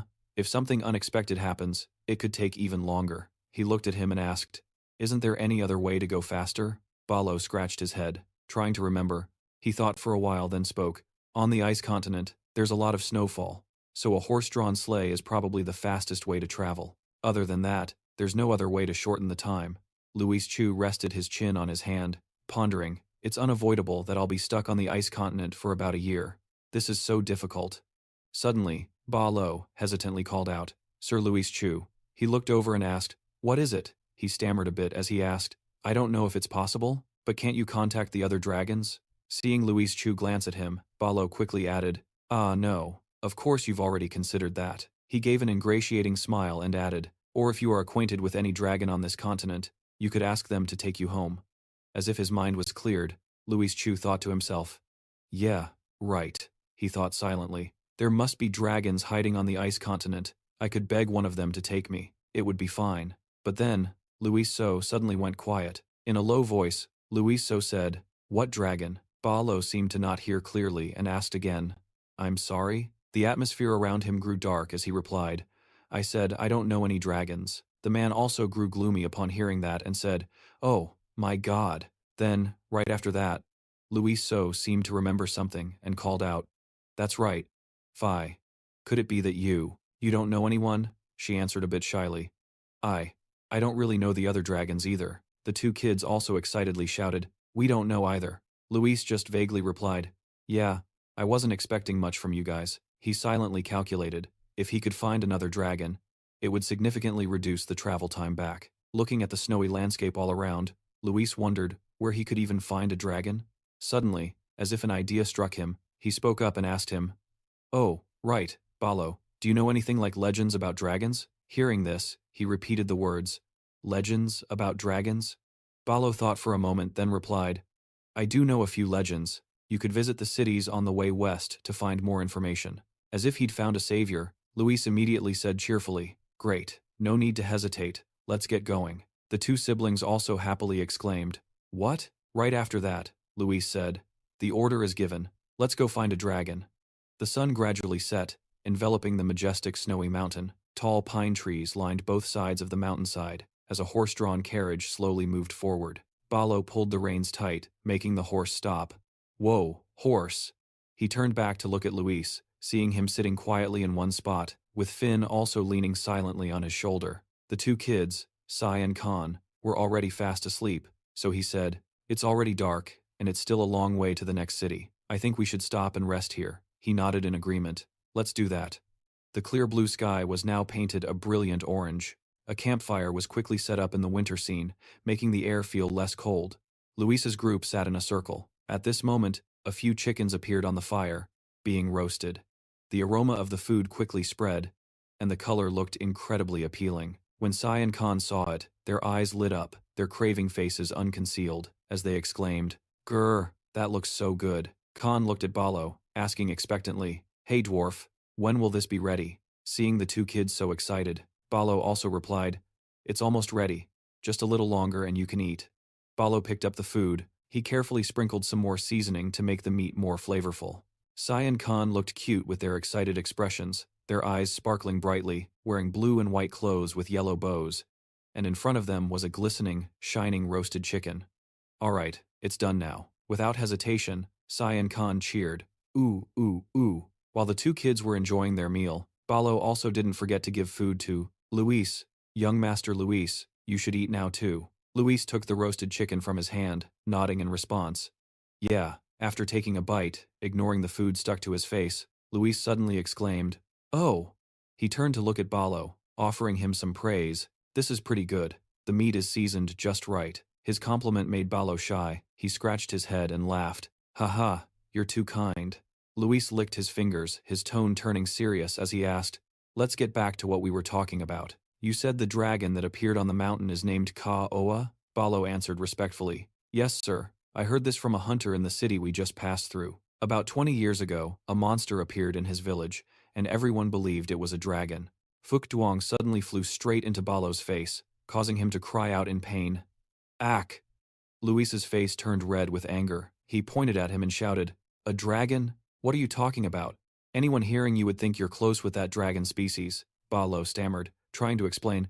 Oh, no, sir? About that. Luis So stomped on Balo's foot with all his might and yelled, What is it? A monster, huh? Let me show you what a real monster is like, huh? Balo, in pain, repeatedly apologized. I'm sorry. Balo's words seemed to infuriate Luis So even more. His face was aggressive, his eyes filled with rage as he pointed at him, getting bold now. You think you're my equal? Say it again, properly this time. Balo, with tears in his eyes, quickly corrected his words. Yes, sir, According to the old hunter, 20 years ago in his village, the people witnessed a noble appearance. They believed it was the Dragon Lord. A mighty dragon with blood-red eyes, towering like a mountain, appeared in Balo's tail. It was as large as a building, and its roar was deafening. All the villagers in the village were terrified. Luis So sighed, his voice no longer as harsh as before. With just that much information, the credibility is low. Have there been nothing but baseless rumors for the past few weeks? After hearing Luis So speak, Ba Lo suddenly remembered something and continued to answer, Oh, that's right, there's more. I heard the nobles in the neighboring region have dispatched a large number of soldiers to investigate. They even hired mercenaries who specialize in fighting giant monsters. Kani and Khan sat silently by the fire, listening to everyone talk. Luis So, curious after hearing Balo's story, asked, "Oh, so what happened?" Balo looked at him and said hesitantly, "Well, there's been no news of the dispatched legion returning." A heavy atmosphere descended. On the ground, only blood-stained swords remained. Everyone speculates that all of them were annihilated. After that, people kept disappearing on Mount Kahoa, so now no one dares to set foot on that mountain anymore. Luis So fell into deep thought, stroking his chin. After a creature believed to be a dragon appeared, the dispatched legion also vanished. The corners of Luis So's mouth curled up into a pleased smile as he thought, "This is getting interesting." At this point, he suddenly thought of Kaya. That mountain is also to the west, so it won't affect our travel. Considering the information Balo gathered, there's definitely something there. His train of thought still didn't stop there. Luis So wanted to delve deeper into the matter. If it's not a dragon but another monster capable of confronting a large legion, it would be like walking straight into the lion's den. Is it worth taking such a big risk like that? Something caught Luis So's attention. He glanced over. Noticing his unusual behavior, Balo asked, "Sir, what is it?" Luis So didn't look at him. His eyes focused in another direction as he said, "Something's coming." The large figure of Balo made the weapon in his hand look tiny. He looked at Luis So and asked seriously, "Is it a monster?" Luis So was calmer, casually replying with a hand on his hip, "No, it's a person. Looks like he's alone." Holding his weapon, Balo declared loudly, "Just leave it to me, sir. I'll handle him." He shouted towards the dark forest ahead. "Who are you? Show yourself." There was no response, only a dim, gloomy space. Thinking no one was there, a voice suddenly rang out, catching Balo and Luis So's attention. "There's no need to be so vigilant." From within the dark forest, a figure appeared, wearing a cloak that made them even more mysterious. Balo and Luis So silently observed the person who had just appeared. Seeing this, the person also took off their hood. He bowed, introducing himself with a smiling face. "It's a pleasure to meet you. I'm Chugun. I was just passing by when I saw the light from your fire." Luis stared at Chugun, thinking to himself, "Chugun, why does that name sound so familiar? I'm sure I've heard it somewhere before." Chugun smiled, his demeanor still very friendly. "If you don't mind, could I warm myself by your fire for a bit?" Balo immediately shook his head in refusal. "I'm sorry, but there are children here." He then glanced over at Kan and Khan. The two kids were sitting quietly by the fire. Chugun nodded and said, "It's natural to be wary of strangers, I understand." He smiled and scratched his head, showing no intention of staying. "Sorry for bothering you all. Well then, I'll be on my way." Balo, looking pleased with himself, reported to Luis, "I've sent him away, young Master Luis." However, Luis didn't answer him right away. He was preoccupied with that name. Muttering to himself, "Chugun." After a moment of thought, as if remembering something, he suddenly shouted, "Chugan." Luis turned and ordered Balo, who was standing behind him, "Bring that guy back here now." Balo was a bit confused, asking doubtfully, "Huh? Why all of a sudden?" Luis was fuming. He stomped his foot and yelled, "Stop asking questions, just go get him." Seeing him get angry again, Balo quickly ran off, but still replied, "I'm going right now."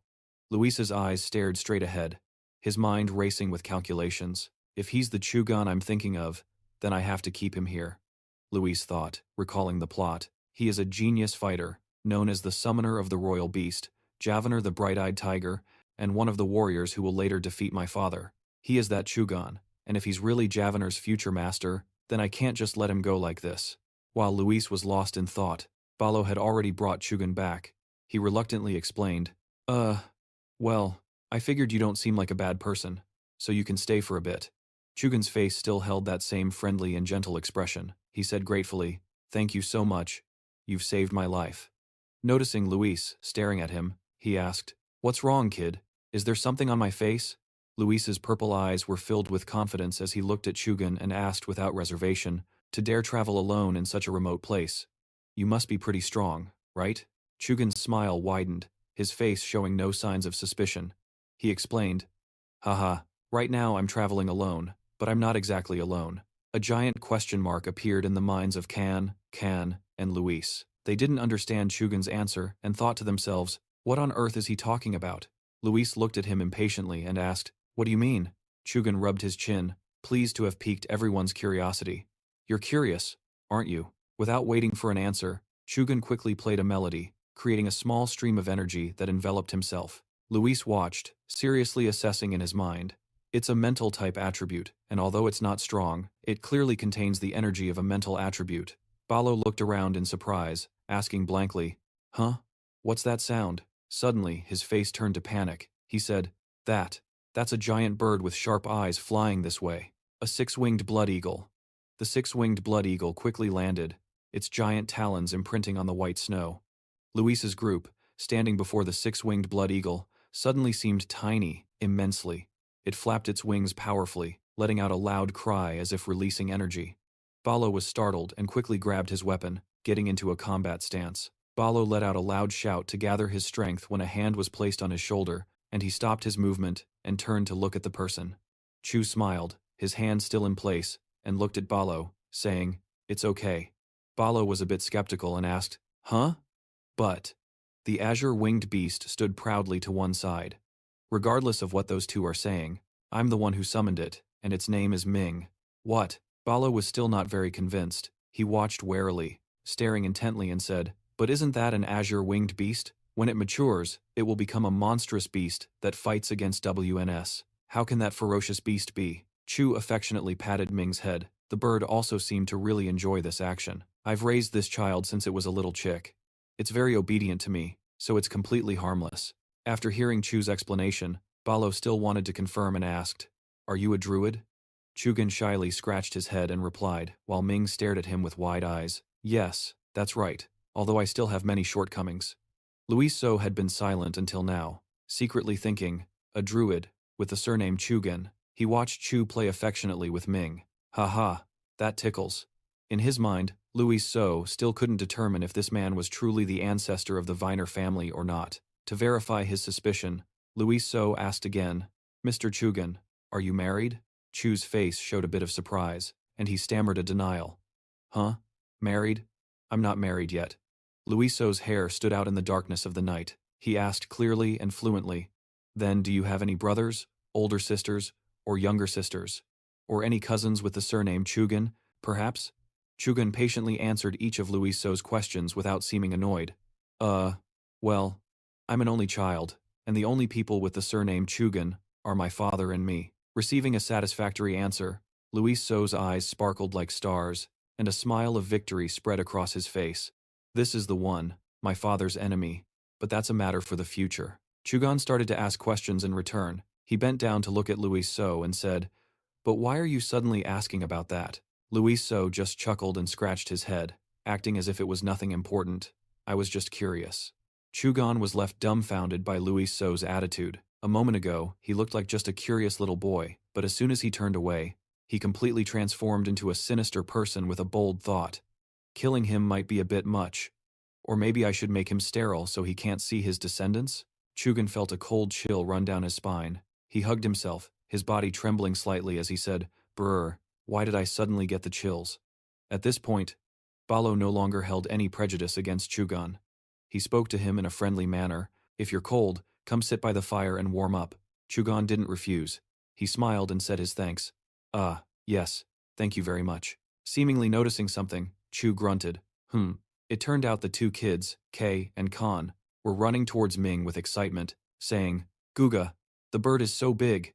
This is the first time I've ever seen a bird this huge." Chugan called out worriedly, "Hey!" His face began to show panic as he hurriedly tried to stop Kay and Khan. "Kay, don't get close. If anyone other than its master approaches it carelessly, it will." But Kay and Khan were already playing carefreely with Ming. Khan had climbed onto its back, while Kay was on the ground hugging Ming. "Whoa, look at its feathers. They're so soft, just like a down blanket." Faced with this scene, Chugan was also bewildered, his words laced with a hint of disbelief. "That's dangerous." Luis walked over to pull Si and Khan back, constantly lecturing the two kids.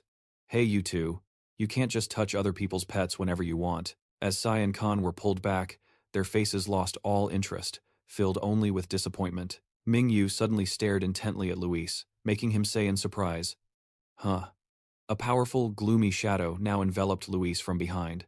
Perhaps seeing this, Ming Yu lost control. It flapped its wings relentlessly, squawking. "Squawk, squawk," Chugan worriedly shouted. "Hey, that's dangerous." Unexpectedly, Ming Yu flipped over onto its back, raising its two claws into the air. It still had that same indifferent look in its eyes, but surprisingly, it had flipped over for Luis to scratch its belly. even letting out little chirps to show it was really enjoying it. This action from Mingyu left Chugan speechless. Luis, full of affection, said, "Igo, good boy, good boy." Chugan was practically drooling with jealousy, his voice filled with grievance. "Mingyu, you never act like that with me." Sai and Khan comfortably lay on Mingyu's belly, saying happily, "It's so warm and soft, tonight I'm going to sleep with it." Seeing his bird not protest at all when someone other than its master petted its head or even climbed on it, Chugan's mood was all over the place. He asked Balo, "Just what kind of powerhouse are those kids from, anyway?" Balo didn't know how to explain, stammering, well, about that." The stars had appeared in the sky. Around them it was incredibly quiet, making the next words ring out even more clearly. They are my grandchildren." The sun gradually peeked out from behind the snow-covered mountain, and a new day began. Balo was busy rearranging their belongings on the carriage. Just then, Chugan appeared from behind. He bowed to express his gratitude. "Thank you for letting me stay for the night, and for letting me travel with you. I really don't know how I can repay you." Ba Lo thought of the murderous expression on Luis's face when he insisted they bring him along at all costs. He could only give a wry laugh and say, "Haha, we're going the same way anyway. It's better to travel together, isn't it?" Mingyu silently rubbed its head, having no opinion on the words of the people around it. "But what about that summoned beast?" You don't need to worry about Mingyu. It knows how to follow me." Luis leaned out of the carriage and called out loudly, "Uncle, it's time to go." Ba Lo quickly replied. It seemed he still wasn't used to the change in address. "Yes. No. Yeah. Let's get going."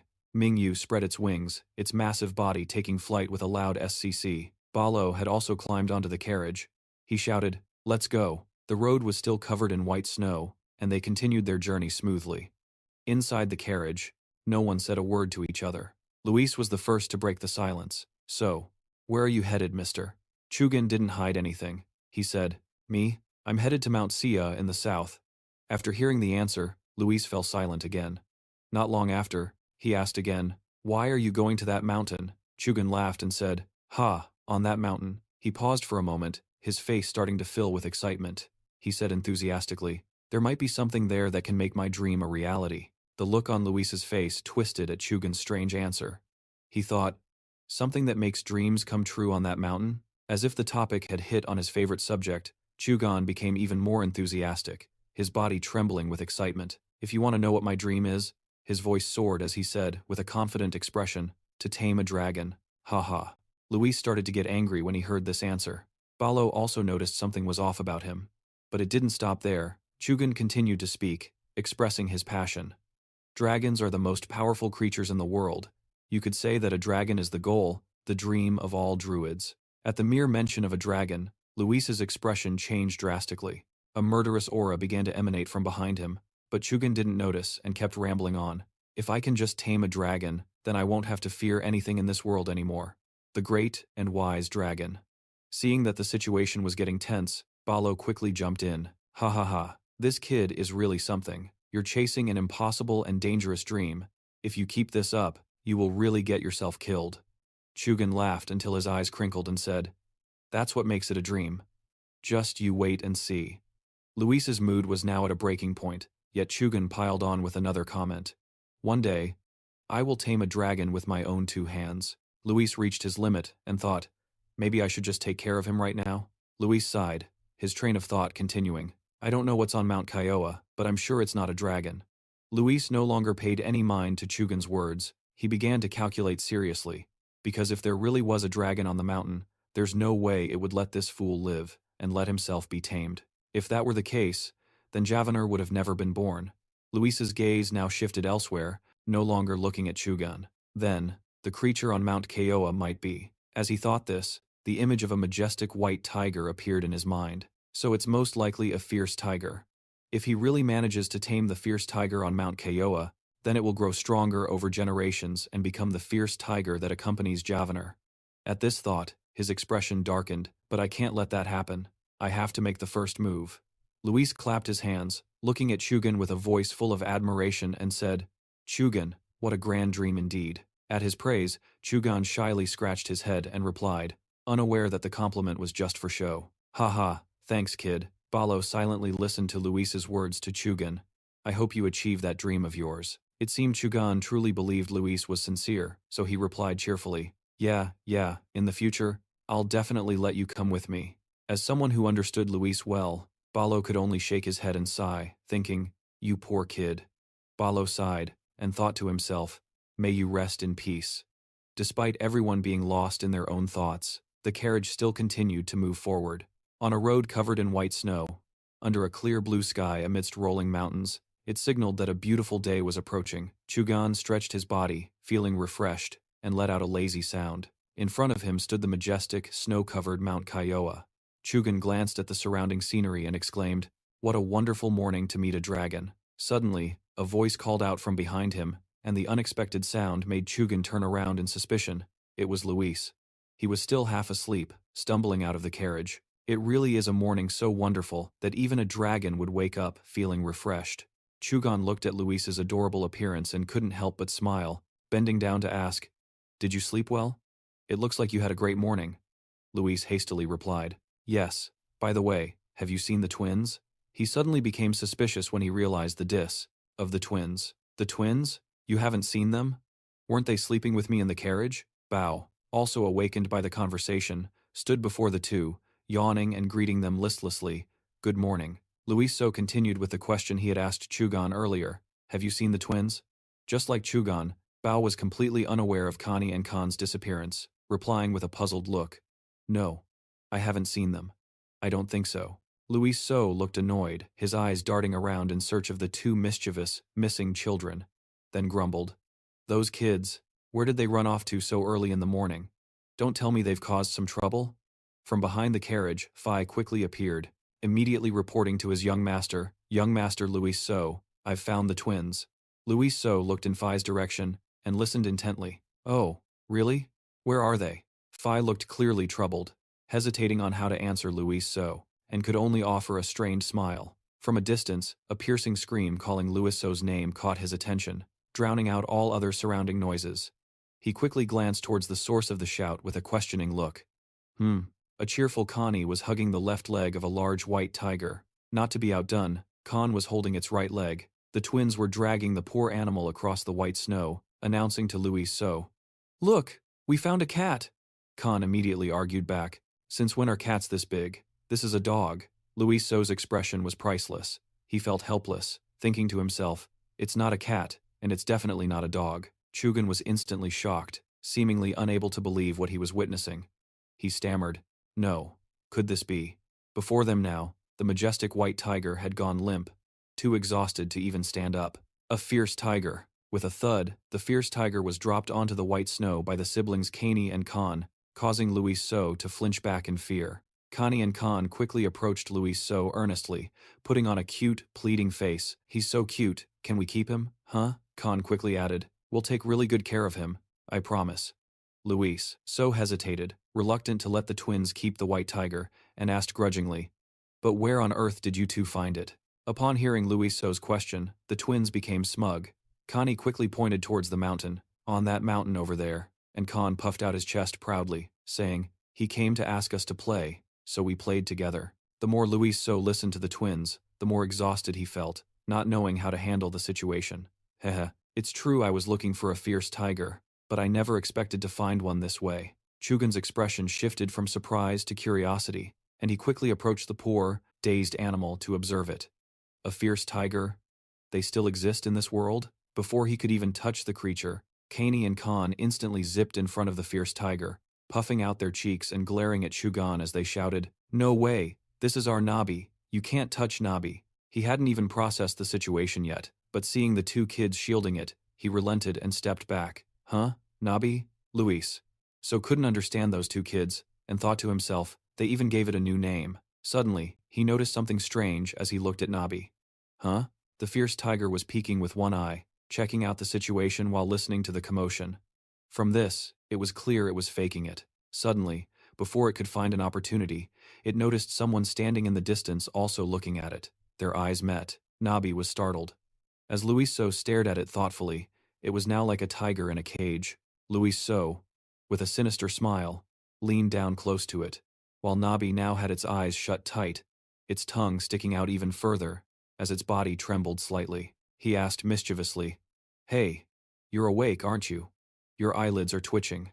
He adopted an even more demonic tone, leaning closer to its head. It couldn't help but feel scared, its breathing growing more and more rapid. Why is your breathing getting heavier? Are you really unconscious? It knew it couldn't pretend anymore. The fierce tiger immediately woke up and let out a loud roar as if to intimidate. Luis So. The roar in front of Chu and Khan made them cheer joyfully. Nabi's awake. Luis So stepped back, unable to believe that it would become so ferocious, and felt a bit angry. This darn tiger. Annoyed, he casually threw a punch at the tiger's face, angrily asserting his dominance. Who do you think you're roaring at? Taking the full force of the punch, the tiger collapsed once again. Nabi thrashed about on the snow, painfully clutching its head and rolling back and forth as if throwing a tantrum at Luis So, letting out whimpers. Kek kek. Seeing this, Luis So didn't know what else to say, simply crossing his arms and sighing. Chu's eyes were wide with astonishment, going from one surprise to another, unable to believe his eyes. Knocking out a fierce tiger with a single punch? Balo gave an awkward laugh and scratched his head, not knowing how Thon Min would react in front of Chugan, whose face was contorted, unsure of what emotion to show. Ha ha ha. My grandkids don't know the meaning of fear. The twins, however, looked worried for the fierce tiger. The two kids moved closer to the animal, cooing. Our Nabi is in a lot of pain, right? Let me blow on it for you. Balo didn't know how to explain. He could only remain silent, unable to say anything more. Meanwhile, Chu immediately questioned him. Don't know the meaning of fear? To the point of chasing after a fierce tiger, huh? Luiso suddenly grew quiet, pensively thinking about the animal in front of him. Even though it was a fierce tiger, it was still a cub and had no mother. Isn't this a bit strange? The more he thought, the more wrong it felt. Luis So, after a moment of thought, had a realization. Luis So glanced behind him. A powerful force was rushing toward him, making him feel imminent danger. What? What is it? This powerful energy is. Could it be the mother tiger? Balo and Chugan also noticed the abnormality and quickly turned around, their eyes widening in shock like Luis So's at the sight before them. The ancient trees shook, and the roosting birds immediately took flight. A loud noise grew louder and clearer in front of the group who were wondering, what on earth is that sound? A creature with dark green scales and long claws was slowly crushing the scattered branches on the ground as it advanced. An ancient centipede, with a massive body, eyes full of malice, and green scales, was slowly searching for something. Chugan quickly panicked. Too many things had happened today, making him feel overwhelmed and tremble. Oh my God, that is. Before he could finish his sentence, Luis So moved in and clamped his hand tightly over Chugan's mouth, preventing him from panicking. Shh, be quiet. As soon as Chugan had calmed down, Luis So quickly deployed his own formation. A purple barrier was slowly erected, gradually enveloping their surroundings. If we move now, we'll only attract its attention. We have to hide first. A purple barrier was erected, surrounding the entire team, created by Luis So. The magical space of the formation was transparent. Luis So stood with his arms outstretched, sweat starting to bead on his forehead as he had to both think and maintain the formation. Outside the formation, only a white, snowy landscape remained, restoring the quiet atmosphere that existed before the team arrived. The team had arrived. Chugan's eyes widened in amazement as he observed the magic formation Luis created, endlessly marveling at something so rare in the world. My God, is this divine spatial magic? A large spatial barrier was created in an instant. Chugan looked at Luis's back, silently questioning the one setting up the formation before him. How could a child do this? He was already suspicious of Luis, but now Chugan was even more horrified by the scene in front of him. The sound of the monster's footsteps grew clearer and clearer. It was getting closer to the team as if searching for their hiding spot. The creature was fumbling around, using its keen sense of smell to sniff out its prey. It looked around to pinpoint their location. Chugan's face immediately darkened, shocked by what he saw. In my entire life, I've never seen a saber-toothed tiger and an emperor centipede that hasn't appeared for hundreds of years. What on earth is going on? Chugan found himself at a loss. His thoughts were stuck on those rare creatures as he tried to reason. Wait a minute, could the dragon live on Mount Kathia? Chugan looked at the emperor centipede hissing in front of him and understood. Is it that emperor centipede again? Chugan fell into deep thought, momentarily feeling disappointed. If that's the case, then there's no dragon at all. But not letting that despair linger, he immediately glanced over at Luis. The boy was standing to maintain the formation, his face tense with observation. Chugon thought to himself, he sensed These's appearance faster than any one else.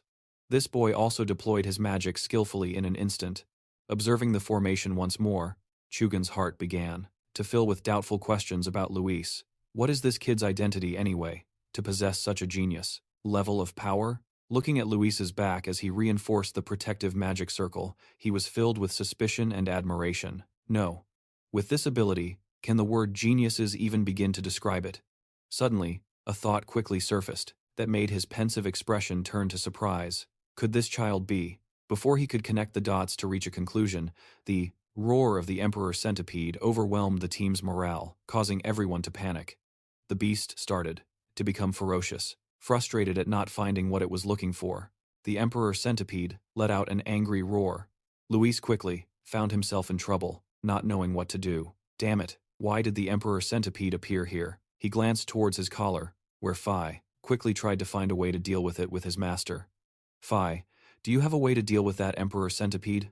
Phi replied worriedly. To his master, Thez is a magical beast formed from the very blood of the demon dragon. Beggy. Even if it's just a small part, it still has dragon's blood, so even a dragon can't escape it. Phi answered Luis, while Thez was still fumbling around, searching for the team. Luis looked pensive, constantly worrying about the situation after hearing Phi's words. Moreover, if we want to confront Thez, we need at least 2 to 3 level 1 powerhouses. If this continues, we'll be annihilated by it. It's slowly approaching, using its nose to pinpoint the scent. Meanwhile, Luis had to use both his brain and his physical strength. It's supposed to be deep inside the forest, so why did it come all the way down here? It seems to be looking for something. Luis glanced over at Nabi, the little white tiger who was cowering in fear. Could it be looking for this tiger? Thez seemed to sense something, and suddenly turned sharply to the left.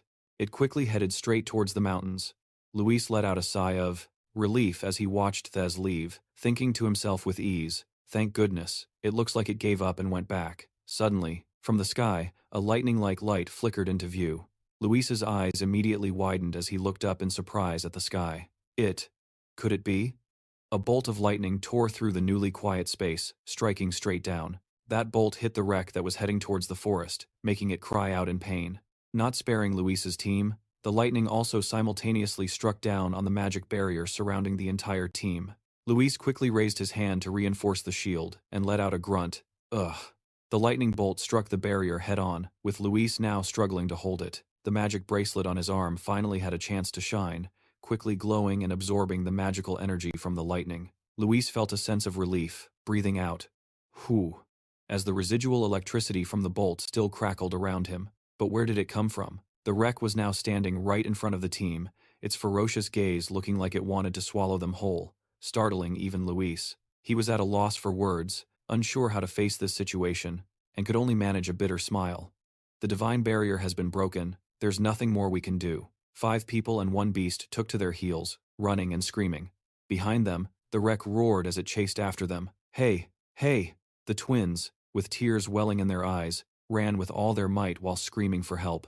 Luis heard them but didn't care, shouting in annoyance, "Shut up and run," Khan called out loudly. "Luis, it's chasing us." He also added, "I'm so scared." Balo urged Chugon to run as fast as he could, as he was falling behind the others. Hurry up. Before being caught by the monster, Chugon thought of something strange while running. How are those kids running so fast? He looked at the backs of the kids running ahead of him, a suspicion rising in his heart. As I thought, they're not ordinary people. From behind, Chugon immediately whipped his head around when he heard a shout. Watch out! The wreck's mouth was right behind him, opening wide as if it wanted to swallow the person in front of it whole. Chugon had no other choice, quickly stammering as he brought a hand to his mouth to whistle and cast a spell. Come to me! From somewhere, the cry of a bird startled the monster, causing it to turn towards the sound. A giant bird flew in, its ferocious expression clear as it extended its talons and shrieked, "Kree!" It quickly swooped past the monster's head, using its claws to slash the wreck's head, causing blood to spurt out. The wreck cried out in pain. Luis, who was running, became overjoyed, thinking to himself, "Great, at this rate, I'll have enough time." Finn also popped out from Luis's collar and quickly gave instructions. The wreck's legs aren't agile. Distract it, and run towards the dense trees. Luis listened to Finn, and immediately informed the group, who were running for their lives, hurry and run towards the mountain. The entire team simultaneously sped up, running towards the snow-covered mountain. Mingyu was fiercely attacking the wreck, which let out a frustrated breath. Humph.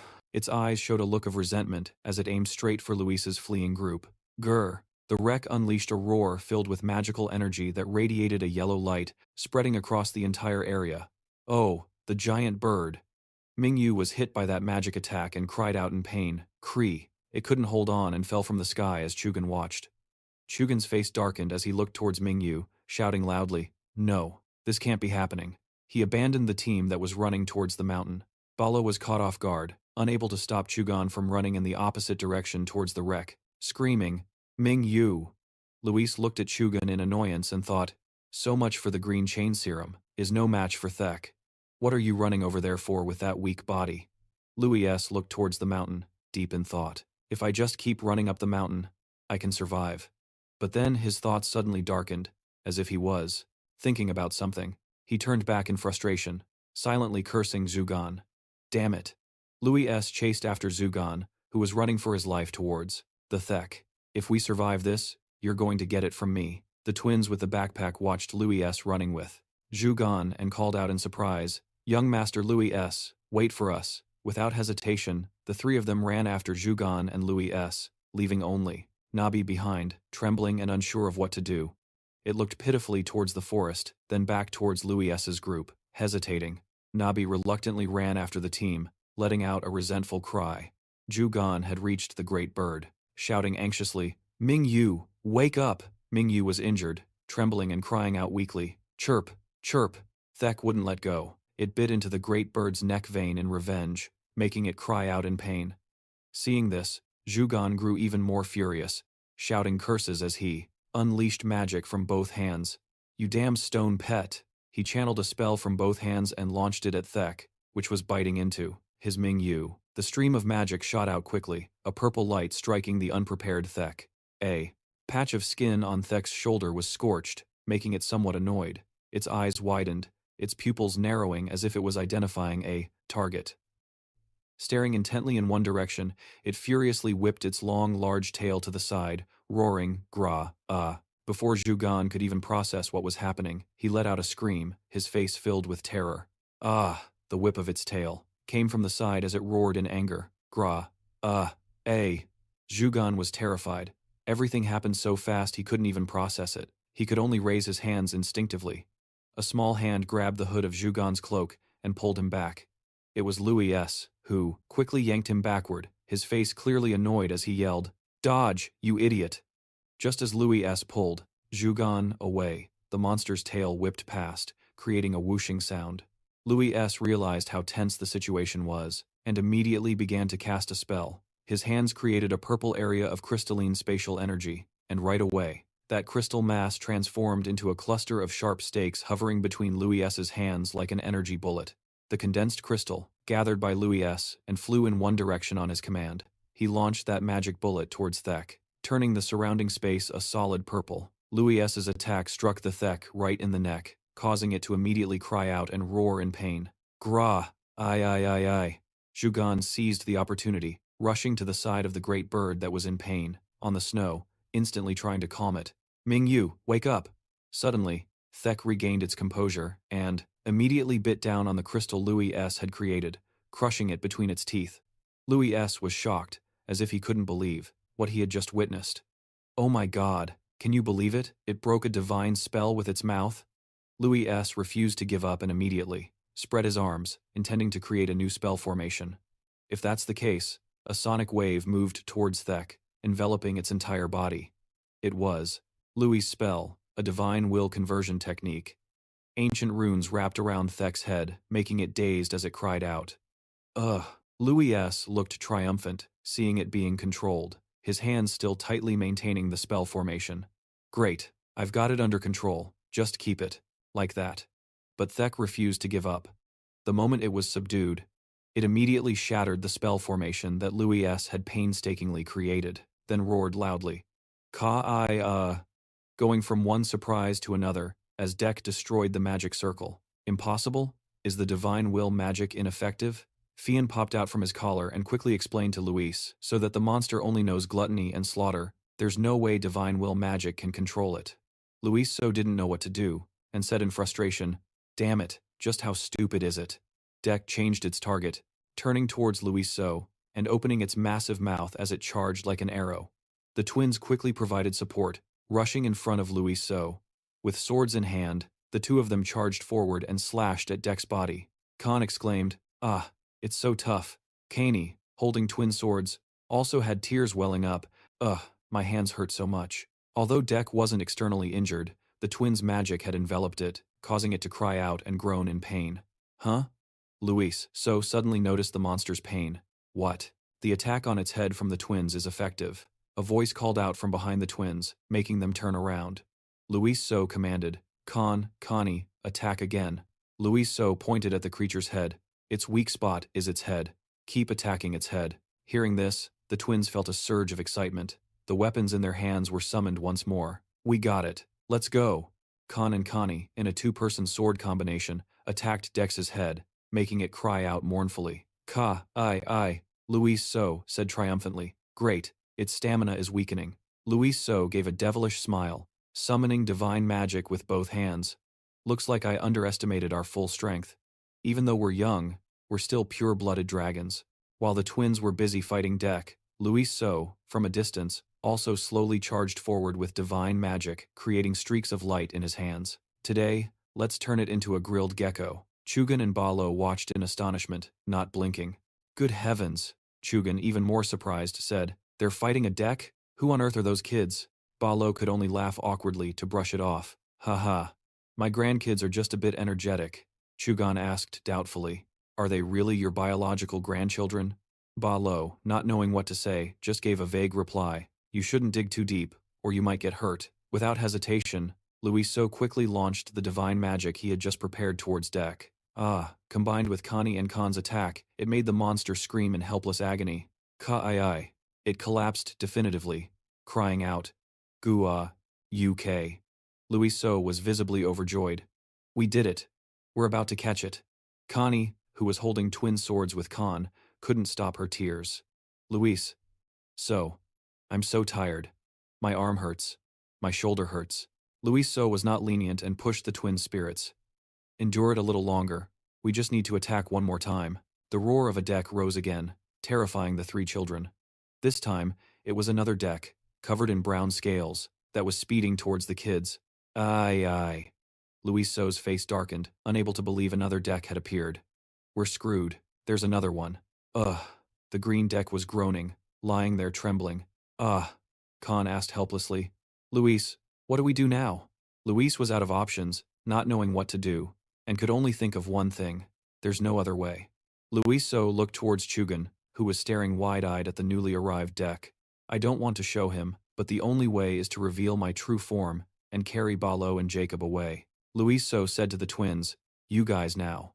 Before he could finish, there was another sound. Another sky-shaking roar erupted, startling the three kids. It was a pair of mighty tigers charging down from the mountaintop. The attention of the brown centipede shifted towards the pair of tigers.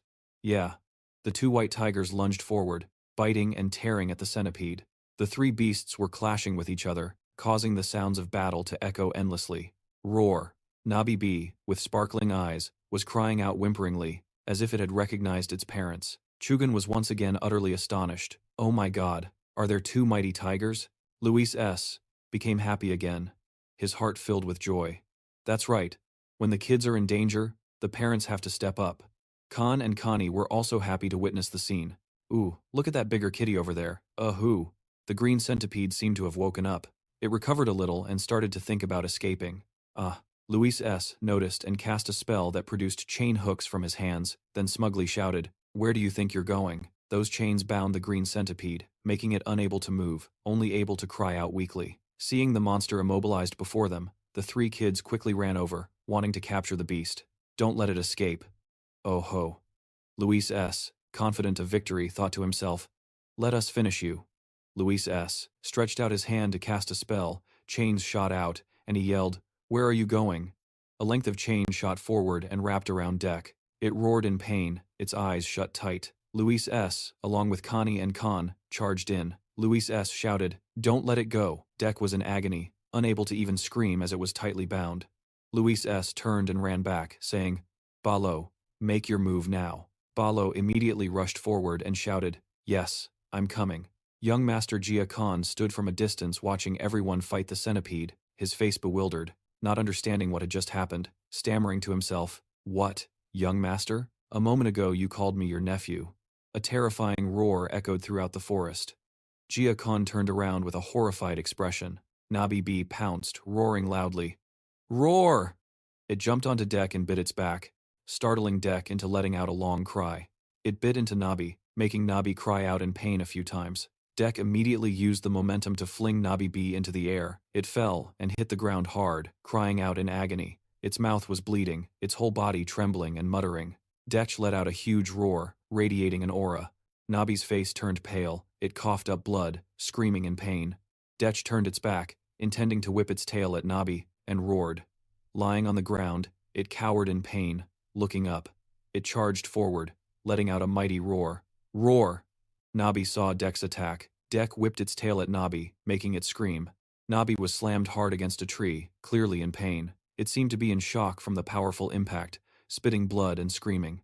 The mighty tiger saw Nabi collapse, its face pale, and it angrily radiated bolts of lightning and roared. The mighty tiger charged at the centipede. It let out a powerful roar. It bit into Dek's body, sending lightning coursing through it. Dek screamed in pain. The mighty tiger kept its grip tight on Dek, allowing the lightning to surge powerfully through its body, making it scream.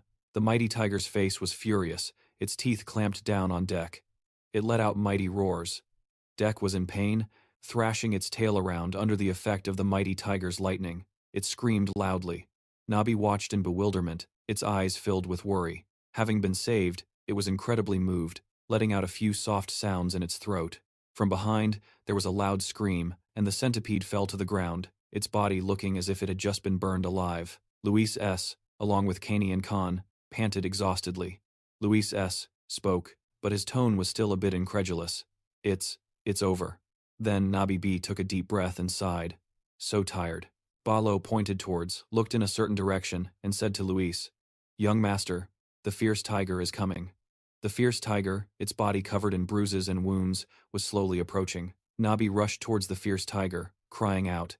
It and the tiger bumped heads after the recent battle for survival. The corners of Nabi's eyes welled up with tears, whimpering softly. The fierce tiger turned to look towards Luis, its face looking as if it wanted to say something to him. Luis thought to himself, could it have recognized my true form? The fierce tiger turned to leave, and a startled Nabi cried out, tearfully rushing towards it and shouting at the fierce tiger. Luis stepped forward to block Nabi, leaving it utterly confused. Luis looked towards the fierce tiger. The fierce tiger stopped and looked back at them, radiating a happy and contented smile. The fierce tiger leaped high and headed off to an unknown destination. Nabi, sad, and on the verge of tears.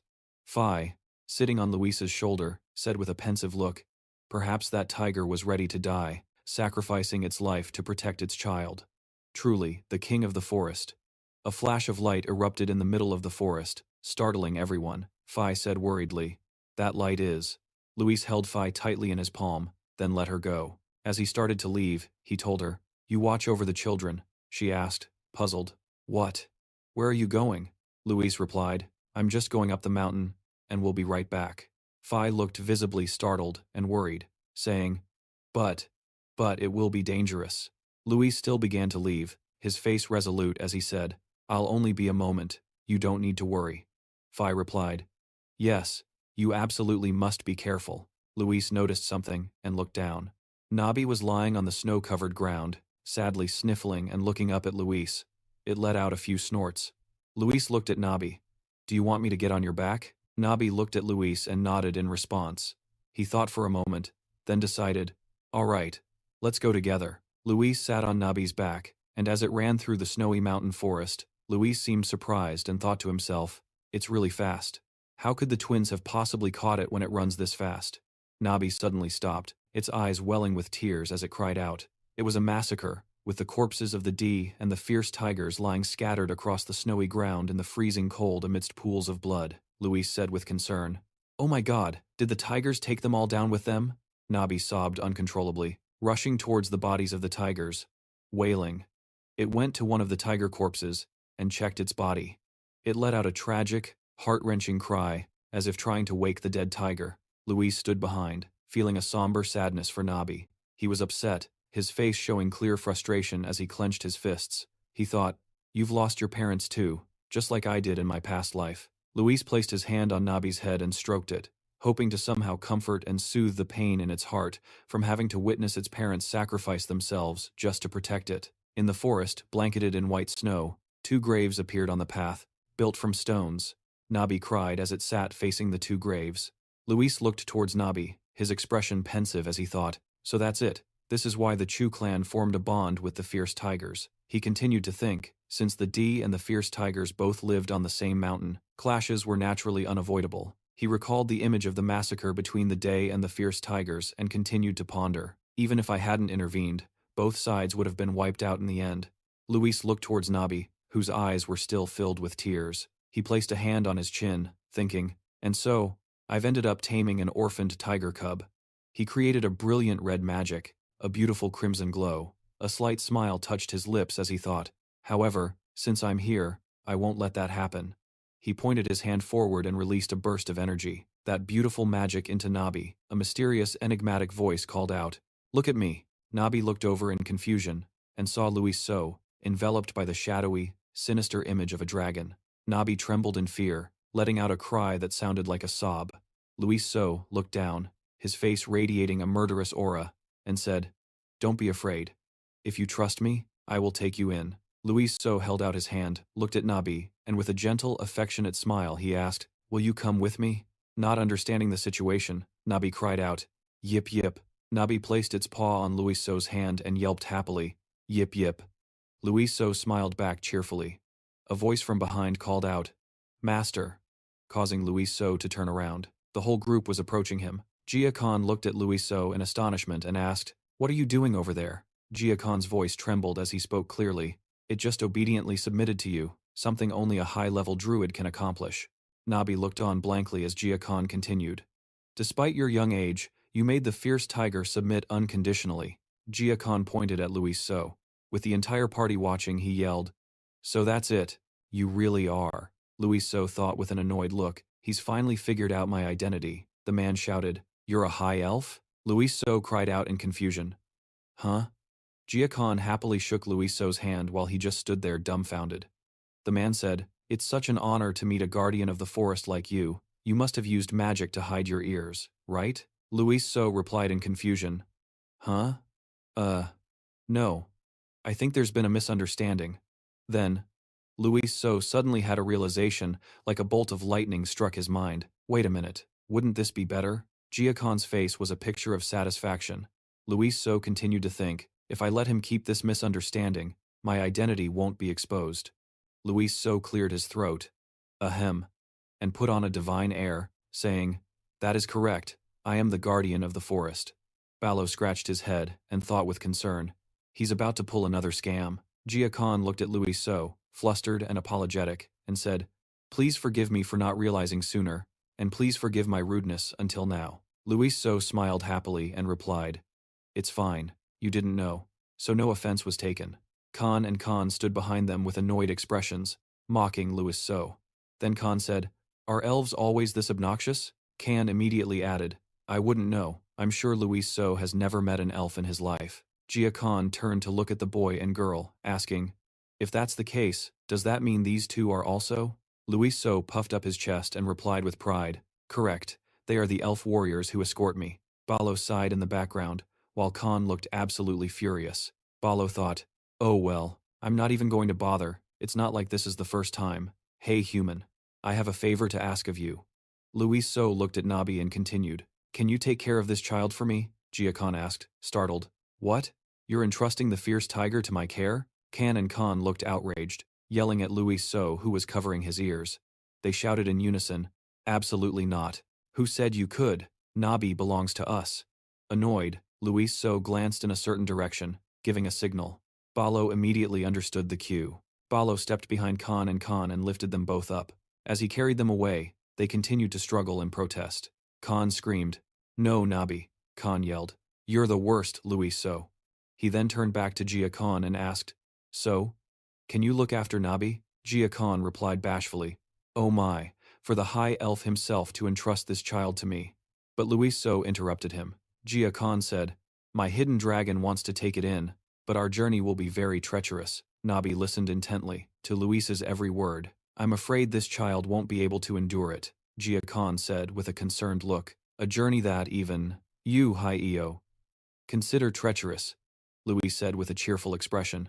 From what I've observed over the past few days, I think you can take good care of this child. I hope you'll look after this child until the day I return for it. He thumped his chest and replied enthusiastically, Yes, you can leave it to me, sir. I'll take care of it with all my heart, like it's my own child. He turned to Nabi and said, Thank you. Then I'll entrust this child to you. From now on, follow Jia Khan. Here, Nabi let out a sad cry. Luis patted its head comfortingly and said, I can't take you with me right now. If you listen to Jia Khan obediently, I will definitely come back for you. Nabi looked up at Luis and cried out regretfully. Nabi walked towards Jia Khan. He bent down, looked at it affectionately, and said, Your name is Nabi, right? Let's rely on each other from now on, okay? Nabi, grr. Luis smiled lightly and thought, So it's all settled smoothly. In the future, there won't be a situation where the mighty tiger that made a pact with me turns against me and becomes an enemy. Luis turned to Jia Khan and said, Oh, right. In the future, remember to give Nabi the light essence. Jia Khan asked, bewildered. The light essence? He smiled lightly and said, That's right. One day, this child will grow up, and you won't regret it. The sun began to set as Jia Khan and Nabi left. The two turned back to wave goodbye. Luis thought, with a satisfied expression, It was a bit of a hassle, but I guess it's all settled now. Even though I didn't get a dragon, I managed to pull a major future threat over to my side. You could call that a huge prize. Then he turned to the pouting Khan and said, All right, now let's continue heading west. Khan sulked, ignoring him and whining. Khan said loudly. Luis is a big meanie, Khan added angrily. Luis, let Nabi go all by himself. I'm not playing with Luis anymore. Luis tried to appease the two, holding two brightly shining fruits in his hand. Do you guys want some fairy fruit? The little girl and boy stared at the fairy fruit, drooling. The girl asked shyly, Are you giving us two? The boy said cheerfully, Give me three. On the bustling road, crowds of people came and went. Luis looked helplessly at Khan clinging to his shoulders. The little girl and boy looked around, shouting with excitement. Whoa, a voice said. We've finally arrived. The somewhat classic-looking port city of Lukthon appeared before everyone's eyes. Khan's eyes were filled with excitement. The boy exclaimed, Luis, Luis, there are so many people here. On the other side, Khan excitedly pointed forward and said, Look, there are demi-humans too. It's my first time seeing a demi-human. Phi flew up and explained with a smile, This place is completely different from the villages we visited, isn't it? There are many different kinds of people in Lukthon. Because it's a port city, ships carrying goods are constantly coming and going, for trade between the autumn continent and the frost continent, so a lot of people pass through the city in a year. Luis raised his hand, pushed aside the curtain, and looked outside. His expression was a little curious as he thought to himself, We're finally here. It took me half a year to get from Mount Kat Somo to Lukthon. Luis leaned wearily against the carriage and continued to think, So, I've already covered a quarter of the journey. I want to get home quickly. Khan suddenly hugged Luis, their eyes shining like the sparkling stars in the mysterious black sky. He was helplessly speechless. The boy pointed forward. Luyen Tuyen said, Luis, look over there. And the little girl excitedly said, There are so many new things. After hearing this, Luis S. could only feel frustrated and helpless. He angrily struggled to get free, saying, I told you not to cling to me. Get away, you guys. Khan laughed. Ha ha, Luis S. is angry. Balo turned his head to look and said, Young Master Luis S., we've arrived. Luis S. was surprised and pushed Khan away, saying, Oh, really? He slowly got out of the carriage. Luis S. looked up and around.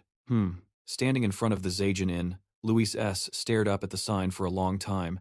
Then he asked Balo, Is this the familiar place you were talking about? This shabby inn? You said this was it? This rundown inn? He scratched his head and said awkwardly, I haven't been here in 10 years. Let's just go inside and see first. Let's just go inside and see. The door was pushed open in an instant. A pretty girl with orange hair, who was carrying water, turned to look and said with a bright smile, "Welcome, esteemed guests. The Zijin Inn is pleased to serve you." Looked and said with a bright smile, "Welcome, esteemed guests. The Zijin Inn is pleased to serve you." Mona walked over to Balo and asked with a smile, "Would you like to book a room or have a meal, sir?" Asked, "Would you like to book a room or have a meal, sir?" He didn't look at her but turned his head to look behind him and said, I'd like to book a room first." "Want to book a room," Mona said doubtfully. "Huh?" As if not believing her eyes, Mona pointed at him and said loudly, "Are you Uncle Balo? Balo?" He asked in surprise. "Yes, how do you know me?" She smiled, pointed to herself, and said, "It's me.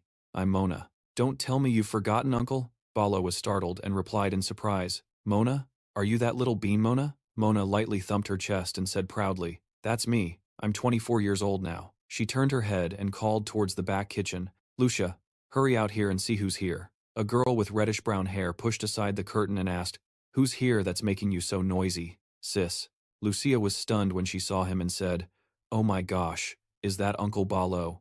He laughed heartily and then began to praise her. "Ha ha ha, Lucia, you've grown up to be so beautiful, you're ready to get married."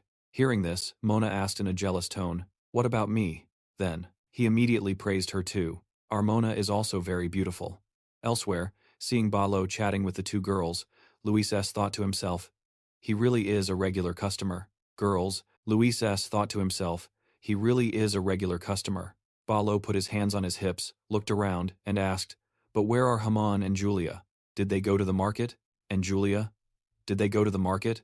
When the two girls heard him ask this, their eyes filled with sadness. Lucia answered, "Our parents passed away 3 years ago." 3 years ago, Mona added, with a heavy heart. "They were run over by a horse-drawn carriage." Balo was stunned and asked again, "What did you say?" "Haman and Julia. Both of them?" He put a hand to his forehead, blaming himself. "I'm so sorry. I came back too late." Lucia hurriedly said, "No, Uncle, please, don't be like that." Mona also added, "Look, Uncle, Lucia and I inherited this inn, and we're living very well." Balo, with a sad expression, placed his hands on the shoulders of the two sniffling girls in front of him. He then said in a comforting voice, "Yes, you two have been through a lot." When Lucia looked over and saw the 3 children standing in front of her, she asked him doubtfully, "But who are these children? They're not your own kids, are they?" Balo scratched his head in embarrassment and asked, "We don't look alike? They could be my children." Lucia looked at him in disbelief and said, "What? They don't look anything like you, Uncle." Mona was confused, her eyes a bit judgmental as she said, "What on earth? Do you have a conscience, Uncle?" Balo, displeased, pretended to be sad and explained, These are my nieces and nephews." The two girls with scrutinizing eyes looked at him. Lucia said, "That's even stranger." Meanwhile, Mona said doubtfully, "For these beautiful children to share the same blood related to him." Balo panicked, breaking out in a sweat as he stammered, We're very distant relatives." Mona walked over and sat down to look at Sai and Khan. Wow. The little girl and boy had radiant smiles and eyes as clear as the vast blue sky. Both children had an appearance that was full of life and warmth. Looking closely, it was as if an arrow had pierced her heart, and her eyes filled with adoration. Mona rushed forward to hug the adorable little girl and boy in front of her, saying, "Oh my gosh, what do I do? You're too adorable." Khan giggled. The other one, being hugged, said, "It's stuffy." Luis's face darkened, and he said in an annoyed and jealous tone, "Try raising them, and maybe you'll think differently." Meanwhile, Lucia sat down and gently greeted Luis. "Hello there, I'm Lucia. Are you hungry?" Luis shyly avoided her gaze and said softly, I'm a little hungry." Hearing him say that, the two girls rushed into the kitchen. Mona said, "You're hungry? Let me cook a delicious meal for you." "Lucia, do we still have the meat we bought today?" Lucia immediately replied, "Yes, I'll prepare the ingredients." He watched the two of them helplessly, not knowing what to say. Balo looked confusedly toward the source of the sigh. Sigh. Luis held out his hands, gave a slight shrug, and sighed. Being this adored is exhausting. Balo looked at him, completely speechless. In the room, lights illuminated the entire space, and a fireplace in the center made the atmosphere even warmer and more comfortable. After the meal, Luis went into his room and flopped onto the bed, saying, It's been a while since I've eaten that well." He then sat up, propping himself up with his hands behind him, and asked Balo, "Oh, right. I couldn't ask earlier. But what's the relationship between you and those two sisters? You all seem pretty close. Hearing the question, he turned his head and replied, their parents and I were friends who went through life and death together. Luis asked doubtfully. Life and death friends? You mean mercenaries? Balo smiled brightly at him and replied, yes, sir. They were very humorous, always cracking jokes. One day, they brought Mona over to raise their child, and they retired to run this inn. Thanks to them, I became a regular here. Luis looked bored as he leaned back on his hands, cleaning his ear and saying, so that's how it is. All right, you can go now. Balo asked. Confused, sir? Why so suddenly? Where are you telling me to go? He scowled and said, where else? Aren't we going to the autumn continent to find a ship? And we need to find medicinal herbs along the way. Balo looked at him, lowering his voice to reply hesitantly. Yes. But, you mean right now? We just arrived. A black aura began to emanate from Luis. He stared intently at the man. Seeing this, Balo scrambled in fear, rushing off as he said, yes, of course, we must go. I'll leave immediately. Luis then turned to Fee and said, Fee, you go with him. She flew up and said, yes, I understand. After speaking, Luis turned around upon hearing a noise behind him. He saw Sai and Khan sleeping soundly on the bed. The little girl and boy must have been exhausted. He looked at them, sighed, and thought to himself, the kids are all asleep. They look like little angels when they're sleeping. Luis stretched and yawned wearily, saying, yawn. I guess I should take a little nap too. A short while later, Mona brought some snacks. She pushed the door open and entered, saying, kids, time for a snack.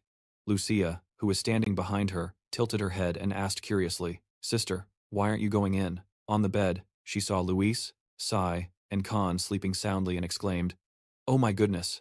Mona raised a hand to cover her mouth, smiling as she said, what should we do? Even when they're sleeping, they're this adorable? Lucia added affectionately, I know, right? They're just too cute. Mona and Lucia stepped out of room. She smiled and said, good night. Lucia also smiled and said, sweet dreams, kids. In that room, the door closed softly. Now, only Luis, Kani, and Khan were left in the room, fast asleep. Perhaps one day had been too tiring for them, which was why they fell asleep so quickly. Downstairs, the tavern was bustling with people coming and going. At a corner table, two men were tipsy, drinking and chatting with each other. From the stairs, Luis walked down, his face still looking sleepy, and he was yawning repeatedly. Seeing him come down, Lucia quickly turned with a bright smile and asked, you're awake? Did you sleep well?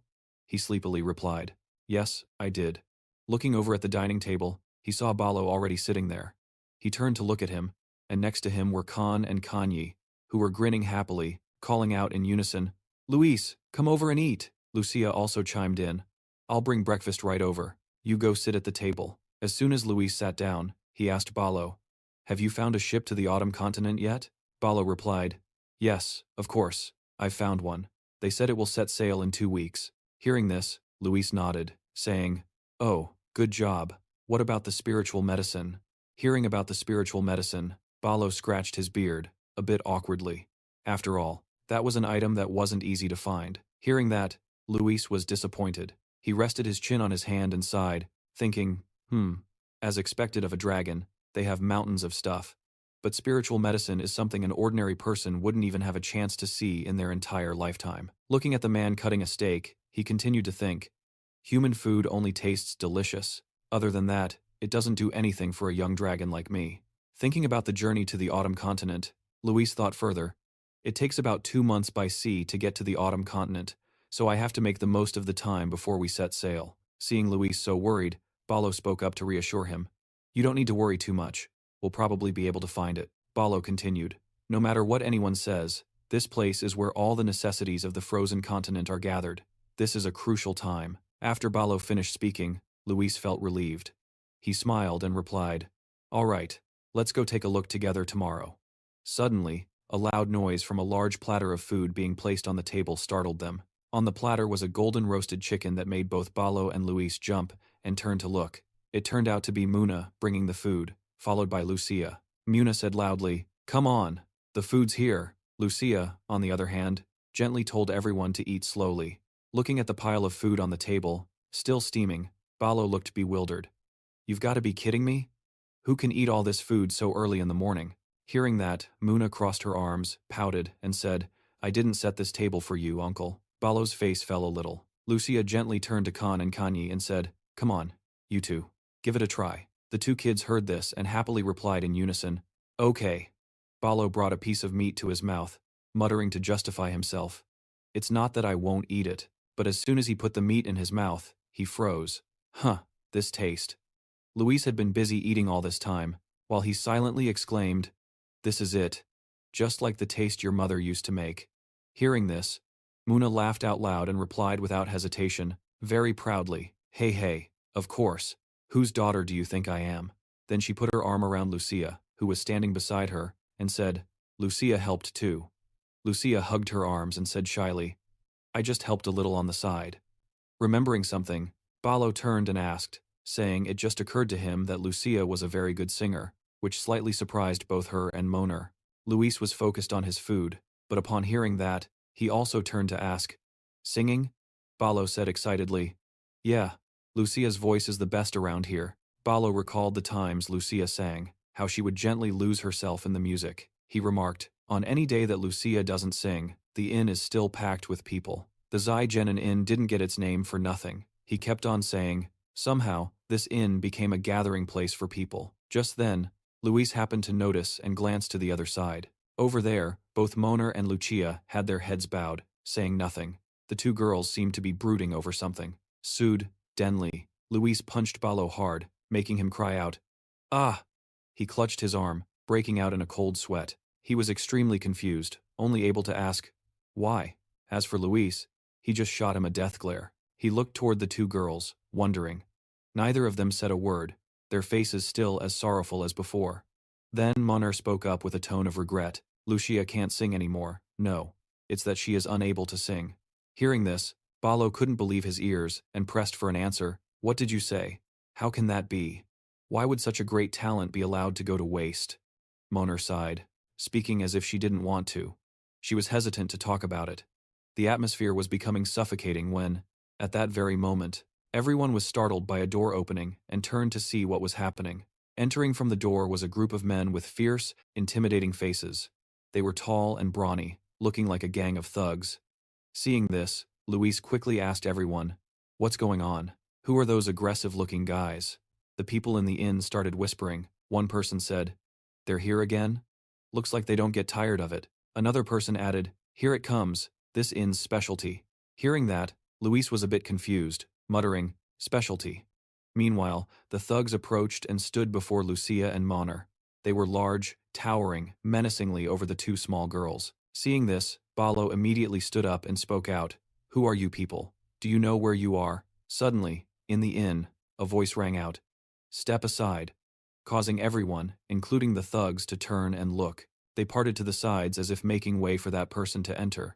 Walking into the inn was a young man wearing white trousers and a pair of brown dress shoes. He had platinum blonde hair and wore a white fur coat, looking incredibly authoritative. Two of the thugs had to bow their heads when they saw him. He gradually revealed himself to everyone. He was a handsome young man with a noble air. He placed a hand on her shoulder and greeted, good morning, Miss Moner. He looked over at Lucia and added, ah, I haven't finished speaking. He brought out a magnificent bouquet of roses in front of Lucia.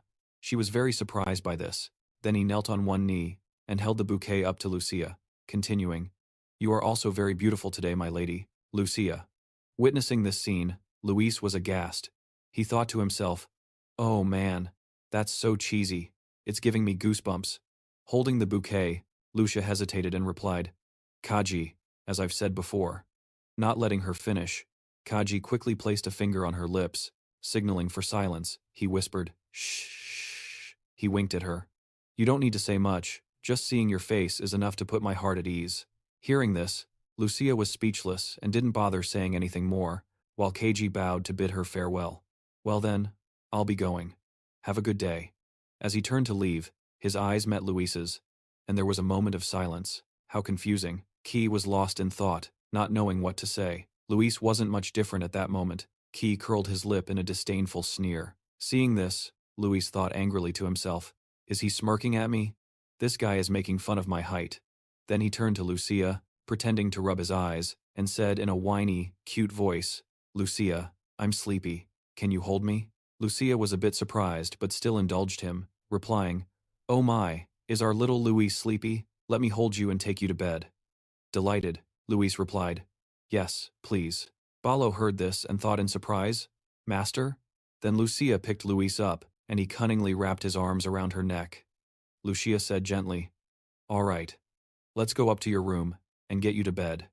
Louise said in a clingy tone. Okay. Seeing this scene, Key trembled with rage, while Louise gave a sly smirk. How about that?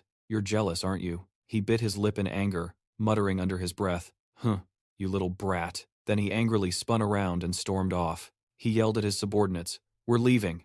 His men quickly looked over and replied, Ah, yes, young master. Over here, having achieved his goal, Luis pulled down one of his eyelids and stuck his tongue out at him. Ha, you dare compete with me? Neener, neener. Then Lucia picked Luis up. He cunningly wrapped his arms around her neck. Lucia said gently, Come on, let's go up to your room and get you to bed, Luis said in a clingy tone. Okay. Seeing this scene, Key trembled with rage, while Luis gave a sly smirk.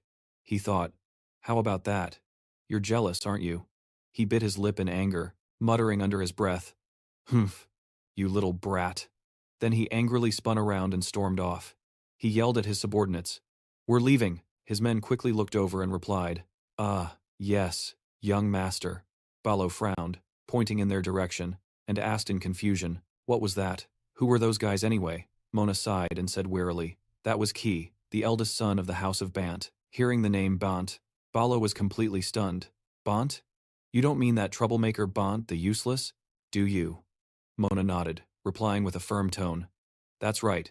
He's not a troublemaker anymore. He's become a baron. Hearing this, Ballo's eyes widened, barely believing his ears, and he blurted out, What did you say, Bant? He became a baron? Mona recalled Bant, an incredibly powerful and cunning old man. She calmly continued to explain, Yes, Baron Bant started to build his structure in the underworld. An image of the old Bant kneeling on one knee, bowing his head before a duke, as a sword was placed on his shoulder in a bestowal of trust, she continued. He was recognized for his contributions in unifying the gangster syndicates in Lufin and stabilizing the port, and was granted the title of Lord to govern this region. After hearing the story, Ballo let out a long sigh, an exclamation of wonder. My goodness, that useless guy always bragged he'd become a noble, and he finally did it. Then he burst out laughing, his voice full of mockery. It seems that kid from earlier has fallen for our Lucia. Why not tell her to give him a try? Mona placed a hand on her forehead in exasperation. She sighed. Sigh, uncle, please don't mention this again, Ballo asked in surprise. Huh, why not? He's the son of a proper noble family now. A figure of his stature is no small fry. Mona replied without hesitation. That boy Key is only 14 years old this year, just 14, while Lucia is already 22. After hearing this, Ballo's face was a mask of disbelief. He had to exclaim, What? 14 years old? Then he laughed heartily again, his voice full of humor. Well now, that boy is quite the man, isn't he? With that kind of spirit, you're ready for marriage. Mona's expression soured in annoyance. Her face was filled with indignation, and she yelled loudly. Seeing how angry she was, Ballo quickly made an excuse to slip away. He explained awkwardly, Oh my, time flies so fast, I have to go now. In the bedroom, Luis was sitting on his bed reading a book, while on the other bed, the two kids, Khan and Kaney, were sprawled out. Ballo suddenly burst open the door, his face full of excitement as he announced to Master Luis, Master Luis, I found all the shops that might sell elixirs. Hearing this, Master Luis quickly closed the book he was reading and said excitedly, Is that so? Let's go take a look. Sensing something fun was happening, Connie quickly asked, Master Luis, where are you going? Khan also chimed in, Let us come with you. Master Luis quickly tried to refuse. Ballo and I will be right back. You two be good and rest here, okay? Not getting their way, the two kids started throwing a tantrum on the bed, one of them whining, Aw, no, I don't want to, while the other begged, Please let us go with you. Suddenly, a voice called out from the doorway. Master Luis instinctively turned his head to look. Are you all going somewhere? It turned out to be Mona and Lucia who had just walked in, each of them holding 3 sets of new clothes. Lucia spoke first. You're not planning to go out dressed like that, are you? Mona added, Change into these. It was a fresh feeling. The children were as delicate as flower petals, but after putting on the coats, they seemed to be completely enveloped. The 3 of them obediently changed into the neat outfits. It was a black down coat, accented with luxurious gold details. The children looked so dapper and adorable. Looking at them, Mona couldn't help but exclaim, "Oh my goodness." Lucia also couldn't hide her admiration. "It suits you all so well." Mona walked over to the kids. She patted Kaney's head and said, "I saw your clothes were too thin, so I prepared some. Luckily they fit." Kaney bowed his head politely. "Thank you." After that, she turned to Ballo and scolded him. "Letting our kids dress so thinly in this weather, only you would do something like that." Ballo's face fell, and he mumbled in his defense, "It's not like that." In his mind, he thought but didn't dare to say it out loud. "These ones are dragons, so they don't get cold." Master Luis flashed a bright smile. "Thank you, Lucia. I thank you. I'll take good care of it." Lucia bowed her head slightly to him and said gently, "You're welcome, little prince." The whole group then walked to the door to get ready. Luis and Ballo left, leaving the two kids behind. Mona said cheerfully, "We'll take good care of the twins." Lucia added in a reassuring tone, "Don't you two worry. Be careful on your way." The two kids also waved happily goodbye. Master Luis turned his head back to say his farewell. "I'm leaving now." On the way, Master Luis asked Ballo with a hint of doubt, "Are you sure you can find the elixir?" He replied confidently and clearly, "Of course. You can trust me." Hearing that, Master Luis felt reassured and replied, "Very well. Let's go take a look then." Ballo nodded. "Yes, sir." The town where the two of them set off, it was still broad daylight when they left. The small streets glittered with sunlight stretching out before them, but somehow, the sky had gradually darkened, a testament to their diligent search. Under the dim light of a street lamp, Master Luis sat squatting down, his dazed eyes showing clear helplessness, his weak voice echoing, "There's nothing, not a single place sells elixirs." Master Luis threw the paper behind him and turned angrily to scold Ballo. "What was that about? This being a crucial time, so you'd definitely find it." "Huh." Ballo was now in tears, kneeling down and stammering apologetically, I'm sorry. I can't believe it." Luis Chu was tense, his mind racing. "This is a huge problem. At this rate, won't I die early from malnutrition?" Suddenly, a powerful voice boomed out from somewhere. "What do you all want?" It made both of them jump in surprise and turn to look. Two groups of men who looked like gangsters were facing off. Luis Chu immediately asked, "What's going on over there? Are they fighting?" Ballo recognized a familiar face and exclaimed, "Oh my god, isn't that the kid from earlier?" He pointed towards Luis Chu, also confused. "Yeah, what's he doing here?" Then Yemon, a tall man wearing a red fur-trimmed cloak, who seemed to be the leader of the opposing gang, spoke up. "That's why I'm telling you, give up on Lucia now," he continued. "Do you really think my Lucia would pay any attention to a little brat like you, young master?" Key was now trembling with anger, biting his lip in frustration. Not stopping there, the man provoked him further. "But if it were a manly guy like me, who knows, right boys?" A subordinate standing behind him immediately chimed in to flatter him. "That's right, you're way better than some kid who still smells like his mother's milk." Kie's group couldn't stand it anymore, and drew their swords, shouting loudly, "How arrogant! Do you know who this is? How dare you speak so recklessly?" De Yemen ignored the drawn sword, his voice deep, and each word heavy as thunder. Then, with a stern and steely expression, he said, "Can we take this as a declaration of war on the Yemen faction?" Key's subordinate flinched. "What?" Then all of de Yemen's men raised their weapons in unison, ready to charge into battle. Seeing this, Key and his companions were stunned. These lunatics. Then he pointed at them, roaring in anger. "So you're all out of your minds. Just wait until my father hears about this. Let's see if you can keep your pathetic lives then." De Yemen raised a hand to his chin and replied calmly, his tone dripping with sarcasm. We'll see." Then he put on a despicable expression and sneered. "I'm too lowly to understand. Perhaps your lordship could teach me directly?" Suddenly, a voice rang out. "Stop." All eyes turned towards the source of the sound. Ballo and Luis Chu stepped forward. Ballo stood with his arms crossed, his tone calm but full of meaning. "I don't know what's going on between you, but standing around pointing swords at each other in the middle of the street doesn't look very good." Key saw him and recognized him, asking in surprise, "You're the person I saw at the Smithy Inn." De Yemen glanced at Ballo and said coldly, "You look like a passerby. Don't meddle in other people's business. Just keep walking."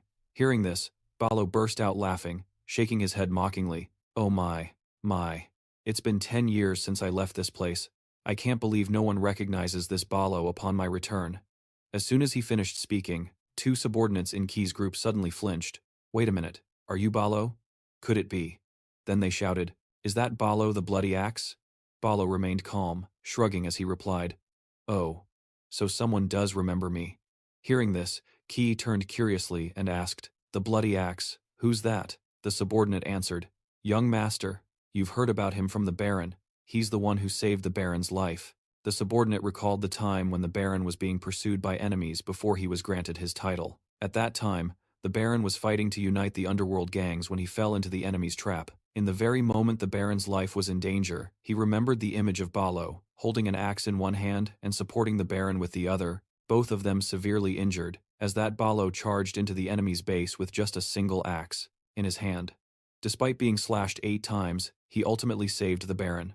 Hearing this, Ki was astonished and shouted at the top of his lungs, "What did you say? That person is our family's benefactor?" Then he stepped forward and grabbed Balo's hand, full of gratitude. "I never expected to meet you here. My father has told me so much about you. It's a pleasure to meet you." Balo, faced with this situation, was the same as always. He replied nonchalantly, Oh, yeah, it was just something from when I was young." Then he awkwardly scratched his head. "It's nothing to make a big deal out of. Ha ha." Luis So stood there thinking to himself, putting on airs. Daewon also spoke up. "I never thought I'd meet a legendary figure I've only heard about through rumors like this." Then he brought his hand to his chest and introduced himself. "It's a pleasure to meet you for the first time. I am DY Monday. I run a small organization in Lukna." Suddenly, Luis So noticed something about him. He was emitting a strange aura. He wondered, the energy coming from him. What is it? It's unusually unsettling. Then the man politely bowed to Balo and said, "It seems you are acquainted with this young master, so we will take our leave." With that, he and his subordinates turned to walk away, not forgetting to glance back, to bid farewell. "Goodbye." Balo was bewildered. They're just leaving like that? How dull. Meanwhile, Luis So still kept his eyes fixed on DY Monday. He thought, "I'm not certain, but if my feeling is correct, looking at his back radiating with so much demonic energy, even from a distance, I have a suspicion that he will sooner or later cause a great disaster." At a magnificent and grand mansion, the home of the Bant family, to spread his arms to welcome Balo. Following behind was CA. He embraced Balo emotionally. "It's been so many years." Balo laughed heartily. "Ha ha, it's been 10 years, Batu said, half joking and half reproachful. "You are so heartless. You should have contacted me from time to time." Balo gave a sheepish, apologetic laugh. "Ha ha, I'm sorry. Life has been tough, and I was so busy making a living that I lost touch with everyone." With that, Balo looked up at the luxurious chandelier in the mansion. "I never thought the Jiang Ho to Yu So of the past would become so brilliantly successful like this. I must live a long time to see and admire how this world works." Batu replied with his hands on his hips. "It's all thanks to. If you hadn't saved me that day, I wouldn't be standing here so proudly today." Hearing this, Balo laughed loudly. "This smooth-talking kid, ha." Then he glanced over at Luis So, ha. He was standing there watching, looking very annoyed. Balo suddenly remembered. He said awkwardly, "Hey, I didn't come here for this." Hearing that, Batu immediately understood what he meant and said, I heard everything from Ki. I heard you're looking for a spiritual medicine." To clenched his fist and said firmly, "Don't worry, I have already sent people to search for it, and in a few days, we will definitely find what you need."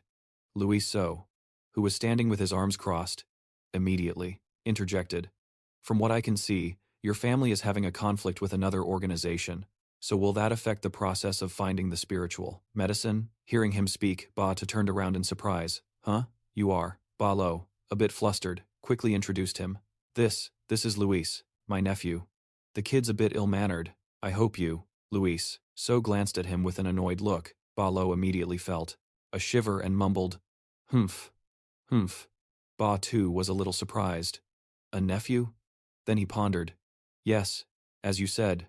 Recently, those guys from the Xeon faction have been causing trouble for me." Balo crossed his arms and asked curiously, "Even if they're gangsters, they wouldn't dare to mess with a noble so easily. What happened?" Tu replied seriously, "Actually, the Merchant Guild's ship under my authority, Bader's protection, have recently been running aground for unknown reasons. You could say it's just bad luck." But Louis listened intently, which surprised him greatly. The ships that ran aground and returned, their crews rumored that their vessels had been caught by ghosts. Therefore, a group of people are starting to doubt the Bator family's protection. He wondered. Ghosts? An image of Weemon appeared, looking incredibly cunning, and he continued. Yaman has been waiting for this moment for a long time. He's openly opposing me so blatantly. Hearing this, Balo asked curiously, if that's the case, can't you just ask the Lord to handle it? After all, he's the one who granted you the title of Baron. Bator could only bow his head and let out a sigh, saying, to the Lord, it doesn't matter who it is, as long as Luthen is governed peacefully. He'll just stand by and watch as if it has nothing to do with him. Wasn't I originally from the underworld myself? Then he continued, even if Yaman were to steal my position, the Lord wouldn't care much. Balo could only sigh at that. Man, this is a real headache. Bator came closer, putting an arm around Balo's shoulder and continuing. Come on, it's been a while since we brothers have seen each other. We can't just talk about these troublesome things. I'll treat you right. Let's head to the coast. Balo heard this and his eyes lit up as he said, oh, that's a great idea. It's been a while since I've pulled an all-nighter. After saying that, Balo suddenly remembered Louis, now turning to look at the boy's reaction and stammering. Playing at the beach, but that thing. Louis was still standing there with his arms crossed, his annoyed expression unchanged, but he was sensible enough to gesture to Balo. Don't mind me, and just go have fun. As long as you find the elixir, I can let you have your fun with these things. Hearing that, Balo's face immediately lit up as if it were a festival. Then he said loudly, all right, let's go. Let's drink until we drop tonight. No going home sober. Bator clapped him on the shoulder, laughing as he replied, that's my brother. I'm in. The two of them left up the stairs, leaving Louis and Kaj behind. But Bator didn't forget to tell his son, Kaj, remember to take good care of Louis. Kaj listened intently, but Louis turned to look at him with extreme annoyance. After hearing that, he froze for a few seconds, then glanced at the kid next to him. Louis didn't look very well behaved either, staring at him intently as if they shared the same thought. Kaj and Louis sighed, both thinking to themselves, I have to hang out with this kid? How many years apart are we? He tilted his chin up and ordered, follow me. Louis immediately asked, where to? Kaj glanced over and replied, still asking where? My father told me to look after you, so where else would we go but my room? Hearing that, Louis said with a smug look, all right, then let's see you introduce your room. Let's see how good a noble young master is at babysitting. Provoked by Louis, he immediately got angry, only managing a few words. Ha, this little brat. They both arrived at Kaj's room, which looked very neat, tidy, and clean, but also quite luxurious. Flopping down onto a chair, Kaj said unwelcomingly, sit wherever you want, but don't just touch my things. But ignoring his words, Louis had already picked up a knight figurine and was twisting its arms and legs. Seeing this, Kaj jumped to his feet in alarm and yelled, hey! He snatched the knight figurine back from Louis's hands. Don't just touch it, you're going to break it. Louis saw this and put his hands on his hips, as if mocking Kaj, saying, you act all grown up. But you're still a kid. Huh, you still like toys like this? Hearing Louis say that, Kaj blushed, not knowing how to respond. No, it's none of your business. As Kaj placed the model on the top shelf so Louise couldn't reach it, he said, this knight is a limited edition.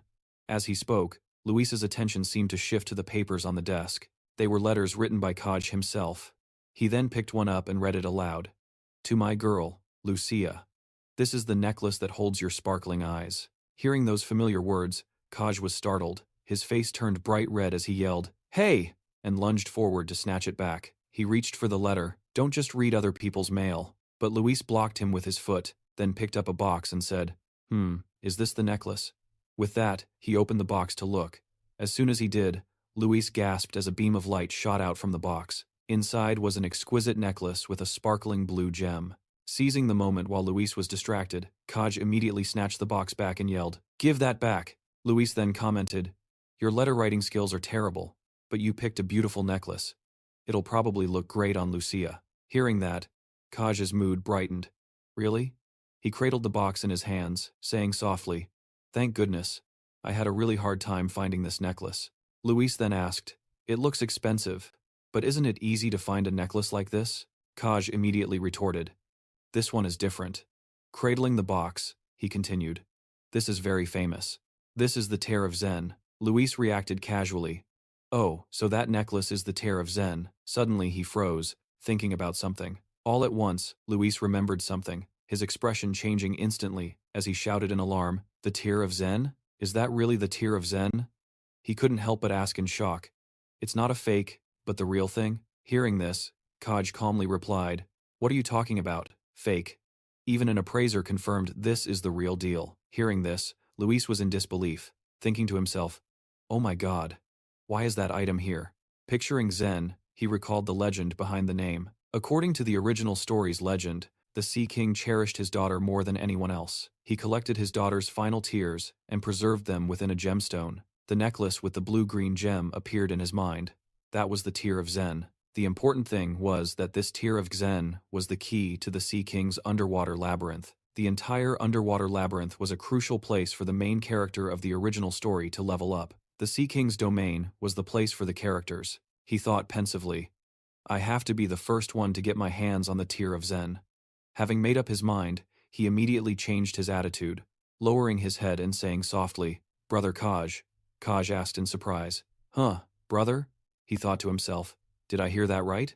Luis pouted with innocent eyes, speaking in a whiny, cute voice. "Can you give that to me, please?"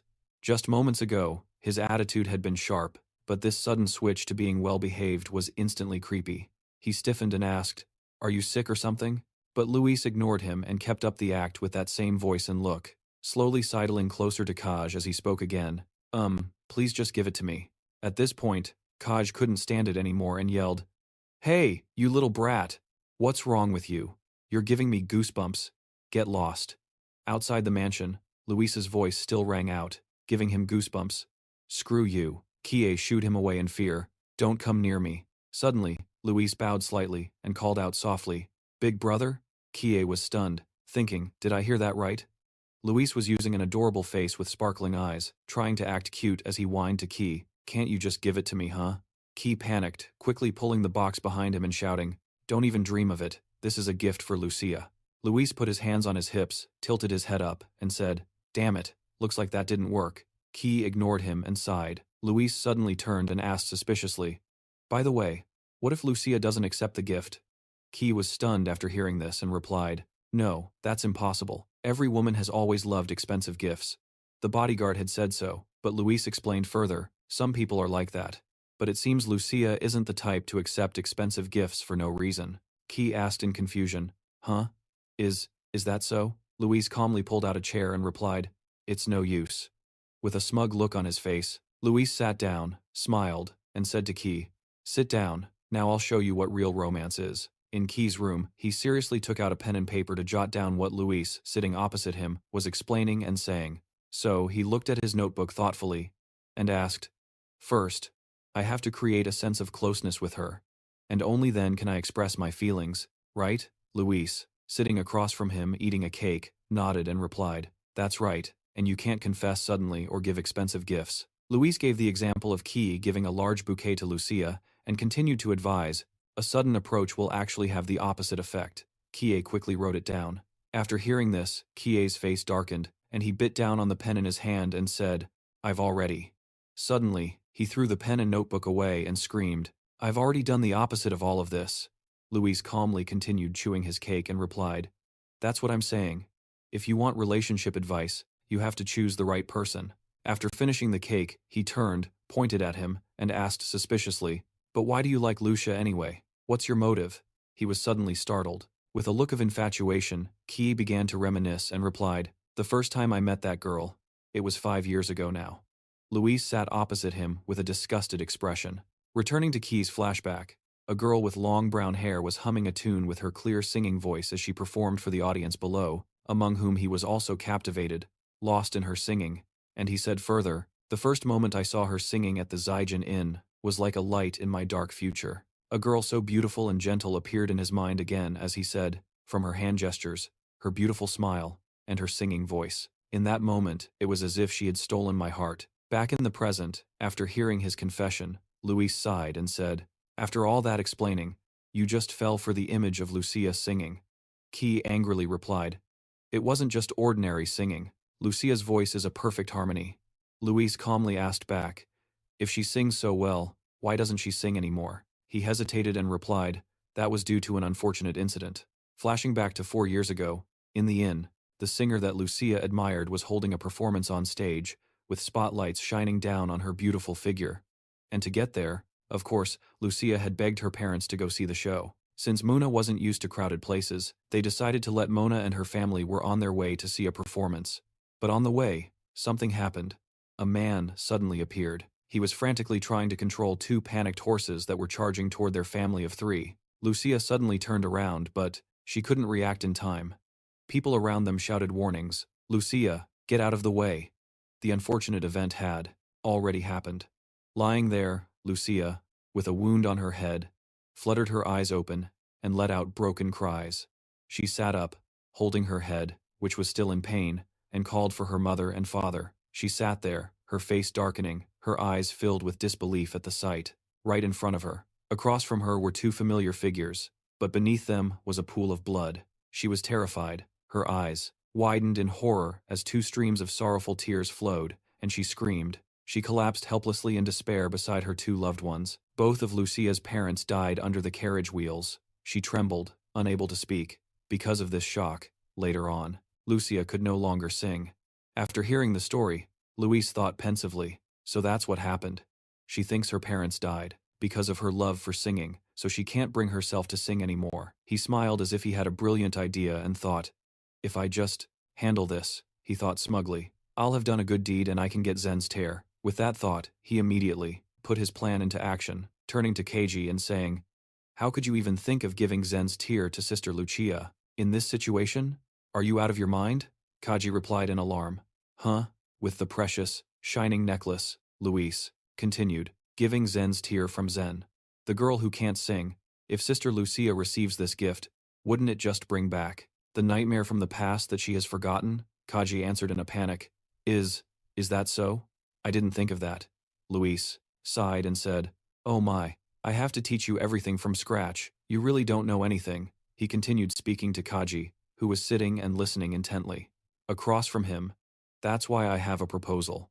With a cunning smile, Luis asked, do you want to hear it? That evening at the tavern, the door slowly opened. Luis walked inside and said cheerfully, I'm home. Mona was cleaning up and saw him return. She replied, oh my, where's the mister? How come you're back all by yourself? Luis casually answered, he went drinking with Mr. Tuss and will be back later.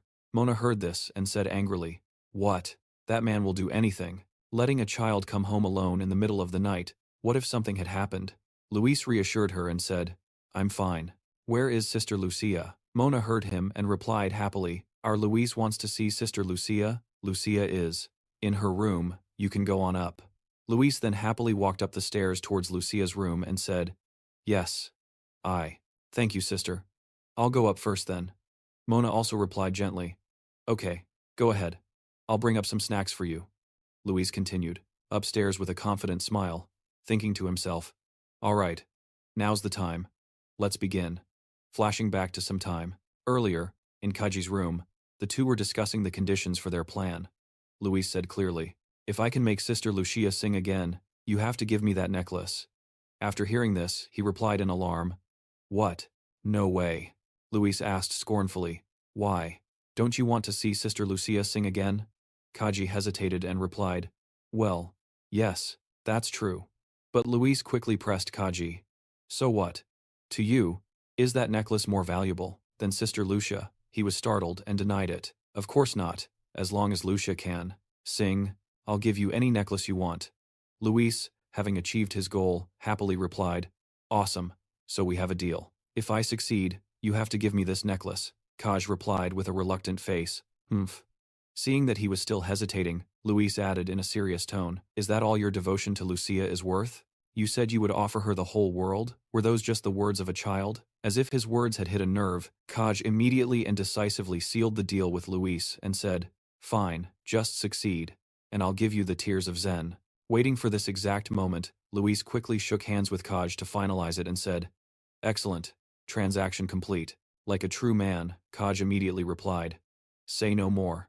Back in the present, in front of Lucia's room, Luis knocked gently on the door. The door slowly opened, revealing a cheerful Lucia who said, oh my. Luis, when did you get back? With a bright, beaming smile, Luis replied, I'm back. He also thought to himself, Operation Start. Inside the room, Lucia said with a smiling face, oh my goodness, Luis, you're back? Luis, seeing her from outside, excitedly replied, Lucia, I'm bored. Will you play with me? Lucia also smiled as bright as a flower and indulgently replied, Oh, it looks like our Luis is very bored, isn't he? She gently invited Luis inside and said, then come into my room. Stepping inside, Luis looked around and exclaimed, Oh. Inside the spacious room were shelves hanging on the walls, holding books and lush green potted plants. Luis walked behind Lucia and exclaimed, Your room is so beautiful.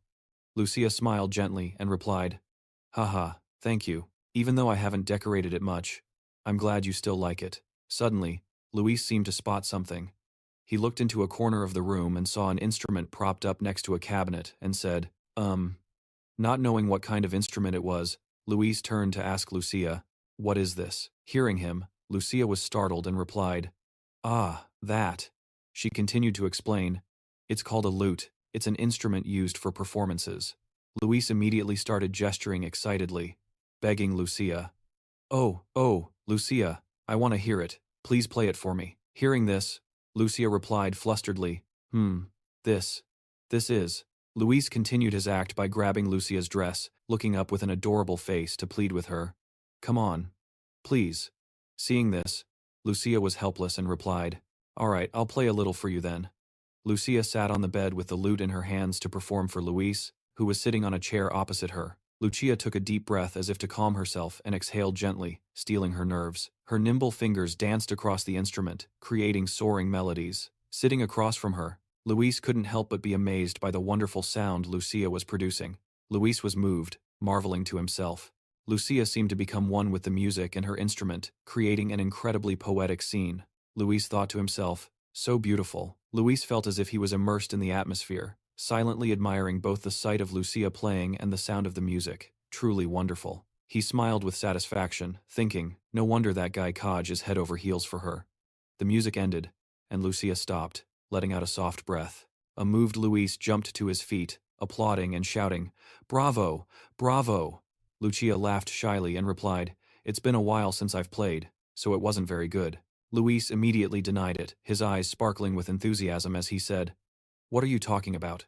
It was truly an absolutely wonderful performance. Lucia replied, flustered, Really? That's a relief. Luis suddenly got excited and exclaimed, Sister, I want to try playing too. Lucia replied in shock. Huh? She asked again, confused. You mean the lute? Luis replied excitedly, Yeah. I want to learn how to play as beautifully as you do. Lucia turned to a cabinet as if looking for something and said, If you want to, just wait a moment. Luis stood by, completely puzzled. Lucia was rummaging inside the cabinet, wondering to herself, I'm sure I put it in here, right? Luis peered over, wondering what she was doing. Inside the wardrobe, Lucia took out an instrument similar to the one she had just played and said, Ah, found it. She took the instrument and handed it to Luis, saying, Here, take this. Luis reached out to take it and replied, This is? Luis happily held the instrument that Lucia had just given him. She said, It's a gift for you. This is the one I used when I was little. It seems like it would suit you well, so I'm giving it to you. Luis replied with sincere joy, Wow, thank you, sister. I'll practice hard. Lucia smiled and replied, Okay, it's late today, so we'll start lessons tomorrow, okay? Luis replied, Okay. Luis left with the instrument, waving to Lucia, and saying, Good night, sister. She also said goodbye to him, replying, Yeah, you sleep well too. Back in his room, Luis sat on his bed, admiring the instrument Lucia had just given him. Floating beside the bed was Phi. It spoke up, flying closer to Luis, and asked, You said you were going to make her sing again and help her forget her heartache? Luis sat tuning the strings of the instrument, nodded, and replied, That's right. Phi scratched its ear, and asked quizzically, Wouldn't it be faster to use mind magic to control her memories? Luis disagreed. No, that won't work. That method might be a temporary solution, but at any moment, she could be hurt again. He raised the instrument and declared, You reap what you sow.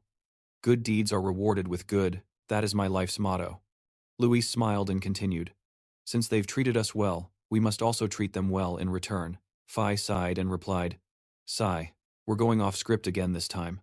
Luis suddenly replied, Not at all. Beside him, Phi, startled and confused, turned to look at Luis. He sat on the bed, holding the instrument, and began to play a melodious tune, and continued, That won't happen. Just trust me this once. 3 days later, the sound of a soaring melody could be heard coming from inside the house. It was Luis, practicing the instrument in his room. Sitting across from him was Lucia, who was speechless with surprise. Luis suddenly turned to Lucia and asked, "How was that?" "I think I've gotten a little better." Startled, she stammered in reply, "Ah, yes, you're playing very well." Luis went back to studying the musical notes and asked, "Let's see, do I play this part like this?" Lucia thought to herself in awe. This child is a true genius. As Luis performed, completely and passionately immersed in the music, Lucia thought in astonishment. He only learned for 1 day and already got the hang of playing. On just the second day, he had memorized all the rules, and today, he can already play a difficult piece that even adults would struggle with. As she witnessed Luis's performance, Lucia thought with disbelief, just where in the world did this child come from? After finishing the piece, Luis said excitedly, "Sister, please teach me the next song." Lucia replied, flustered, "Ah, yes." The sky was clear and blue outside the Guildhall. On a street corner, people were gathering excitedly, chattering amongst themselves. On the wall was a prominently displayed notice from the Epic Guild, recruiting contestants for a melody performance night. Person. As for how to register, a hand suddenly shot out and ripped that paper down.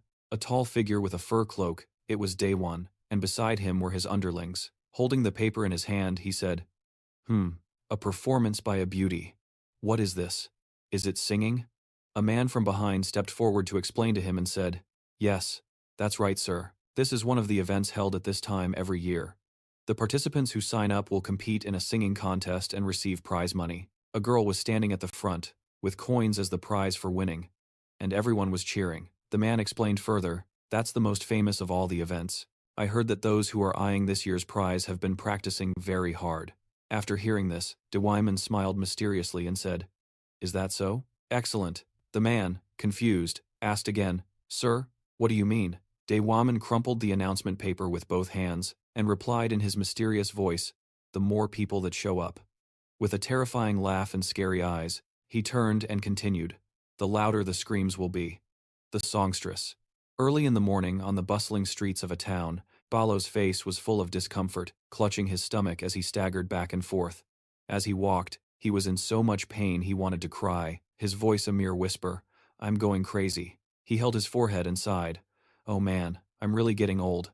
I only drank for a few days and I'm dead tired." As he was getting close to the inn, he heard a familiar sound, and he stopped short, wondering, "Huh? That's the sound of a bahum." The music was coming from the house, the notes seeming to frolic and dance. Suddenly, he burst open the inn's door. He joyfully shouted, "Lucia, are you finally singing again?" But when he stepped inside the inn, it wasn't Lucia, but Luis, who was sitting on a chair, playing the bahum and singing. Seeing Balo, Luis spoke up, "Oh my, you're just now showing your face?" When he realized it wasn't Lucia, he said disappointedly, "Huh, Sir Luis, it can't be." But a few seconds later, Sir Luis immediately covered his nose, saying in a high-pitched, disgusted voice, "Good grief, you reek of alcohol. Don't tell me you were drinking with Sir Du all night yesterday too." Hearing that, Balo sat down on a chair, laughed, and scratched his head, saying, "Haha, that's because that kid Tu wouldn't let me go home. So, but isn't this a bahum? I've never seen you play an instrument before." Hearing this, he enthusiastically strummed a few notes and replied, "This thing, Sister Lucia gave it to me." He followed up on what he heard earlier. "The music from just now isn't something just anyone can play. When did you start playing?" "I just started playing this yesterday after I got here." Hearing this, he was startled and exclaimed in amazement, "What? So, in less than 1 week, you practiced to the point where you can play like that?" Sir Luis replied smugly and confidently, "Yeah, I tried it, and it wasn't that hard." So narcissistic, Balo thought to himself, annoyed. He continued, "Drinking is fine, but are you doing a good job on the task I gave you? You can rest assured about that, sir. All the remaining spirit herbs in Luthagen are being collected." When asked, Balo gleefully and proudly showed off his results. "Thanks to Tui's help, I've already found about 20 low-grade spirit herbs." Sir Luis's face soured as he retorted contemptuously, "They're all low-grade spirit herbs? You only managed to find 20? After hearing what Sir Luis said, he froze as if petrified. Then his face fell as he said dejectedly, "To find even that many, I had to work so hard, so much." Recently, finding spiritual herbs around here has been like trying to pluck stars from the sky.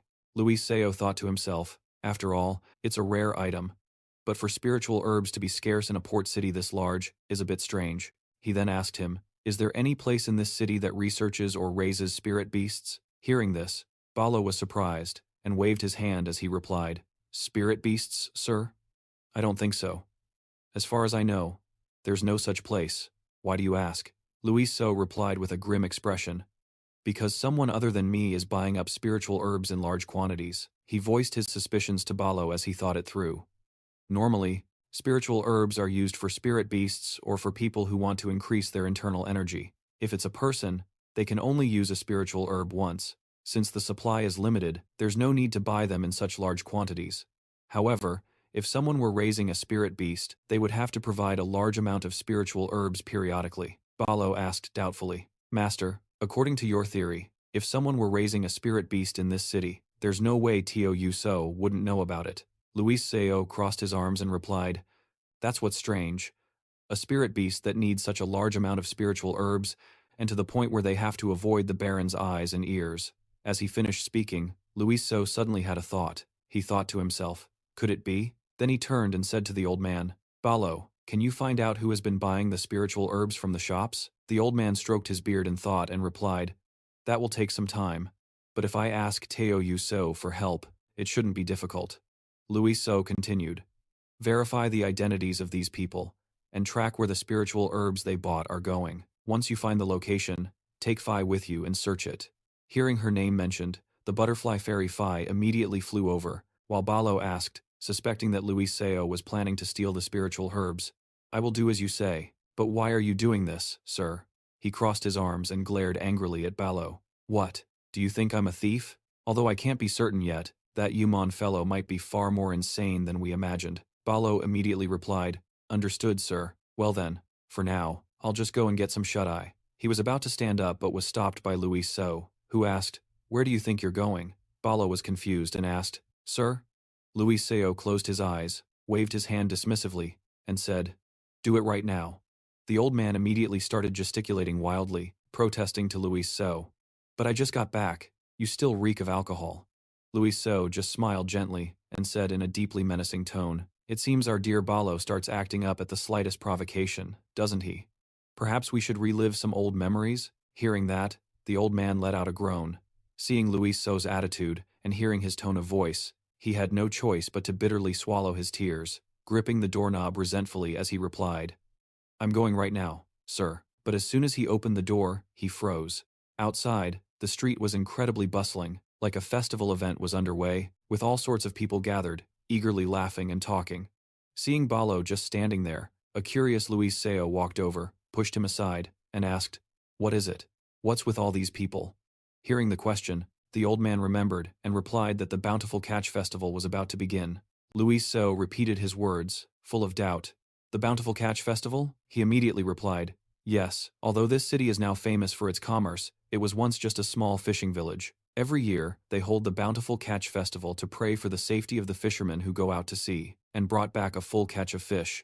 That festival continues to this day, and the best part of it is the night of the maidens." After he finished speaking, he asked again, "What is this Maiden's Night?" Balo happily explained, "It's a night where talented singers gather. They compete against each other for a prize. It's quite a sight to see." He continued reminiscing. "Every time Lucia participated, she won first place." He asked, suddenly intrigued, "Oh, if that's the case, then since we're going out, I have another job for you." Seeing the man's face turn into a question mark, he crossed his arms and smirked. "Sign her up for the Maiden's Night." The scene changes to inside Lucia's room, where she was, sitting there, staring at her instrument with a very gloomy and melancholic expression, when suddenly a loud voice called from outside, "Sister Lucia." Startled, she went to open the door. It was Luis standing there. Seeing him, she asked, "Luis, have you practiced the song I taught you?" He laughed and replied, "Hey, of course. But sis, there's something I want to ask you." Lucia asked cheerfully, "What is it?" He put on a cute act, poking his index fingers together and pouting. "I heard there's a festival. Can you take me there?" Just as he finished, C and the rowdy Khan suddenly appeared from behind the two siblings, clamoring loudly. "What? A festival? That sounds like fun. We're going too." Seeing this, he glanced back in annoyance, thinking, to himself, "Damn it, These kids have sharp ears.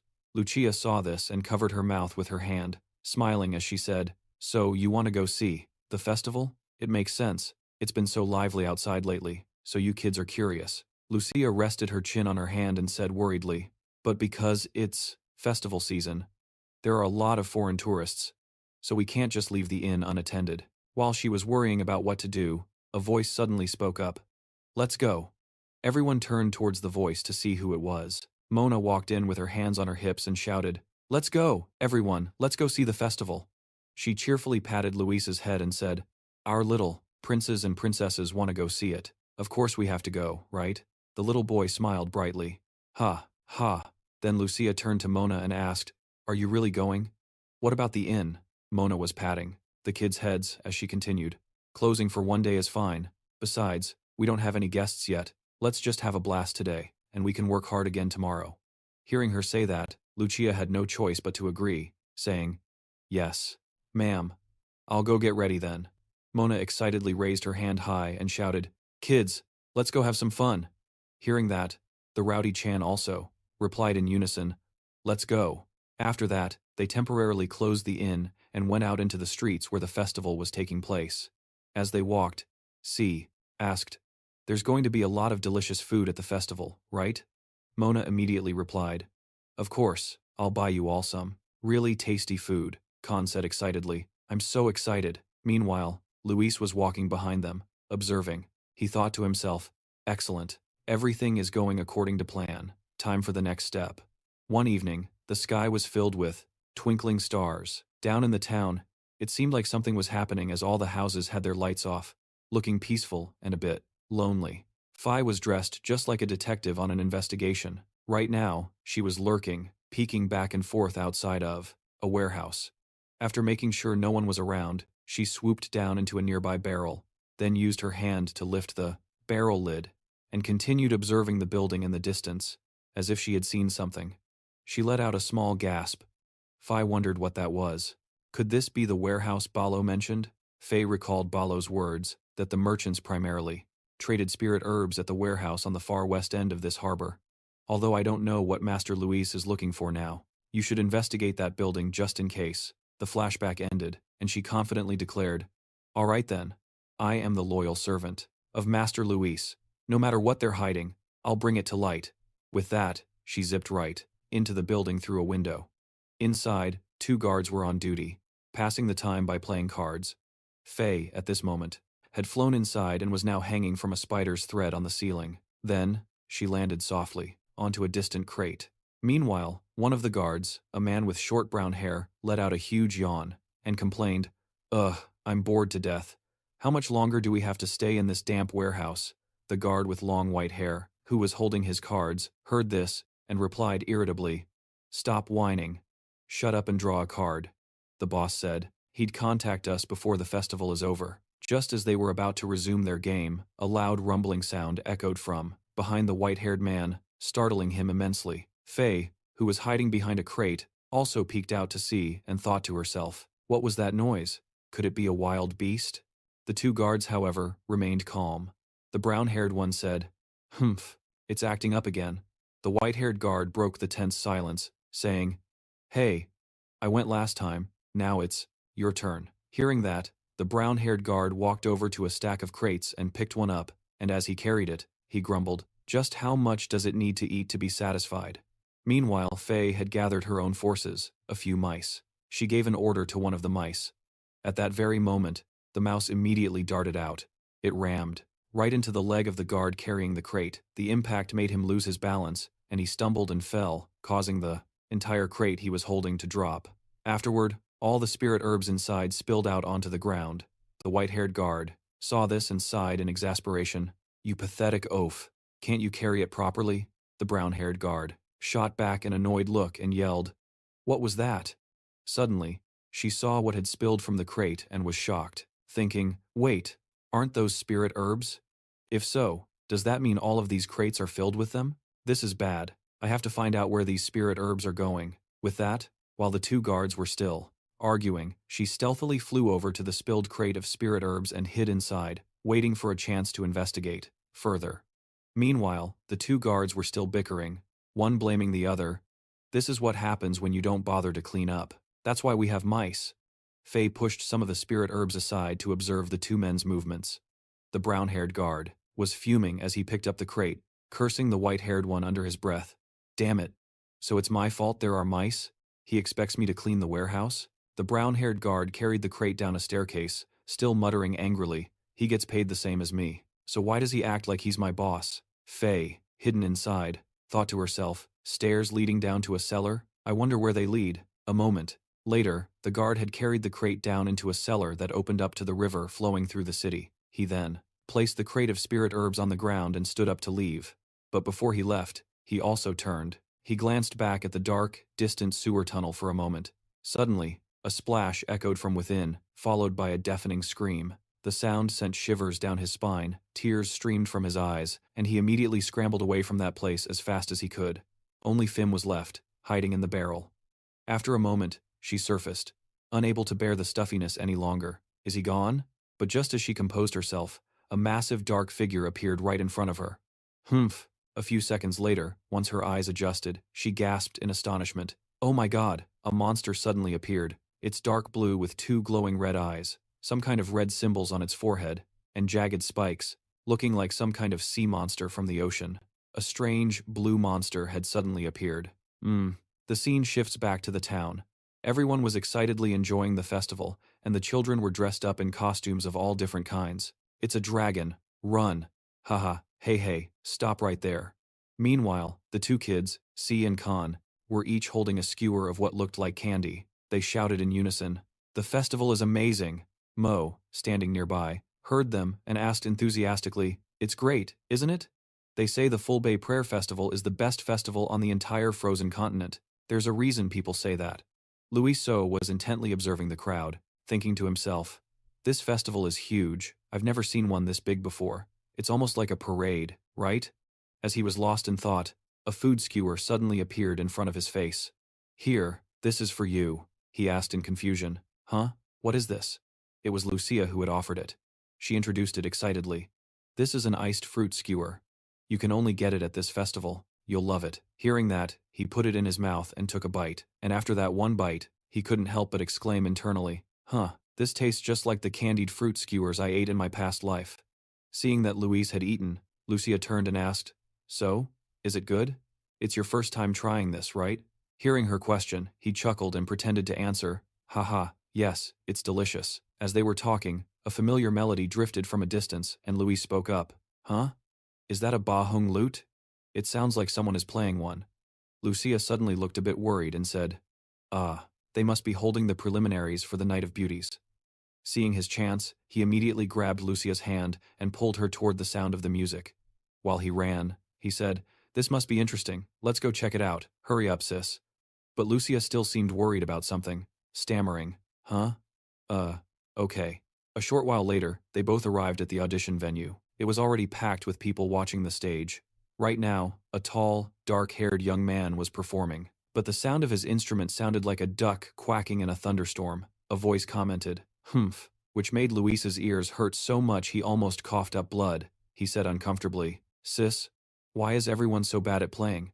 Hearing this, Lucia put a hand to her head and replied sheepishly, It's just the preliminaries. After all, there are many talented people in the finals. He crossed his arms smugly and said, I think you play even better than them, Lucia.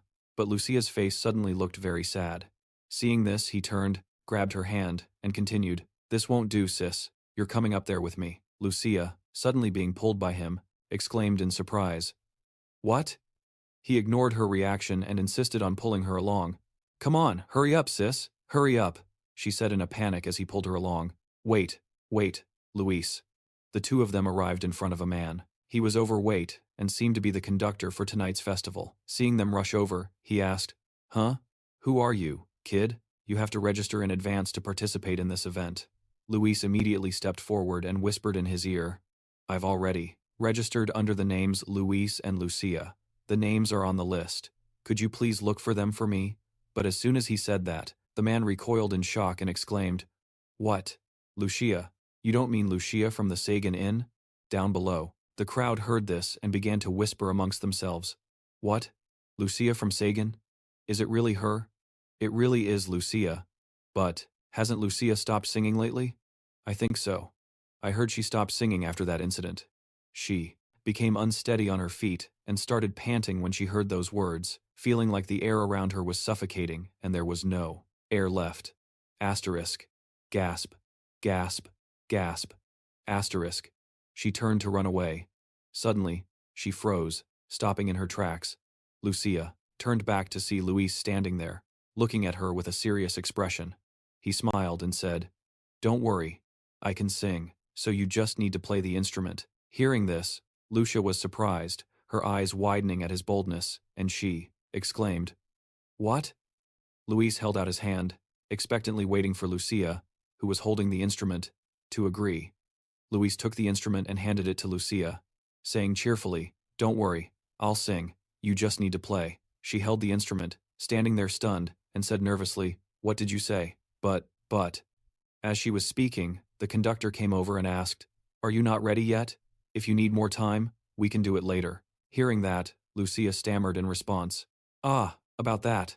Not knowing what to say, Luis suddenly leaped onto the stage, taking the performance spot from a tall, burly young man. Seeing this, the young man walked away annoyed, thinking to himself, "I wasn't done singing yet." After that, he raised his hand and shouted, "Greetings to the audience in the beloved land of Segan. I am a guest of the Sagan Inn, Luis." He glanced at the tall young man and continued, "You've all had to endure listening to an unprofessional performance. You must be tired, right?" Hearing this, the young man became even more irritated. He thought to himself, "This little brat has no appreciation for art." Then, Luis pointed down to where Lucia was standing and continued, "Now, I would like to invite Miss Lucia to the stage to help clear this atmosphere." Hearing her name being announced, she became even more anxious, but she still staggered slowly onto the stage, clutching the instrument, towards where Luis was standing. Seeing the crowd below cheering so wildly, Lucia became even more frightened and anxious, so much so that she had to bow her head and cover her face with her hands, her whole body trembling. She raised her head, turned to him, and said, "Luis, I can't." Hearing this, Luis's eyes widened as he looked at Lucia. Then he held out his hands and said, "Give me your hand," Lucia asked, confused. "Huh? Why?" Taking Lucia's hand, he immediately closed his eyes and cast a spell. Divine magic. Of the mind. Everything will be all right. Her eyes widened in astonishment. Luis suddenly took Lucia's hand with both of his. She wondered, "What's this? I don't know why, but holding Luis's hand is making me feel more at ease." Seeing that Lucia had accepted his magic, he gave her a wink. "Everything will be fine, so don't worry, okay?" After hearing him, she let out a sigh, closed her eyes, and said, "Yeah, I know. Thank you for encouraging me, Luis." After she finished speaking, the conductor brought out a chair for Lucia to sit on and prepare to play. "Then you can sing any song you like. You play the accompaniment," Luis replied. "Yes, ma'am." Then he turned to the audience and shouted, "All right, I've kept you all waiting long enough. Now please listen to me sing." But after he said that, the people below seemed disappointed, saying, "Huh? It's not Lucia singing, but that little kid? What's going on? Even though the child is cute, a kid like that, what can he possibly sing?" He let out a sigh, ignoring the chatter and looking down at the audience. Then he spread both his arms and began to sing. Ah! But the moment Luis's voice rang out, the audience below was captivated, listening in awe and exclaiming in amazement, "What is this? His voice is incredible. Since I was born, this is the first time I've heard a voice so clear and high." Despite the continued murmurs, he kept on singing. His voice carried a mournful tune, a sorrow so perfectly measured. He too carried a deep melancholy, a sorrow that could fill a ship's hull. Suddenly, someone unexpectedly burst into tears. It's sad, so sad. And even though it's heartbreaking and suffocating, at the same time, my heart feels like it's being set free. On stage, Luis gestured to Lucia, his eyes seeming to say, "Sister, now's the time." She was suddenly startled. Receiving the signal, she immediately placed her hands on the instrument and began to play the first notes. After so many years, he was still lost in his song. The heavens send a wind that tears at a cuckoo's wings, every step a measure of hardship. One calls out endlessly, while another covers their ears and sleeps in peace. It's fine if you're indifferent. It's fine if you never return to me. I'd rather be a magpie bridge than be separated by life and death. At this point, the crowd below could no longer contain their emotions. Everyone began to cheer and scream. Just like that, one person sang and one person played, and the combination of voice and instrument made everyone listen with deep emotion. The conductor witnessed this scene and was so surprised that the stack of papers he was holding suddenly fell to the floor. A moment later, when their performance ended, everyone below was stunned, as if they couldn't believe what they had just heard. They all stood there, bewildered. Luis, however, was still smiling brightly. Then, in unison, they shouted, "Amazing, one more song." He waved to the audience and said cheerfully, "Thank you. Thank you, everyone." Luis grew even more excited and proud, thinking to himself, "Everyone. This is the power of the music from that day." Lucia, however, was still dazed, sitting with a pensive expression, lost in thought. Luis shouted loudly, "Thank you." She remained seated, wrapped in her own unspoken thoughts. After the performance, it was getting late and bright. Twinkling stars appeared in the sky. Everyone had returned from the festival to the inn, and Luis sat down on a chair, looking tired and saying, "Oh man, I'm exhausted. Singing isn't easy, is it?" Mona walked over, ruffled his hair, and said with a smile, "Luis, you were great today. How can you sing so well?" Being praised, Luis got a big head and tilted his chin up, replying, "Humph. Everyone just couldn't take their eyes off me, could they?" The two kids looked on with utmost admiration, as if they were meeting their idol. Their eyes widened as they said, "Luis is amazing." The cheerful atmosphere was suddenly broken when Lucia spoke up to Mona, "Sister, I'm sorry, I'm a bit tired, so I'm going to go rest first." With that, she started up the stairs. Mona heard this and turned her head to reply, "Oh, okay. You go get some rest." Mona watched Lucia go with a worried and sympathetic expression. Suddenly, she continued, "Lucia." A moment later, in Lucia's room, she was lying on her bed when suddenly from outside a voice called out, "Lucia, I'm coming in." Lucia remained silent, facing the wall without a word. It turned out to be Mona who was worried about her. Mona walked over and sat down on the edge of Lucia's bed, saying, "How are you feeling today?" She cheerfully and gently continued, "You liked it, right?" But Lucia, still facing the wall, gave a short reply to Mona's questions, "Yes, I liked it."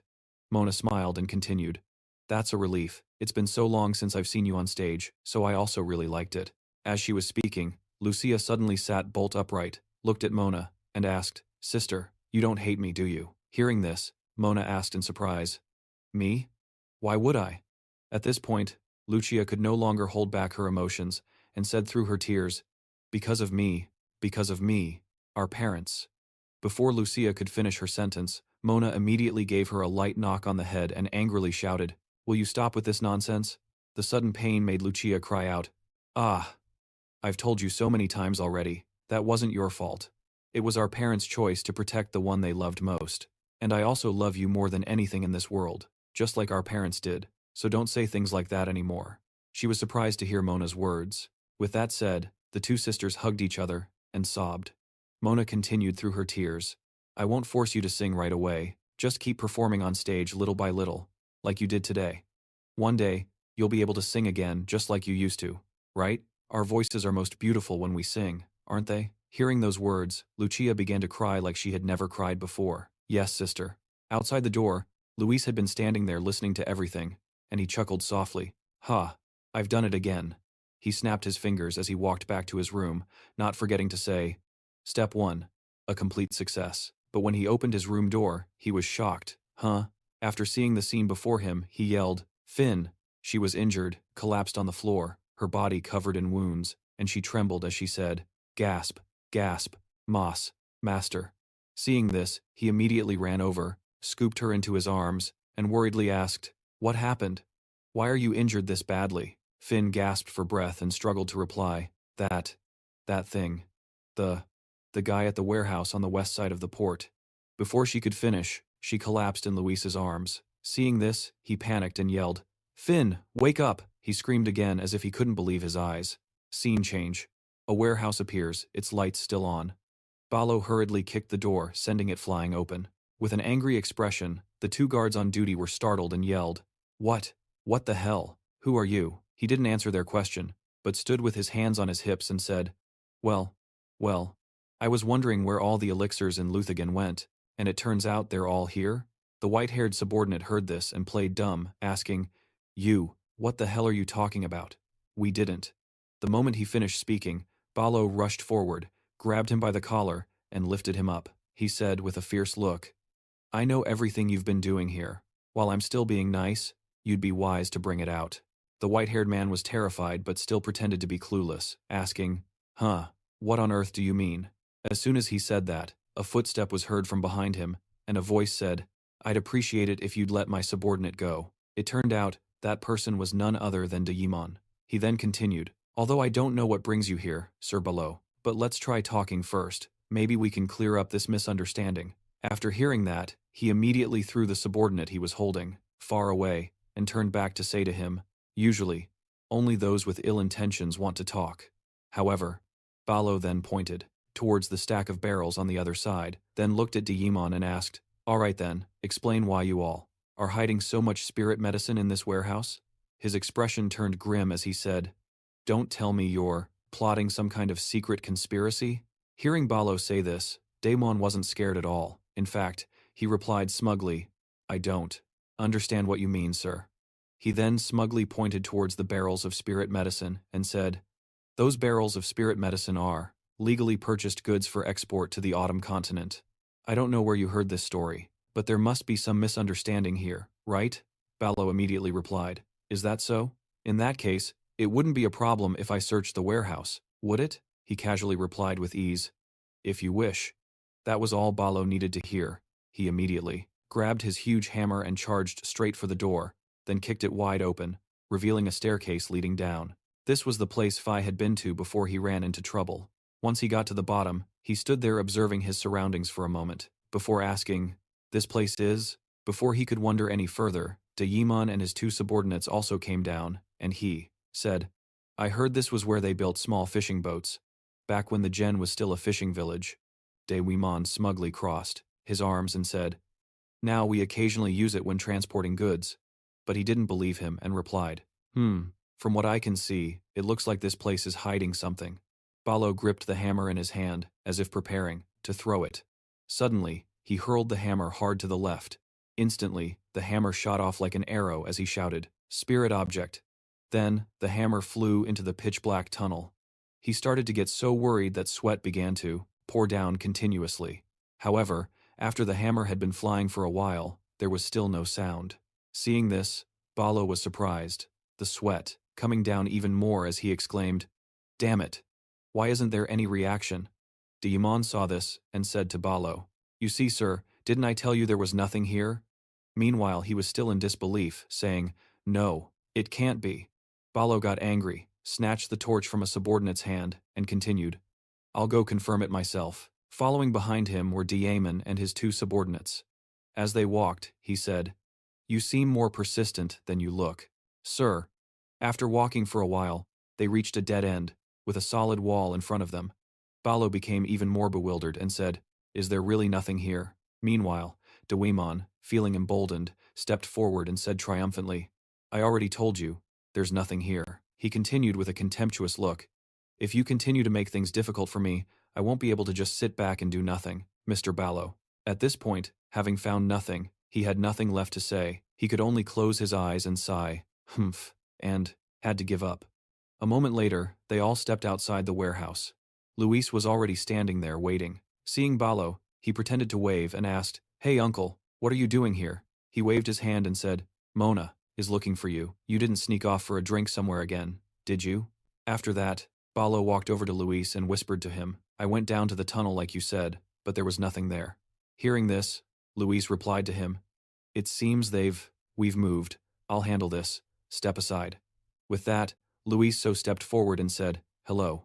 Sir, we've met before. You said you were Daemon, right? The man asked curiously, you're Luis So? He put on a fake smile and replied, I'm Luis So, staying at the Sagan Inn with Uncle Balo.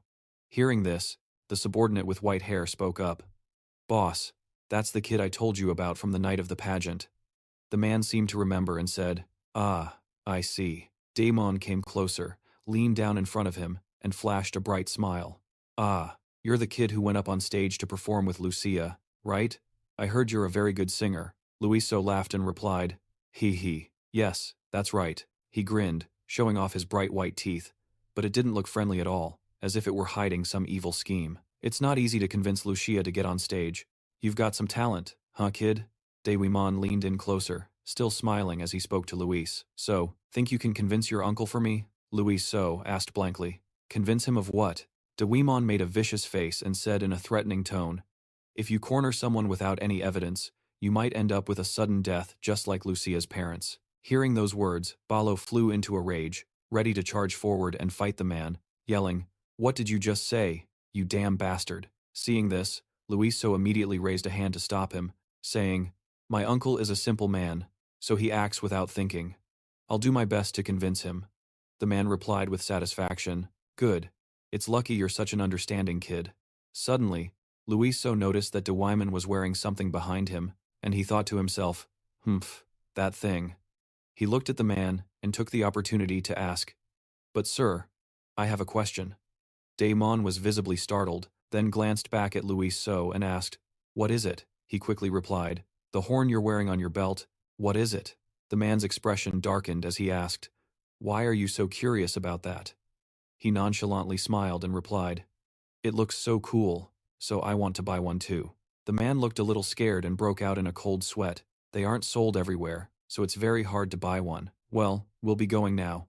With that, he and his two subordinates went back into the warehouse and slammed the door, leaving the two of them standing there, staring blankly. Balo asked, Master, what should we do now? First, I'll go tell Siwoo. Louis So replied, no. He continued grimly, if Siwoo gets involved now, this city will immediately erupt into a war. Many innocent people could die. He looked at Balo again and continued, more importantly, we can't let this ruin Lucia's comeback stage, right? He asked, confused. What? A comeback stage? Yeah, I originally planned to take more time, but at this rate, we need to speed things up. Luis So grinned and said, this is going to be the most lively festival ever. Inside the warehouse, the white-haired subordinate was being held by his collar and slammed against the wall. Daewimon furiously shouted, even that docile Balo is suddenly acting up. How the hell have you guys been managing the warehouse? The white-haired subordinate, trembling with fear, replied, boss, I don't know either. Hearing that answer made him even more furious. Oh, is that so? It's a real shame you don't know. After saying that, he picked up a small sword and stabbed the white-haired subordinate. The man let out a pained gasp as blood from his wound splattered everywhere. Immediately, the subordinate collapsed in agony. Gurgle coldly turned his back and walked away, telling the other brown-haired subordinate, at this rate, we have to speed things up. At that moment, the brown-haired subordinate who witnessed the scene said with a tremble, speed things up? But we still haven't tamed it. He then pulled out the bloody knife, looked at it, and continued, there's no more time for hesitation now. That Balo has already caught our scent, so we need to act before he catches us. I'll deal with him at the perfect moment during the opening of the beauty pageant's final night. The brown-haired man's face turned pale with fear, sweat pouring all over him. Finally, he concluded with a phrase just like Luis, it's going to be a wild festival. When night fell, the night sky appeared with sparkling stars. The following evening, Luis So and Balo were walking along the harbor road, searching for something. As they walked, Balo asked, Master, even if we turn this place upside down, it'll be hard to find any trace of that sea monster. Do you really think Yimon will make his move tonight? Luis So replied, that's right. When you're about to get caught, do you think you'd just wait any longer? His eyes sharpened as he reasoned, and if his goal is to take down Tor Usher, then after causing chaos during the festival, he'll make a show of subduing the monster himself. That would be the perfect time to impress the Lord. Balo asked, puzzled, if he wants to do that, he'd have to be able to control the sea monster, right? Does that mean Yimon is a druid, just like Jacob? Luis So shook his head. No, he's not a druid, because I don't sense any spiritual attribute energy from him. He then added cheerfully, but he does have a pretty good item on him. Luis So recalled the object Yimon carried, the horn of the Dragon King. According to legend, the horn of the Dragon King was a horn crafted from the horn of a sea dragon. Luis So pictured a sea monster under the horn's control. If one could tame the sea monster with the horn of the Dragon King, they could command it at will. That precious artifact was always with Yimon. Luis So thought to himself, even though he didn't know where Yimon had found that treasure, just having that item was enough to control the sea monster at will. Even without being a druid, he rubbed his hands, a sly look on his face. Though he thought to himself, that thing looks pretty expensive. What Luis So said was, if we could snatch that horn from him, couldn't we significantly shorten our travel time to the autumn continent? Hearing this, Balo closed his eyes and sighed, thinking to himself, Isn't that your real goal anyway, master? Then Luis so pointed at him and continued, anyway, that guy is definitely making his move tonight, so I need you to keep an eye on the harbor around the clock. Hearing this, he asked in surprise, me? By myself? Master, where are you going? He answered. I have something to take care of first. A while later, Luis went alone to the center of the town, which was lavishly decorated. As people gathered and chatted, Luis suddenly spotted a familiar figure in the distance. The person was lurking outside a window. Seeing this, he walked closer and shouted, Hey man. He was now standing behind Kaj, asking with a probing gaze, What are you doing there? Kaj, the son of Baron Tor Usher, jumped in surprise when he heard Luis So's voice. Caught red-handed, the flustered man stammered out an explanation. No, I was just taking a stroll. It's been a while since Lucia was last on stage, so I wanted to come and congratulate her. Hearing this, hearing the other person stammer, Luis froze, looking incredibly suspicious to anyone watching. Luis sighed and replied, Even so, your head isn't completely empty, is it? I knew you'd have those kinds of twisted thoughts. Hearing this, Kaj immediately got angry and said, Whoa, what? Then he continued, Perfect timing, I have a job for you today. During the event, you need to fill the square with an audience. Hearing this, Kaj didn't understand and asked, Fill it with an audience? Why? Luis replied, Don't ask too many questions, just do as I say. Unless you're afraid of a little hard work? That remark seemed to strike a nerve with the great young master, so, Kaj shouted, Hard work? I just need to mobilize my household, and that'll be enough to fill the square. Seeing that he had taken the bait, Luis turned his back, smiled, and continued, Excellent, see you later then. Suddenly, he stopped and said, That's right. Luis winked good-naturedly and said, And when you come, remember to prepare flowers. You have to make an impression when it counts, you know. Hearing this, Kaj didn't understand, and rested his chin on his hand, thinking and whispering, When it counts? The night sky was truly peaceful, but the scene below was anything but. As the event's performance time drew closer, more and more people gathered in the square, especially near the festival stage, where Lucia and Luis were slowly approaching.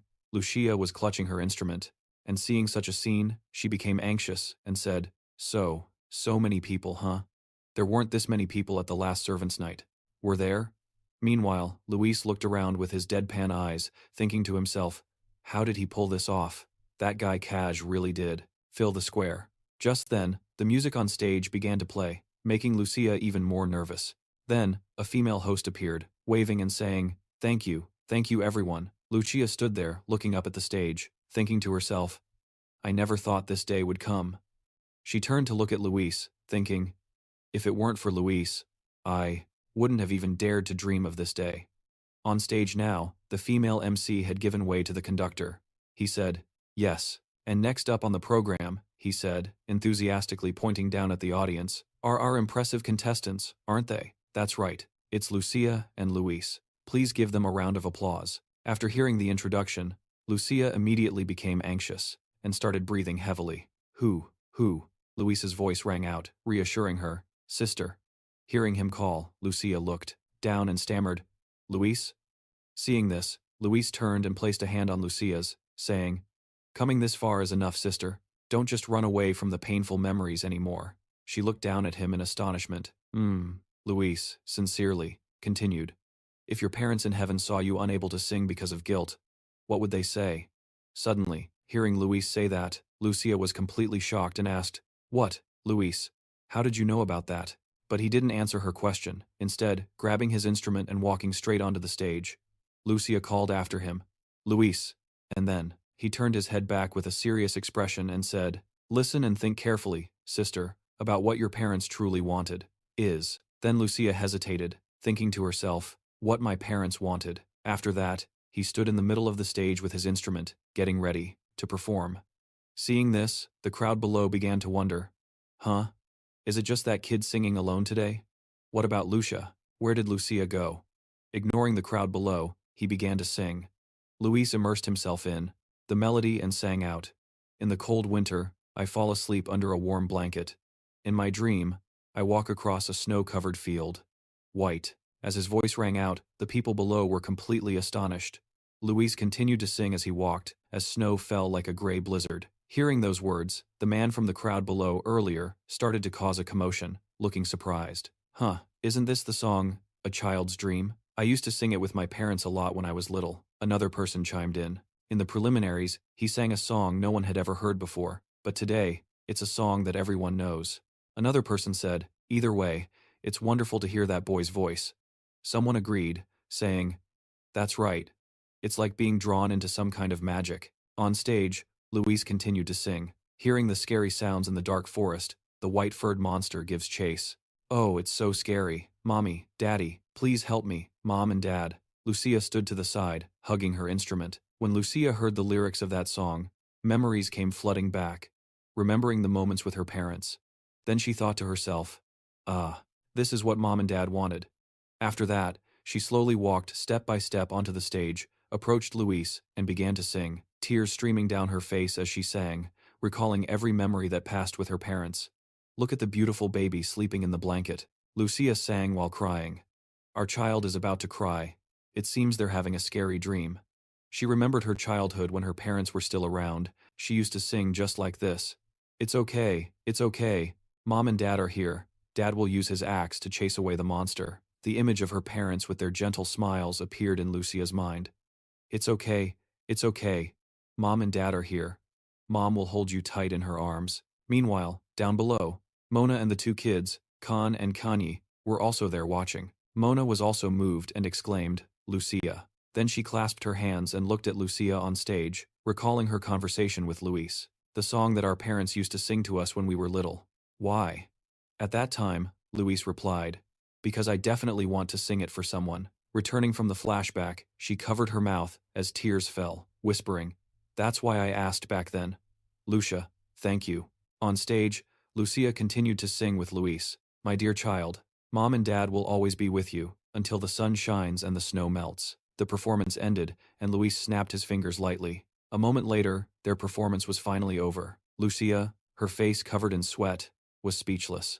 Below, Key was being held up by his two bodyguards to watch, and he was deeply moved, clapping thunderously, with tears streaming down his face and shouting loudly, amazing, truly amazing. Meanwhile, the crowd was cheering wildly, going crazy. It's the siren. The siren has returned. Standing there, Lucia was just as emotional. She shed tears, bowed to everyone, and said, thank you, thank you. Luis then snuck down below, smiling and saying, I guess it's a happy ending after all. Luis, with a radiant face, smiled and said, if we don't want to ruin this atmosphere, we have to finish the remaining job, right? At the port, a man named Jay Wimon was rowing a boat by himself. Slowly pulling up to a pier, he stopped the boat at the pier, looking around coldly. He had only taken a few steps ashore when a voice called out, where are you coming from, sneaking around like a rat? It turned out Balo was already there waiting, and when Jiwan saw him, he looked surprised, not expecting Balo to be here at this hour. Balo looked at him with a smug expression and said, now, did you just hide some goodies on the rocky island out at sea? Hearing this, the man sighed and calmly replied, it's true that birds of a feather flock together. You've just done something exactly like Miss Lucia's parents. Hearing him say that, Balo looked surprised. He snapped back. What? What the hell are you talking about? Why are you suddenly bringing up my friends? The man replied smugly. They followed me around just like Mr. Pabiodou, until they met with a tragic accident and unfortunately passed away. Balo pointed a finger at him, his voice trembling with rage as he asked, don't tell me you caused that accident? The man chuckled and replied, who knows? It's hard to say.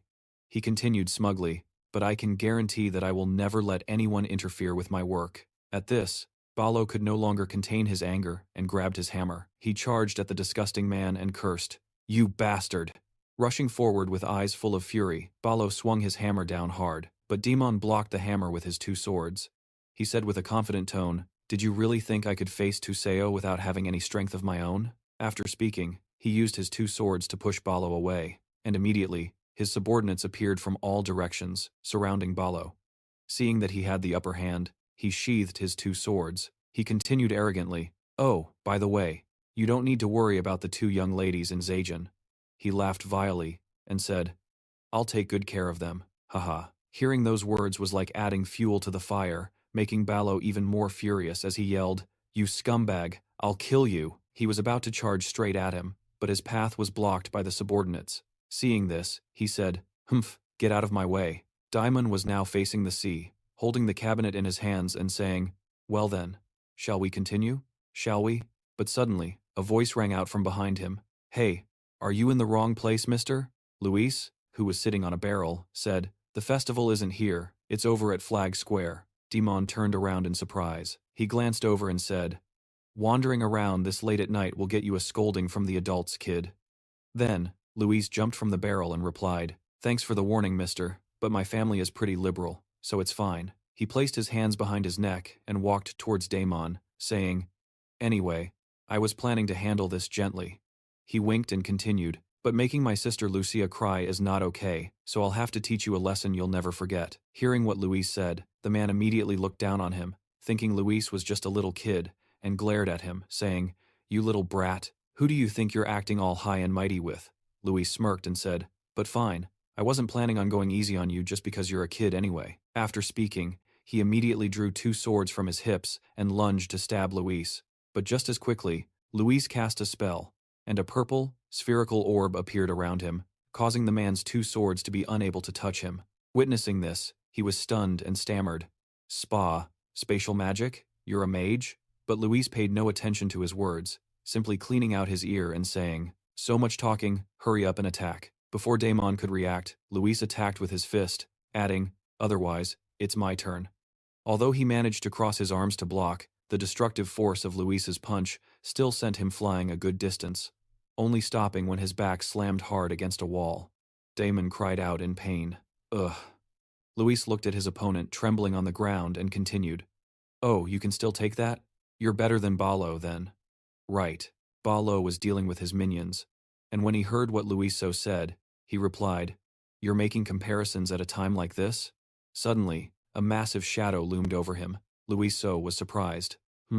While standing there, Luiso heard a sound from behind him. It was a monster with a head like a blue dragon, a long body, and jagged horns sprouting from its head, and two eyes that glowed a blood red. It emerged from the sea right in front of Luiso. Upon seeing Luiso, it immediately roared, opening its massive maw and slamming its head down where he stood. But Luiso quickly dodged the attack, taking a few steps back and saying, "Whoa, that was a close call. I was almost a goner." But when Luiso turned to look at it, his face filled with astonishment, because the monster was now coiling its entire body. It was continuously slithering onto the shore, and Daimon was standing on its body. He was holding a horn in his hand. With a smug look on his face, he let out a cold snort. "This kid's got some tricks, but this is as far as you go," he added smugly. "It's a bit earlier than planned, but there's no other way." Luiso clenched his teeth as the voice of Daimon continued to echo. "First, I have to deal with you." With that, he immediately brought the horn to his lips, and blew with all his might to control the sea monster. Instantly, a red aura emanated from him. Luiso could no longer afford to be careless and immediately focused magic into both of his hands. As for the sea monster, even though it heard the sound of Daimon's horn, it didn't attack and just sat there, staring intently at Luiso. Seeing this, he was also surprised, not understanding what was happening. Huh? As for that guy Daimon, it goes without saying, he was furious that the monster wasn't obeying him. He immediately kicked the monster's body hard, and yelled, "What are you doing just standing there like a dead fish? Why aren't you attacking him?" After being yelled at and kicked, the monster turned its blood-red eyes towards him and let out a ferocious growl. Meanwhile, Luiso, witnessing this scene, was secretly delighted, thinking, "Aha, it seems he hasn't completely tamed it yet." Luiso thought gleefully to himself, "In that case, let me help you tame it." With that said, Luiso immediately cast a mind-taming spell on the sea monster. Instantly, an orange stream of energy appeared and shot straight towards the monster. Controlled by Luiso's power, it cried out incessantly. Despite being hit by Luiso's spell, the monster still seemed to be very lucid. Luiso immediately pointed his finger towards Daimon and commanded it, "Devour him." Hearing this, Daimon cried out in fear, "What? No, you can't." Immediately, he brought the horn to his lips and blew again with all his might. This time, the blast of energy he emitted was much stronger than before, affecting the monster and causing it to go berserk. Caught between two controlling spells at once, it roared out. It cried out in pain and slammed its head hard against the ground. Bam! The impact forced Louis So to leap onto a nearby crate, from where he observed Day Y Monday. Louis So thought to himself, right now, my mind magic level isn't high enough, so I can't overpower the effect of the Sea King's horn. Louis So looked at his opponent with a determined gaze and thought, but I can't reveal my true form to fight it right in the middle of the city. What should I do? After thinking for a moment, he looked out at the sea and an idea struck him. He then said, I think I've found something, the key point. Louis said, that's right. That's a good way. He turned towards this giant sea monster. That sea worm. He raised the corners of his mouth smugly and said, let's have a real fight. What do you say? After saying that, Louis jumped high into the air and plunged straight into the sea. Seeing this, Balo cried out in surprise, what are you doing, sir? As for the monster, upon hearing Luis's words, it also roared and immediately dove straight into the sea in pursuit. Witnessing that scene, Daemon laughed smugly and said, you fool. Trying to fight a sea serpent in the middle of the ocean? That's no different from suicide, is it? The monster swam towards Luis's position. At that moment, Luis was already waiting for the monster to come down with a confident expression. He thought to himself, come on. Luis was astonished. He tried to hold his breath and look towards the monster rushing towards him. The monster swam very quickly towards Luis's location, then it opened its mouth, which was filled with countless sharp teeth, and quickly sucked Luis inside. The monster clamped its jaws shut, not leaving a single gap. It thought it had eaten Luis, but just a few seconds later, brilliant purple rays of light shot out from inside its mouth. Suddenly, an arm appeared from within its mouth, lifting one of the monster's teeth. Luis transformed into a dragon, his face darkening. He used his strength to pry open the monster's mouth. His body, though small, was incredibly powerful. Luis frowned, his face cold and serious, as he said, if we're underwater, there's no need to hold back. I can just freely transform into a dragon. Luis clenched his fist, creating a source of power, and said, and this guy's mouth. With that, Luis unleashed a devastating punch into the monster's upper jaw, and said, it stinks, you should brush your teeth 3 times a day. Bubbles spread throughout the monster's mouth from the punch. Caught off guard by the blow, it screamed in agony. Taking advantage of the opportunity, Luis quickly swam out of the monster's mouth. Luis used his wings to fly up high, looking at his opponent and said, you were pretty smug earlier, weren't you?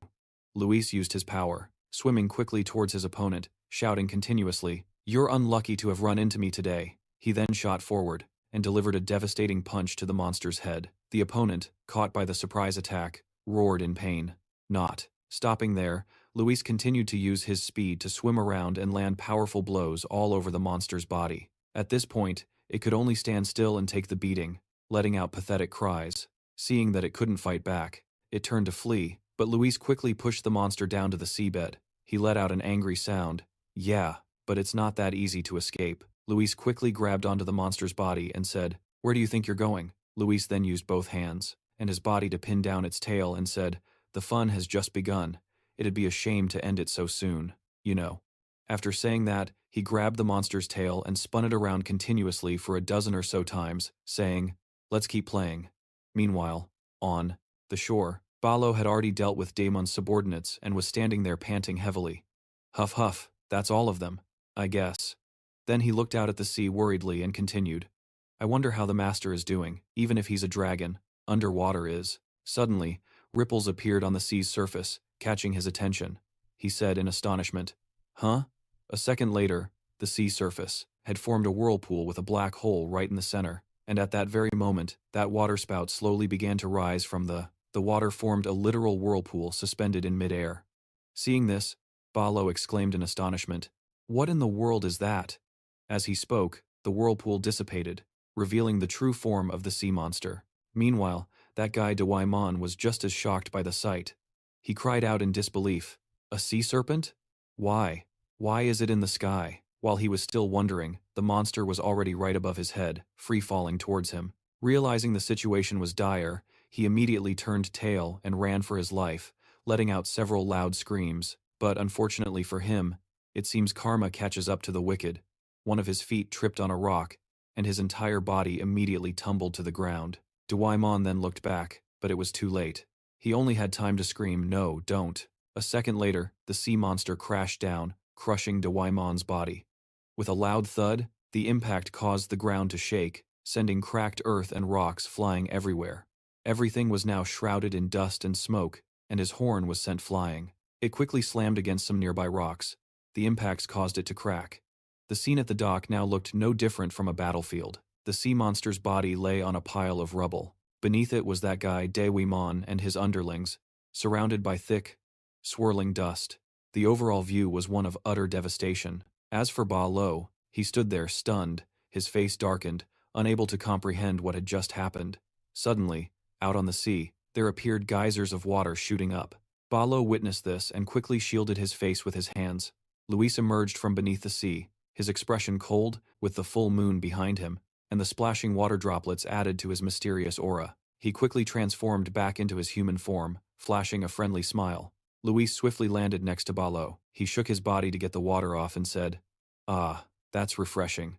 It's been a while since I got to properly blow off some steam. I finally had a chance to manifest fully." Ba Lo asked with a serious expression, "You did all that, just to blow off some steam?" Suddenly, from within the pile of rubble, the pained groans of Dewimon could be heard. Yep, it turned out that Dewimon hadn't been defeated yet, and was slowly crawling forward, fumbling with his hand as he searched through the debris, his face contorted in pain as he let out a soft cry. Dewimon stretched out his hand to reach for the cracked horn, struggling to say, "My horn." Suddenly, Luis walked over and picked it up. He looked at the man and said, "Why are you still hung up on the Sea King's horn?" He then continued smugly, "This thing will be very useful to me now." With that, Luis put the horn to his lips and blew. However, it only produced a piercing toot-toot sound, without releasing any energy at all. Ba Lo, who was standing nearby, couldn't help but cover his mouth and say, "Sir, you might be good at playing rough, but it seems flutes and horns aren't your strong suit, are they?" Luis, being teased like that, snapped back defensively, "No, it's not that I can't blow it, it's just that this thing is." Suddenly, cracking sounds from the horn caught his attention. As Luis held it with both hands, he heard a few more cracks, and he turned to look at Ba Lo. They both said, "Well then." He turned to Ba Lo with a smile and said, "Think we can tape it back together?" Just as he finished speaking, the horn in his hands shattered into many pieces, leaving them both frozen for a few seconds. Then, all the fragments fell and scattered all over the ground. Devastated by the loss of the item, he knelt down, looked at the pile, and cried out, "Ah, no, my speedboat." While Luis in despair, dust and rocks suddenly flew up behind him again. The enraged sea monster awoke. Its entire body was massive. Lucy turned his head, saw it, and with a slight smirk said, "Ah, we're screwed." The monster immediately opened its massive maw to attack towards Luis and Ba Lo. It let out a ferocious roar. They both screamed, "Run," Ba Lo anxiously said. "Why did it suddenly go berserk like this?" Luis replied, "The Sea King's horn is gone, so it's acting on pure instinct now." Luis unconsciously looked back and said, "If this keeps up." But just then, the sea monster stopped chasing them, and instead, it turned and headed towards the central square where the festival was taking place. Seeing this, Luis said worriedly, "Damn it." Luis, sweating, continued, "Damn it, it's being drawn to the bright lights of the festival and is heading right for it." Ba Lo asked anxiously, "What? That's terrible. There are so many people there." Luis gritted his teeth, trying to find a solution, and said, "Damn it." Then, he anxiously gave an order to Phi, saying, "Phi, find the twins and bring them here immediately." Phi acknowledged the order. Luis continued, "In the meantime, Ba Lo, you and I will stop this monster." Ba Lo replied, "Yes, master." The two of them quickly ran towards the monster. Luis shouted to Ba Lo, "All right, let's go." As soon as they arrived, the monster was already enraged and had begun destroying everything in its path. Meanwhile, inside the town, the people were still unaware of the disaster about to befall them. In a small alley, a young couple was walking, laughing, and embracing. The blonde girl asked worriedly, "Honey, isn't it dangerous to go into this dark alley at night?" Hearing this, the black-haired young man, wearing a gold chain around his neck, acted all tough, replying, "Humph, what's so dangerous? I'm with you." As they continued to cuddle, the young man said, "I'm serious." Suddenly, a loud noise echoed. The young man wondered, "Huh, what was that sound?" Just as he said that, from above their heads came a massive growl, and the monster instantly appeared before them. The monster was now opening its huge mouth, absolutely terrified. The two of them screamed, "Ah!" Seeing the monster, the young man immediately fell backward on the spot. His eyes widened in shock as he yelled, "Ah, what is that thing?" The blonde girl, seeing this, quickly urged him. "What are you doing just standing there? Run, get up quickly." The blonde girl, out of options, used one of her arms to pull him up and hoist him onto her shoulder, running while looking back. But luckily, just then, a massive hammer came flying towards them at rocket speed. A few seconds later, it smashed directly into the monster's head, causing it to roar in pain with its mouth wide open. Balo's whole body was trembling slightly, but he stood his ground, panting as he said, "Hey, you snakehead, I'm over here." After taking a massive hit from Balo, its eyes turned red. It let out a deep, angry roar, "Roar!" and immediately charged right at him. Seeing this, Balo scrambled away, screaming as he ran. He was deliberately drawing its attention to lure the monster to a pre-arranged ambush spot. Then he turned his head and yelled, "Master, it's time, save me." Then, a voice belonging to Luis rang out, "Activate space magic, spatial barrier." Instantly, 4 purple walls with rectangular patterns appeared, surrounding the monster. It looked around at the space in astonishment. Feeling cramped, it roared loudly. It began to struggle violently, slamming its head and tail hard against the barrier, and cried out, "Roar, roar, roar, roar." Meanwhile, Luis had been standing on a nearby rooftop, observing the monster. He said, "Excellent, it's temporarily trapped. Now I just need to use a mental spell to calm it down and we're done." After speaking, Luis waved his hand toward the monster and began to cast another spell. Luis closed his eyes and said loudly, "Mental spell, take hold." The monster immediately opened its mouth wide, roaring in agony. Ruar, but that spell from Luis only made it ram even more frantically against the 4 purple spatial barriers surrounding it. Meanwhile, Luis, with his eyes closed and sweating, controlled the spell while thinking to himself, "I can't control it, the spatial barrier is shaking. At this rate, I won't be able to cast the mental spell." Balo, watching from below, suddenly heard a voice call out, "Sir Balo." He turned around, startled. Baron So and his subordinates had arrived just in time, weapons in hand, charging forward to help. But when he witnessed the monster trapped inside the purple barrier, roaring its head off, he exclaimed in astonishment, "My God, what is that thing? Where did that monster come from?" Hearing this, Balo turned back and replied, "It's something demon dragged in. It seems he intended to cause a disturbance during the festival." Baron So, surprised again, exclaimed, "What, demon? Where is that bastard now?" Balo replied, "He took advantage of the chaos to run away, but the important thing now is to deal with that magical beast quickly." Suddenly, Luis shouted in an annoyed voice, "Balo, how long are you going to stand there chatting?" Luis continued in a strained voice, "Do something with your friend to hold the monster back." After hearing this, Balo immediately replied, Yes, I understand. Let's go, So, he turned his head and said to Baron So, flustered, replied, "Huh? Yes." Up above, the 2 kids, Connie and Khan, suddenly appeared behind Luis and shouted, "Luis, we're here to help." Seeing them, Luis turned and replied, "Great, while Balo gets ready, you 2 distract it." Hearing that, Connie and Khan enthusiastically replied, "Leave it to us." With that, the 2 of them, swords in hand, leaped from the rooftop together, flying straight toward the monster, and began to fight. The twin sisters' skills were lightning and thunder magic. They created a battle of flying lightning bolts that struck the monster's body.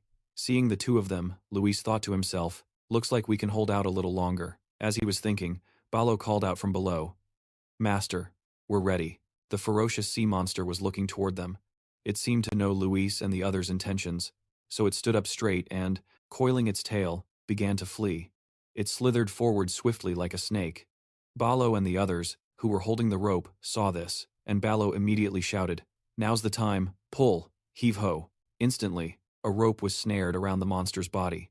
Tightened, it immediately used its strength to shake its body violently, struggling to escape and letting out deafening cries, "Ruar, ruar." Meanwhile, So and the others below were also pulling with all their might. So encouraged everyone, "Hang on, absolutely do not let go."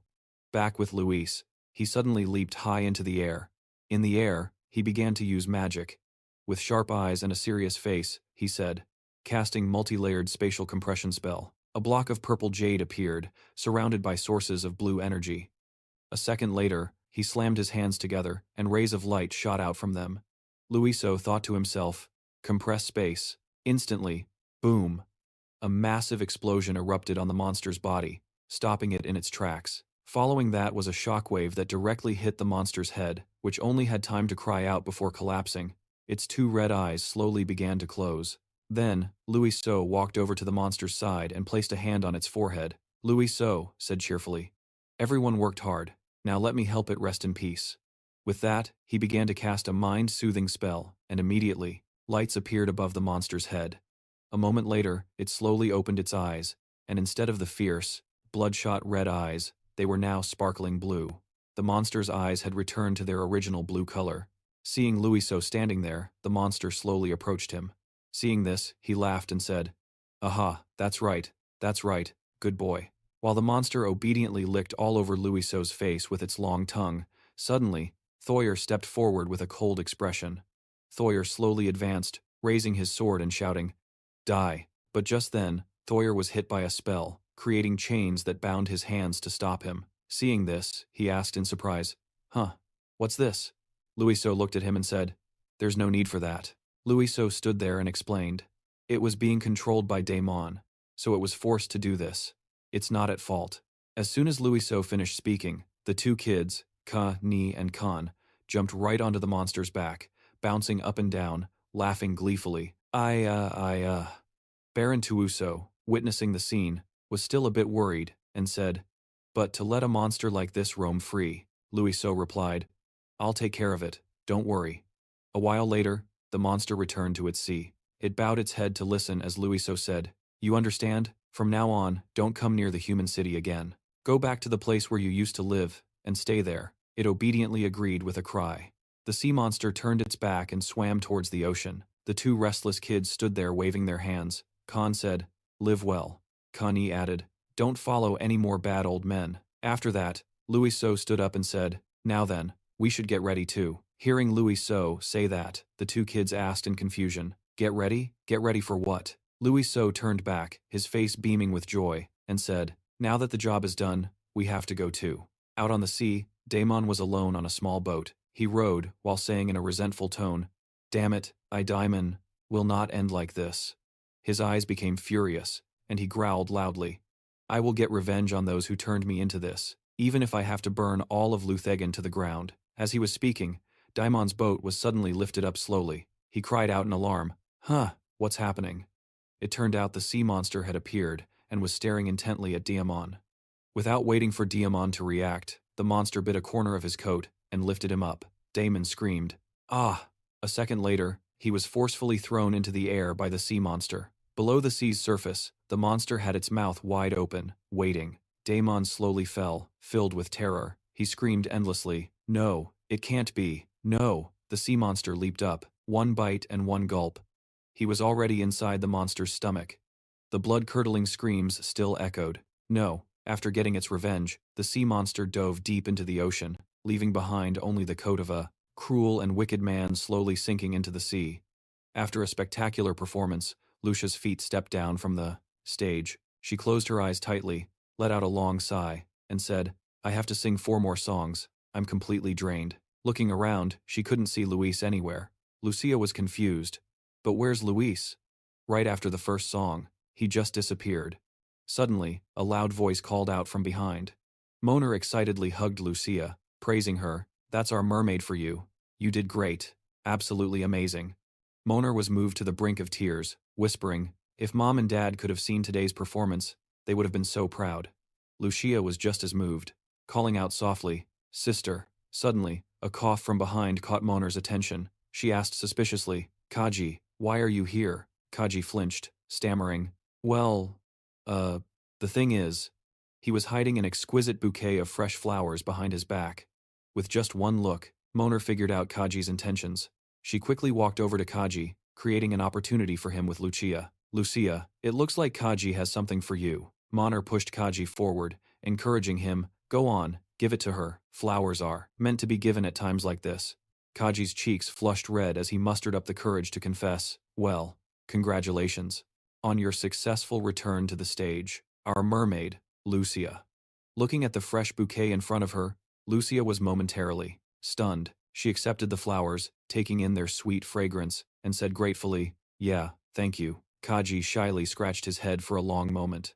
From a hidden corner far away, Luis had witnessed the entire scene. He remarked, "Well now. What a wonderful moment." He let out a satisfied sigh and said, "Now you can do just fine. Without me. Right?" A few days later, on a ship, a soldier stood up high and announced, "The Haine Sunny, bound for the autumn continent, is about to depart. All passengers, please board quickly," Moner shouted, trying to hold them back. "Don't go," she said tearfully. "Do my little ones really have to leave? Don't go. Can't you just stay and be my siblings?" Kaji laughed happily, while Khan gently reminded her, "Sister, that tickles." Balo cowered in a corner, saying pitifully, "Hey, I'm leaving too." Moner's attitude did a complete 180 as she scolded. "It doesn't matter if you go or not, old man. All you ever do is chug booze." Balo quickly tried to clear his name. "Hey, those were all important drinking parties." Moner got even angrier. "You dare try to justify yourself?" Suddenly, Lucia's soft voice called from behind. "Luis." She looked sad as she asked, "You will come back, won't you?" Luis found it hard to answer, replying, about that." Moner, unable to contain her emotions, grabbed Luis's hand tightly and said sincerely, "Luis, you absolutely have to come back, okay?" He helplessly had to agree. "Yes, sometimes," he said awkwardly. "Well, if I get the chance, I'll drop by." As Luis was about to turn away, Lucia's warm arms suddenly wrapped around him, clinging to him, unwilling to let go.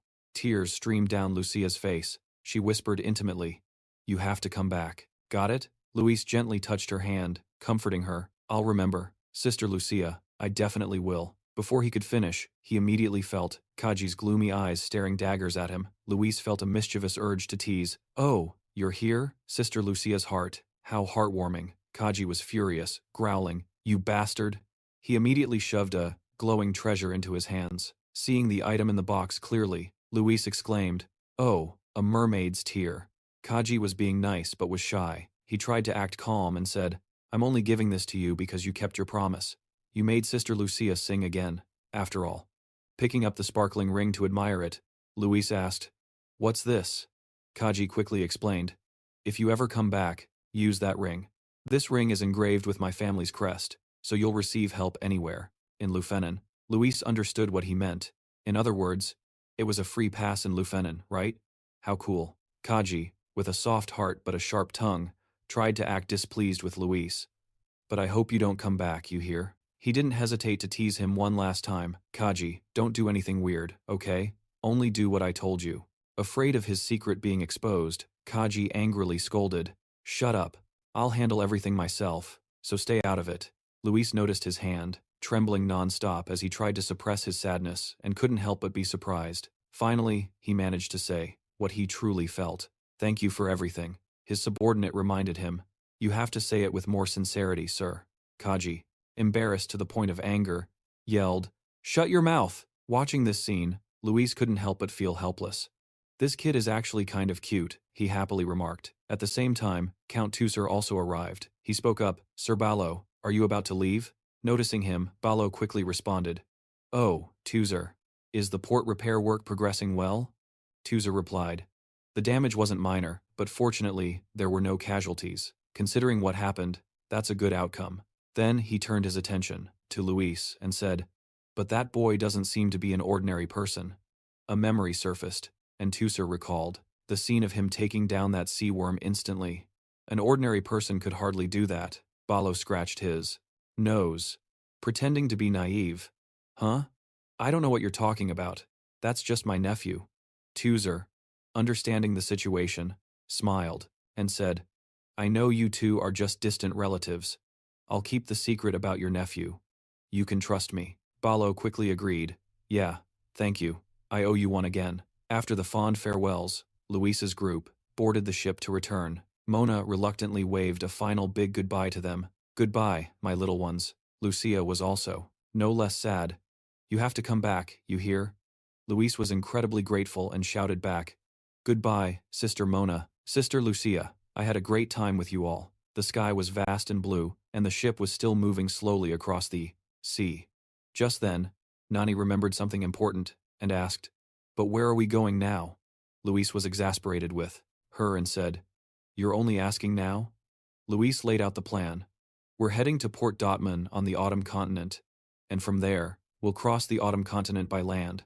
Luis asked, "Balo, how long will it take to get to Port Dotman from here?" There was no reply from Balo. Curious, Luis went over to check on him. "What are you doing over there? Why aren't you answering?" Before he could finish his sentence, Balo's seasick face, looking like he was about to die, came right into view. Luis asked, What's wrong? Don't tell me you're seasick?" Balo weakly spoke up. "Master, I." He couldn't finish his sentence, but he was about to finish puking. A large puddle was released onto the deck. Seeing this, Luis could only sigh in exasperation and say, "Such a big body, but you can't handle the seasickness?" He scoffed at how annoying it was. Then, Luis gently placed his hand on Balo's back. He began to cast a sleep-inducing psychic spell. Balo couldn't resist the psychic magic. His eyes grew heavy as drowsiness quickly washed over him. After successfully putting Balo into a deep sleep, Luis, Connie, and Khan went back to exploring. He spoke up. He'll sleep for a few hours now, and he should feel better when he wakes up. Let's go check out the cabins.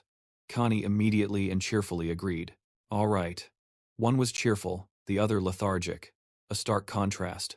Suddenly, a mysterious figure appeared behind Balo. The strange person's voice rang out. This guy has to be at least level 3, yet he was put to sleep so easily. The person clicked their tongue in disbelief. The figure of an old man with white hair appeared, wearing a long cloak. He looked towards Luis. Then he declared, "Looks like this long sea voyage is going to be very interesting." And that's all for now, everyone. If you want to keep following this series, then smash that subscribe button. And while you're at it, hit that like button too. Thanks for watching all the way to the end.